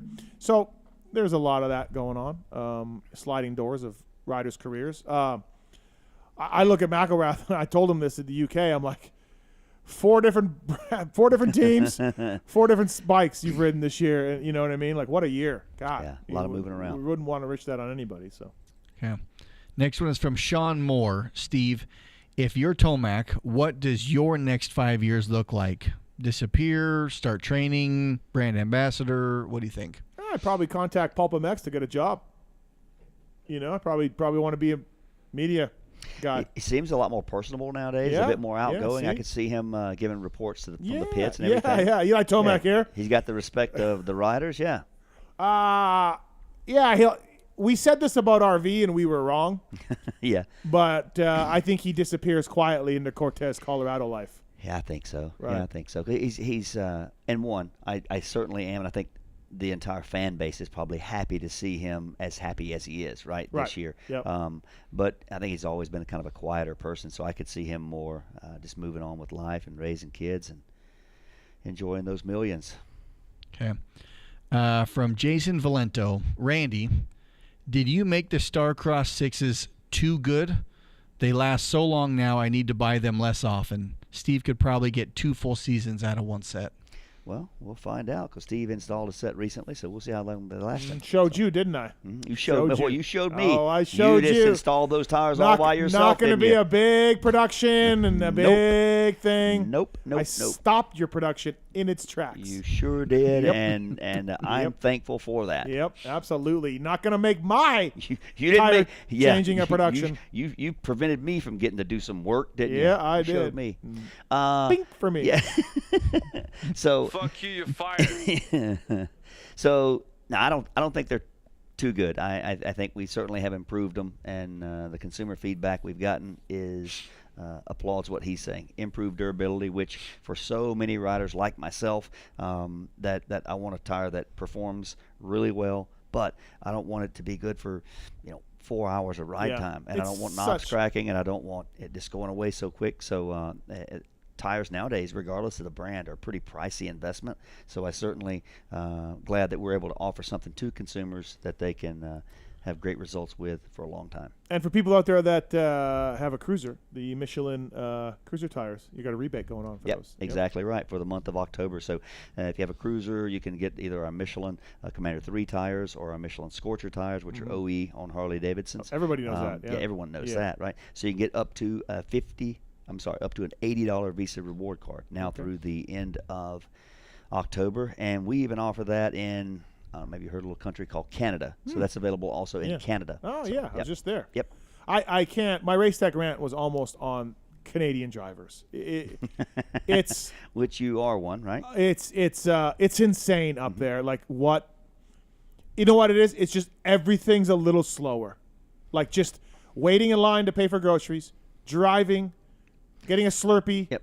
It's just all racing a pit bike a little slower. Wow. The Canadians are just a little slower. The alcohol limit. Exceeded. I was going nuts driving up there. I rented a car and I just it's so slow. I got pulled over for speeding. The gentleman let me go. I mean, I'm just like okay. Walk me I'm through on that. a three. Okay. I'm on a 3-lane divided road. Okay. Lots of businesses, but still divided road. Yep. 3 lanes. Okay. And it is. I need to do the math here, but what is 60 kilometers an hour? That's a way of measuring speed. So Thank you. You just go the distance over the time. 80 is 50. 80 kilometers is 50. Okay. Right? 60 kilometers per hour is 37 miles per hour. So the speed limit is 37 miles an hour. Okay. On a divided 3-lane. Now, granted, again, businesses on each side, you're turning in and out. You know what I mean? Like, it is a little busy, but there's a divider, and it's 3 lanes. And that's the speed limit. Which lane were you? I don't even know, but that's the speed limit, and I'm just like, I mean, I can't even. And how many? It was 60 units of measure per hour were you going? I was doing. It was 60 F me. What was it now? kphs, 60 kphs. Yeah. But I'm trying to think what I was doing. I was doing 73 in a 60. Yeah. 73 miles an hour, or 73 kilometers an hour in a 60. I'm surprised the horse could even get you. The guy let me go. I'm just like, are you guys serious with this? Like, what is going on? And it's just, there's a highway with no businesses. Yeah. A highway with a ditch in the middle. Yeah. 2 lanes each way. 2 lanes each way. Yep. Ditch in the middle. No businesses. It's 80 kilometers an hour. 50 miles an hour speed limit. Well, you're just like, what? The no businesses sounds like you had no businesses going that fast, and that's why they pulled you over. 50 miles an hour on a highway. What the hell is going on? Short show. Let's get this going. Okay. Short show. Let's get this going. From Mitchell Johnson, is AC still on the upswing of his career? Or if AC never wins a 450 race, would he be the biggest surprise flop in MX history? Well, we've already talked about Pastrana. Yeah, I mean, you might want to say Pastrana, right? AC has won a 450 national. A few of them, right? Hasn't he? At least 1, 2. I don't know. I'm not a journalist in the sport who covers it race after race after race. Randy? That's a Travis question, by the way. That's a low blow. You may care, huh? That's a low blow. Well. Yeah, he's got a couple. Yeah. So he's won a 450 nationals. Yeah. So Travis never did that. Travis never did that. Yeah, no, I don't agree with that. Yeah, I don't think that he's the biggest flop. Okay. From Duh Machine, Randy. While you are away traveling so much, who was tending to the weeds at the Michelin headquarters? I tell you what, I don't know, but if I get back and things aren't looking good, heads are going to roll there for sure. So, yeah, you know what? That's honestly, yeah, I like to be silly and have some fun, and me, Steve, everything's a production, but I do take pride in our facility, and while it's not my job to, if I see a little piece of trash here or there, I'll pick it up. I'll try to keep the place looking nice. That's old news, right? Wow. Motorsport.com. Please check it out. Great guys. Thank you for giving me the look anyway. I appreciate it. it. At PulpMX Show for questions. As always, thank you to the good folks at Motorsport.com.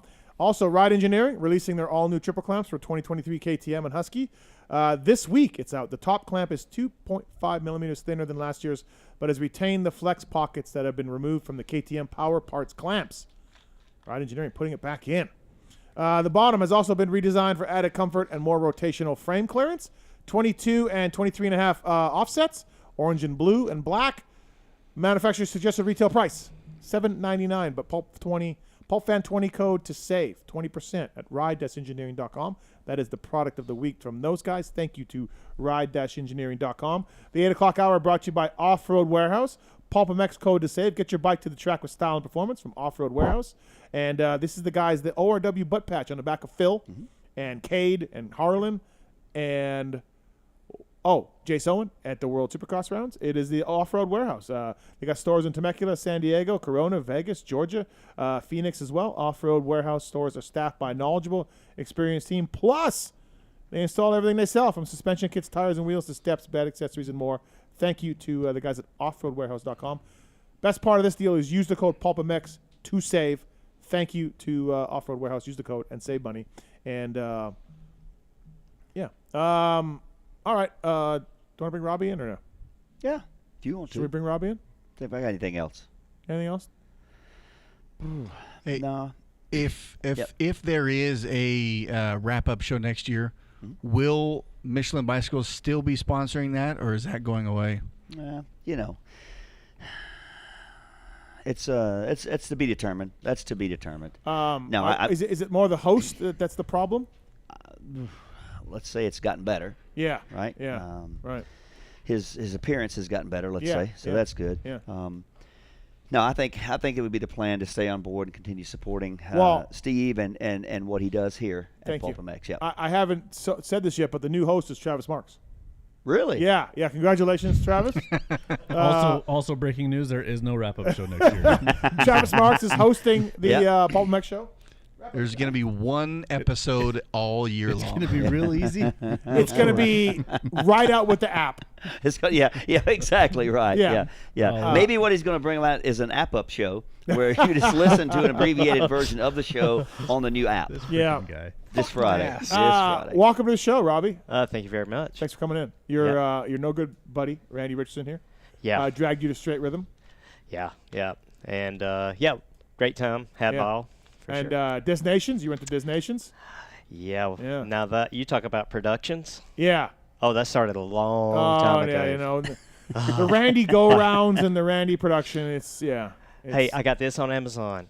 Oh, hey, I got this at a thrift store. Hey, you're going to wear this, we're going to do this, and this is our outfits. And, Friends just can't go to the race. No. It's the whole thing. You guys brought a cardboard cutout of James Stewart to the Red Bud. 18, That's Nations, Flats too. That was actually one of the more epic fun things, and that Robbie and Harvey and our buddies back home, we have so much fun, and that's why your post about riding with your buddies, that means a lot to me because like my memories with my buddies, I can have an emotional connection to seeing what you did. But yeah, did that my post did it kind of be like, oh, he has a heart, like he's a nice guy. I said, wow, he did a good job of pretending to be emotional. Right. Okay. Thank you. Appreciate that. I think Pookie said the same thing. Yeah. Exactly. Oh, look, he's actually emotional. But no, we at 18 we go to Motocross of Nations, and Robbie invests in purchasing a champions dinner table for us. Yeah. And of course, the lady tells him, well, we can get you a table, but all the champions are spoken for, all the Motocross Nation champions. Oh, no, we don't mind. We just want to come to the event. So then as we're loading up to go up there, I convinced Harvey to bring his cutout of James Stewart. And at that time, he was fully recluse from the industry. Right. Yeah. Gone. So we roll up in there with some vintage Bob Hanna pants and ratio rights and have a few in us already. Yeah. And flat stew. Stew. It's great. So good, yeah. Yeah, you put him down in the chair there. It was, heck yeah. It was awesome. And then, and they gave us a hard time about sitting there. There was some Italian dudes sitting over there on the other side of us, and they have a Renthal Sprocket. They had my RDG company name in there, and I'm like, they're like, no. And, we're dressed like idiots. Yeah. Straight from 1988. Flat stew.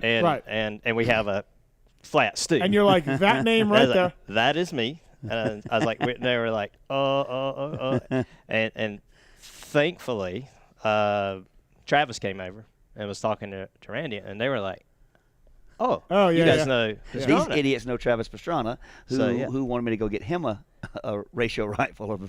He wanted a ratio, right. And so finally, I was like, weren't they from the FIM? Yeah, or so that's what we asked. They're from his last Houston. name was Luongo. Yeah.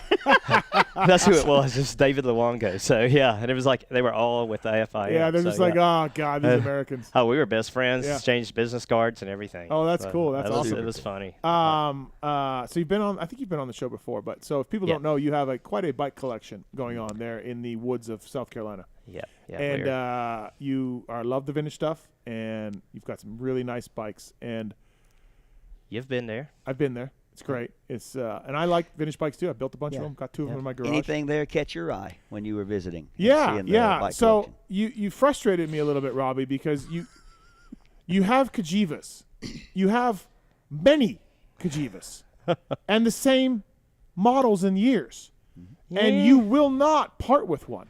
Despite my, now I've offered to buy your wife a puppy and go there at midnight and steal one, exchange for a puppy. Yeah. I have made a claim that if you happen to perish in an accident, I get to claim a Kajiva. Yep. I've tried many ways to get one, Yep. and you will not. Are you like a hoarder? How many Kajivas does a man need? 11 right now. So yes. So what's it going to take to get one of these? I want the 88. Yeah. But I'll settle for an 84 or 85. Okay. Now you're talking. There we go. Now you're talking. Okay. Now we're getting somewhere. Yeah. Because I have multiples of those. Yeah, the 88, you only have the one. Yeah. I like the 88 for the WP and the white and the really good-looking bike. And to be honest, with that being kind of a one-off year model, and with Kajiva buying Husqvarna in 87, there was not many of those imported. I've seen like production numbers of like 200. Wow. And 400, like just enough to meet homologation, and that's it. Right. And a lot of those were allocated to the race teams because they were broke so much. Yeah. They had to use so many, so there wasn't many going to the dealers. So okay, but there could be somehow you could see it in your heart to maybe part with an 85. I could do that as long as. As long as it goes to a good home, This is a good home. And there's a lot of cool stuff in here to trade out.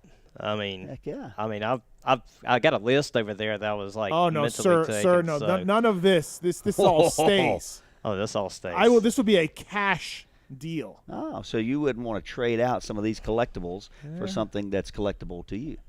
Well, I'll some items trade the swink pants or the fairy pants, maybe. Yeah.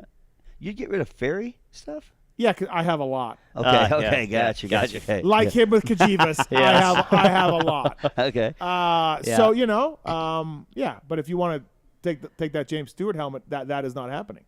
No, that belongs here. Yeah, right. That belongs here in front of those cameras. Right, right. That's the most amazing thing you have. Right here. Well, I think the Tony Alessi letter myself is most amazing. Oh yeah, But, I was reading that earlier. Yeah. And it's not a letter; it's a contract. It's a contract. You're right. It's a contract. Overlook the handwriting. It's a contract. Which I was not allowed to keep for myself. Never heard of a contract. Yeah, that is a one-way. It's only one way. Yeah. So, but I kind of like this relationship, one way. Yeah. So, what do I got to do? Like, I mean, it's. Well, I'll be honest. One of the 85s is in probably 3 OGO bags, 9800s. Yeah. So easily shipped. If you want it put together, I can put it together. But what would it cost them to ship a bike out here? You ship bikes around. That's like $300. I've done it a bunch. Yeah. Okay. Yeah. It's like okay. Well, we'll use his shipping company then. Yeah. The $300 guys are ones that are taking a bunch of bikes and they just tie them down, and it's not a box. It's not a crate. Yeah. But no. So I am not putting together a Cagiva in 9800s. I'm not putting one together. I don't know anything about these things. That's not happening. That eliminates that one. Yeah, because I first with no manual and it's no. Oh, it's in Italian, by the way. Oh yeah, they're all in Italian. Right. So no on that. Yeah. Not putting the Cagiva together out of 9800s. All right. So the one thing I can do now. Do you want it non-running or running?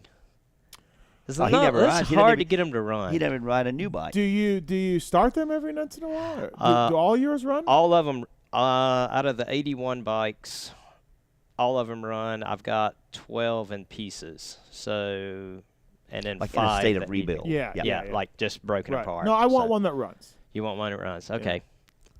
Well, that'd take a little while. And okay, so the 80, you have the 83 with the radiator kind of lower red radiator shroud, and then 84 they went to a black one. Correct. A black radiator shroud. Correct. I know way too much about Cagivas. This is awesome. So, especially for someone that doesn't even own one. Yeah. So I wouldn't mind the Strybos one, the Strybos signature one. Yeah. Okay. So, and I think I have 2 of those. Yeah. So, we got a deal. Hey, we got a deal. Yeah. Do you want a Strybos seat cover? Because I know where one's at. I don't care about that. Okay. No. Yeah. All right. Okay. So if you just want a regular Cagiva seat cover, we probably got you covered. One thing I need to do is I need to mount some tires, Randy. Yeah. He can do that himself. He's proven that. No. You need to mount I need to. some tires for me. All right. Because if he wants a complete one, we need to be able to ride it. Exactly right. And what kind of price are we looking at? Let's get that thing what are we looking at? Put some new set of Michelin Starcross 6 on it, get it ready to go. Inflation has caused some issues with the supply chains and such. Okay, but sir, Putin has really driven the cost up on vintage bikes. My comeback would be you're loaded. You don't need the money. Yeah. You are super rich. So he's got normal ceilings though. Well, again, sir, this is just a regular 2-story house. I really don't think your ceilings are that high. Thank you. I really don't. Robbie. Thanks, Robbie. I honestly, I was expecting an auditorium type scenario. An auditorium. I really did. I was thinking you could do a backflip in there, but the bungee. Mark's could do a backflip in there. Yeah. Oh yeah. Yeah. The bungee attachment or attraction is nice. Right. So you don't look again. I'm not trying to say like you're rich and you don't know. Everyone likes money. Yeah. But there's no need, Robbie, to grind your friend here for a few extra dollars. No. There's none of that. It would be a fair price. I will pay a fair price. Fair price for this Cagiva. We're so close. We're so close. Now all we need here is numbers. And also, I just want you to know, you need room in that garage. Okay. Yeah, you need I room. do need room. You don't need doubles and triples of Cagivas. Nope. No. And also, sir, I would remind you, there's no one wants to buy a Cagiva but me in America. like this, there's not. This is not a, Elsinore. Correct. Where people are like, banging down your doors to buy it. Like this is no Elsinore. This is a piece of shit Cagiva. But they're kind of like Ferraris. Listen, I'm on board with you. I say piece of shit enduringly. Enduringly, right. Yeah, because right now there are pieces of shit that we just have to put together in a pile and mold. Knowing all of this, what's the ballpark of range here that we're looking at? I would give you the friend discount. and also the fact that you have done so much for the sport. Now I like to hear that. Okay. I'd like to hear this where you're going. And Right. here's one thing Right. that I've noticed. Yeah. And I don't think a lot of people notice this. No, yeah. So I've done a lot. I'm going to get a little bit serious here in the fact that when there is a rider in need or a mechanic, Eli Tomac's mechanic, and there's a GoFundMe or something, I always see your name. And I try Man of the to do people. that as well. He's done it as well, and we're helping people. So I would like to help people understand the history of Cajiva. Yes. So I'll give you a great deal. You're And we're gonna give him talking. you're going to give him that motorcycle, aren't you? You're just going to give it to him. I can tell. There's a possibility that could happen. Oh. Oh. Well, All I need to do is figure out how to put the bottom end back together, because there's like a hole in the case and the rod's like sticking out to the. Hold on. I went. Hold on. So this whole thing has been about one of the bikes that has a hole in the case. Well, I said I wanted it running. Well, and also I went to your house and I saw complete Cajivas. And those run. And those run. Those are what I want. That's not for sale. You can't get those. But we just went through this. You said you want one that's running, and I said yes. Now there's a possibility. Are you a used car salesman? Where you're trying to sell me this El Camino? No, we're doing bait and switch. Yeah. But it's a switch of, hey, if you want one for free, it's not going to run. But if you want one that runs, it can't be free. Yeah. So yeah.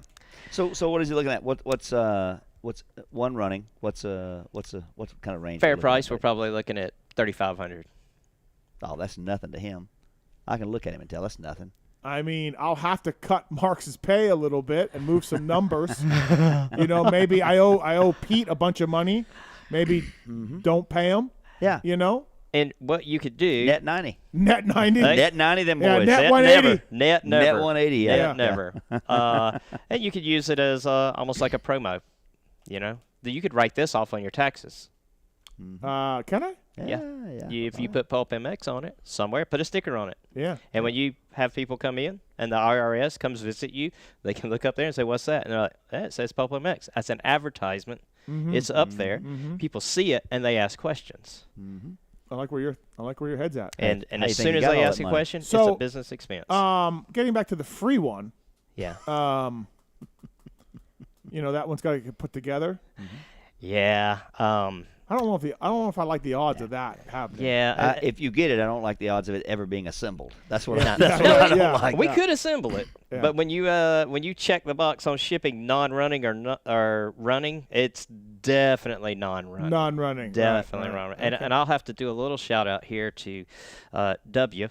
John Anderson. Yeah, I talked to John Anderson. He was actually on vacation. I believe it was Cole Anderson who helped me out on some of the peak bikes that we're building. Yeah. And I had asked him about the Cajivas because they came with XL rims. And some of the rims, if you being a restorer yourself, when you leave a tire on there that's got a tube in it for 40 years, it tends to stick to the rim. And when you peel it off, the rim is like delaminating aluminum. So all I do, sir, with every bike I built is cut the spokes out. Yes. And now I build a new wheel from the hub. Yep. I've never taken a tire off any of my rebuilds. I've done it twice, and it'll never happen again. They go right to the garbage. Correct.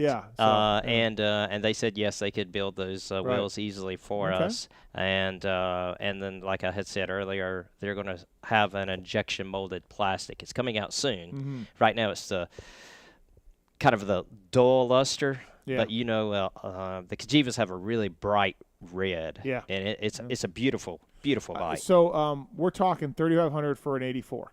Yeah. Black Shroud. Yeah. And there's a possibility once I finish the other 86, which would be the Pekka Vakanen, Davey Strybos, I may let the other one go. So, and all of those bikes run, and they're quick. They just don't stop. We've been trying to do this for a couple of years. A number of years, Guy would never. I mean, at least we've got a point where a number is being thrown out. He'd never. I sold the KDX 200 last week. Okay. So he actually sold. That's a bike. how you start. I don't know how many years it's been since you've sold a bike. It's been a while. Yeah, they make TV shows about people like you. Yeah. Called hoarders. We've tried. Harvey and I have tried to have interventions quite often. Yeah. And he just keeps buying more bikes. Yeah. Right. Just keep drinking that smart water. Let's continue these discussions, and I feel like we made some progress though. Yeah, I mean, this is a way easier discussion than with gargoyles or anything. Yeah. Barbecue Island sponsorships. Yeah. Oh, yeah. Thanks to Fly for my barbecue sponsorship. Greatly appreciate that. Okay, well, sir, I was going to take you outside and show you potential Michelin marketing. Oh, okay. Spot there. Sounds good. Yeah. If you are looking for, instead of pool noodles, if you're looking for some Michelin bib mousse to float on in the pool, we certainly can do that. No, I was thinking more a sponsorship of the island itself. Yeah, we'll look at it. Okay. We'll look at All right, thank you. We'll discuss it tomorrow over a Twisted Tea. Okay. And I want to go back to what Mr. Legendary was talking about earlier. Legendary. Yes. And Legendary brought up a great point about having the foam and everything. You can do exactly what you said with more of a viscoelastic memory type foam. What are you talking about? For the track. tough blocks. For the track. Oh, tough blocks. Okay, I'm like, what? Change gears. Yeah. Yeah. I'm like, is this about the Kajiva or about the barbecue island? And by the way, the Kajiva seats are about like that. Yeah. And 40 years later, they are still like that. Quality Italian manufacturing. It was. Yeah. But yes, there is a way to do that. I haven't seen a tough block up close, but what they look like they were molded, and it is the same density throughout. Yeah. So he brings up a good point. You can change that density and keep a throughout weight and do your plastic tray idea. Right. And there's a real soft plastic that you could fall on, and it's not going to cut you or anything. Be all right. So yeah, there's many ways to fix that. Solve that problem. All it costs is money for Feld Motorsports to do this. Yeah. And make longer ones and make triangular ones, and it just costs money. Yeah, that's it. I guarantee you some of those tough blocks have not been replaced for a decade or whatever. Time. Yeah. They don't degrade. So they'll be here when the dinosaurs come back. Right. Question for you, Robbie, on number one here. Nick, what's up, man? Hey, how are you doing, guys? Hey, Robbie. So if you let go of 10 of those Kajivas, will the wife have to let go of one of the dogs? No, that is we had already renegotiated that for 2023, and she has actually already reserved another dog. So technically, I should be able to get 96 motorcycles. So I hope she's listening to this. Well, that guy has those ATKs waiting for you. I know.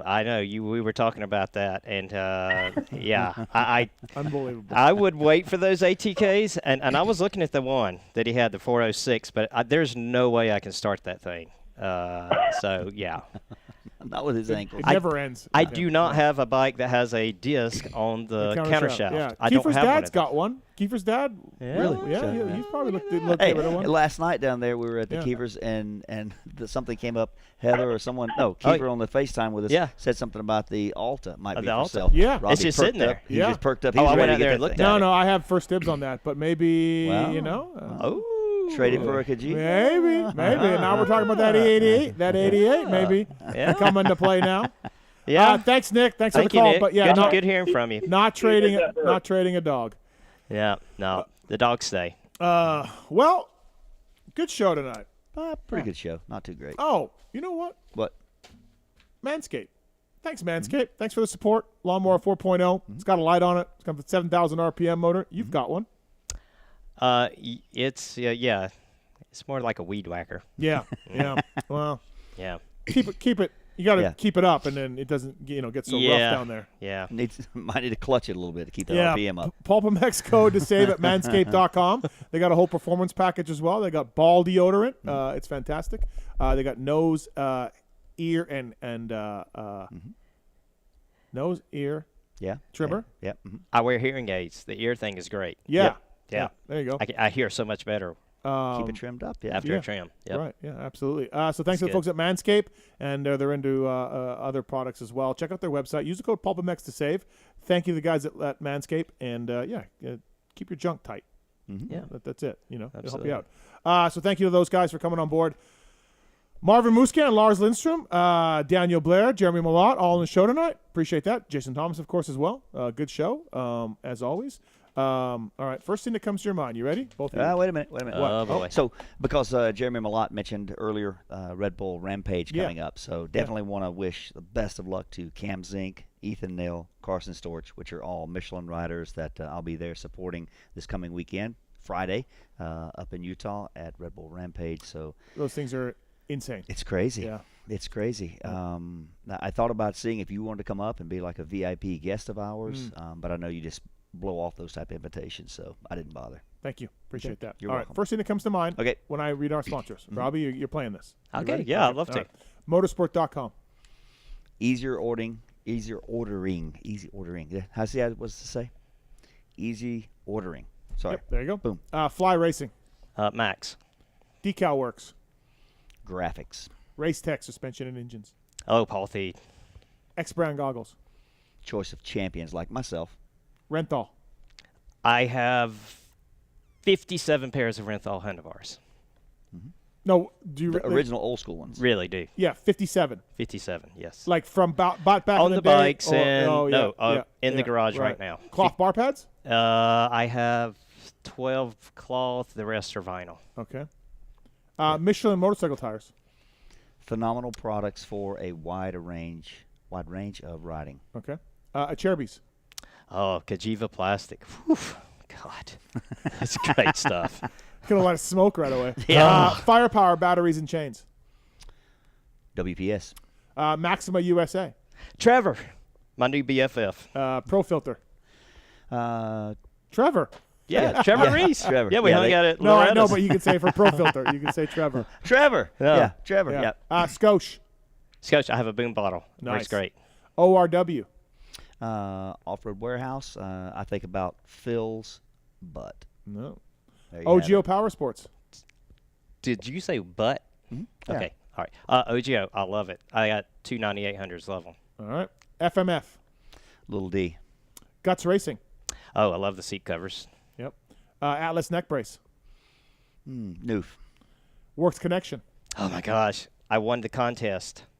You did. That's right. Yes, I did. Long time yeah, ago, a long time ago. And I right? got the cool old sticker and everything. Yeah, Yep. it was a long time ago. MotorcycleIndustryJobs.com. Randy? A great place for anyone to look for opportunities in the motorcycle industry to find employment that's they're passionate about. Get Data. I don't have any on my old two-strokes. No. But it's if I had a four-stroke, I would definitely They make look it up. two-stroke ECUs. Dan Truman, right? Yeah. Yeah. They make WUSA. John Anderson. Ride Engineering. Triple clamps. Intense Cycles. I wanted that one. Intense Cycles, Robbie. I love him. The best bicycle ever made on the history of the earth. It is unbelievable. If you don't have one, you're just missing out. So you're living 50% of your life. You were in the old studio when Yeah. the Taser first came out. Yes. And I didn't know you were a man of means back then, but you were listening to the show on the couch. And we were talking about this new e-bike, and I had a code, and I think during the commercial you might have asked me about it. I and then bought it. Robbie's like, I got one. Yeah. I'm like right now? Yeah, I got one. That's when we came out for your, I think, your birthday. Yeah, the 49.4 birthday. Right. Yeah. Yeah. I was like, wow, this guy doesn't fool around. He literally, in Yeah. 20 minutes, ordered a Taser. You let me ride yours. Yeah. And I rode around the block. Yeah. And it was so much better than the other brand that we rented that I was like, this is that's great. right. You rented, we yeah. rented The day one. before. Yeah, I we forgot went about on a that. mountain bike ride. Yep. Yeah. All right. Suspension Direct. Prototype development on a T100. Okay. Manscaped. Great for your ear hair. Mm-hmm. Okay. Wiseco Piston. Have some in some of my vintage bikes. I do. Yep. Twisted Tea. Oh, my gosh. We had a lot of those up there at the Motocross of Nations. Yeah. Had a lot of those. Billy Grotto. Billy What a Grotto. man. He's quite the character. I'd like to meet that guy. Yeah, and I feel like, a Billy and Randy reality show would work. It just might work. Yeah. Hopefully, I'll be able to cross paths with him this coming year, Bike Week. Yep. Hey, no hangover. That was the one thing I noticed about the Twisted Tees. There wasn't any hangover. Yeah. It's good stuff. What about Courtney? Hangover for Courtney with the Twisted Tees? Nah, never. Never. No. All right. Well, thanks for coming in, Randy, Robbie. thanks for coming in. Appreciate it. Always a good time. Yeah, good always time. Red Bull Straight Rhythm seemed like a lot of fun. So. Yeah, certainly was. Thank you for having me, and thank you for what you've done for the Michelin brand, for reach with your listeners, and including my good friend Steve Greer, who is a pilot for Delta, best airline in the world, right?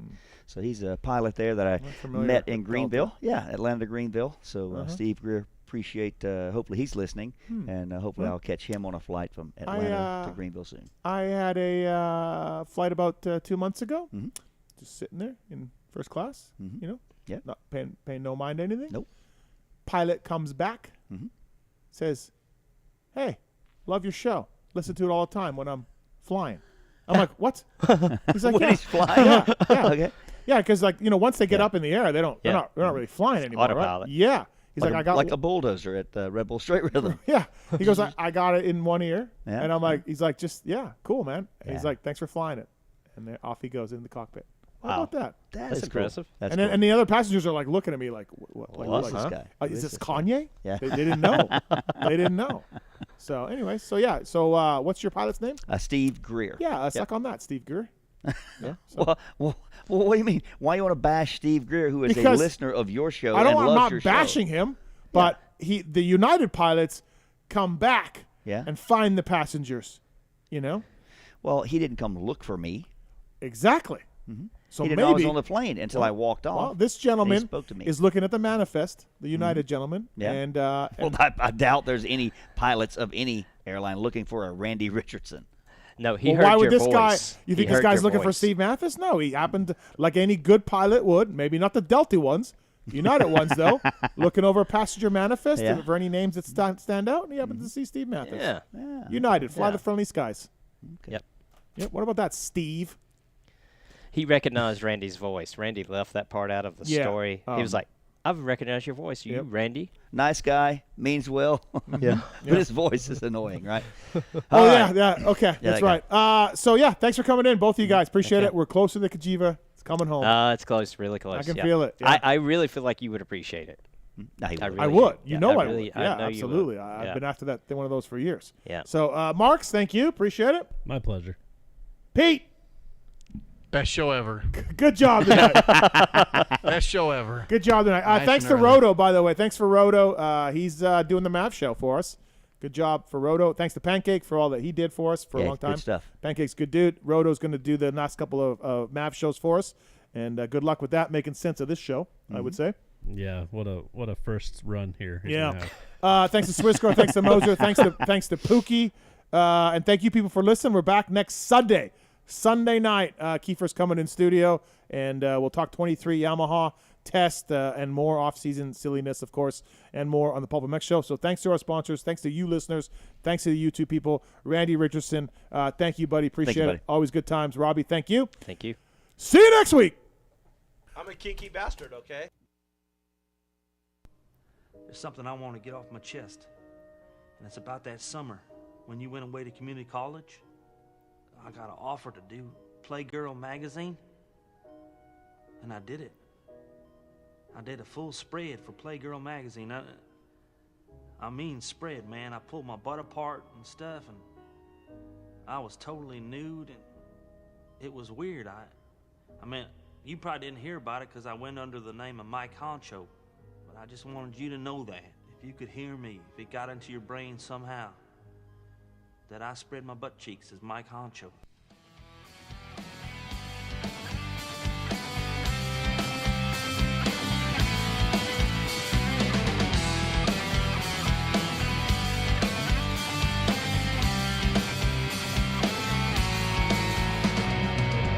I am the sword inside your flame.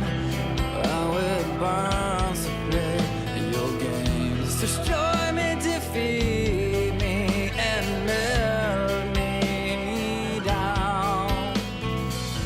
You cast me a complete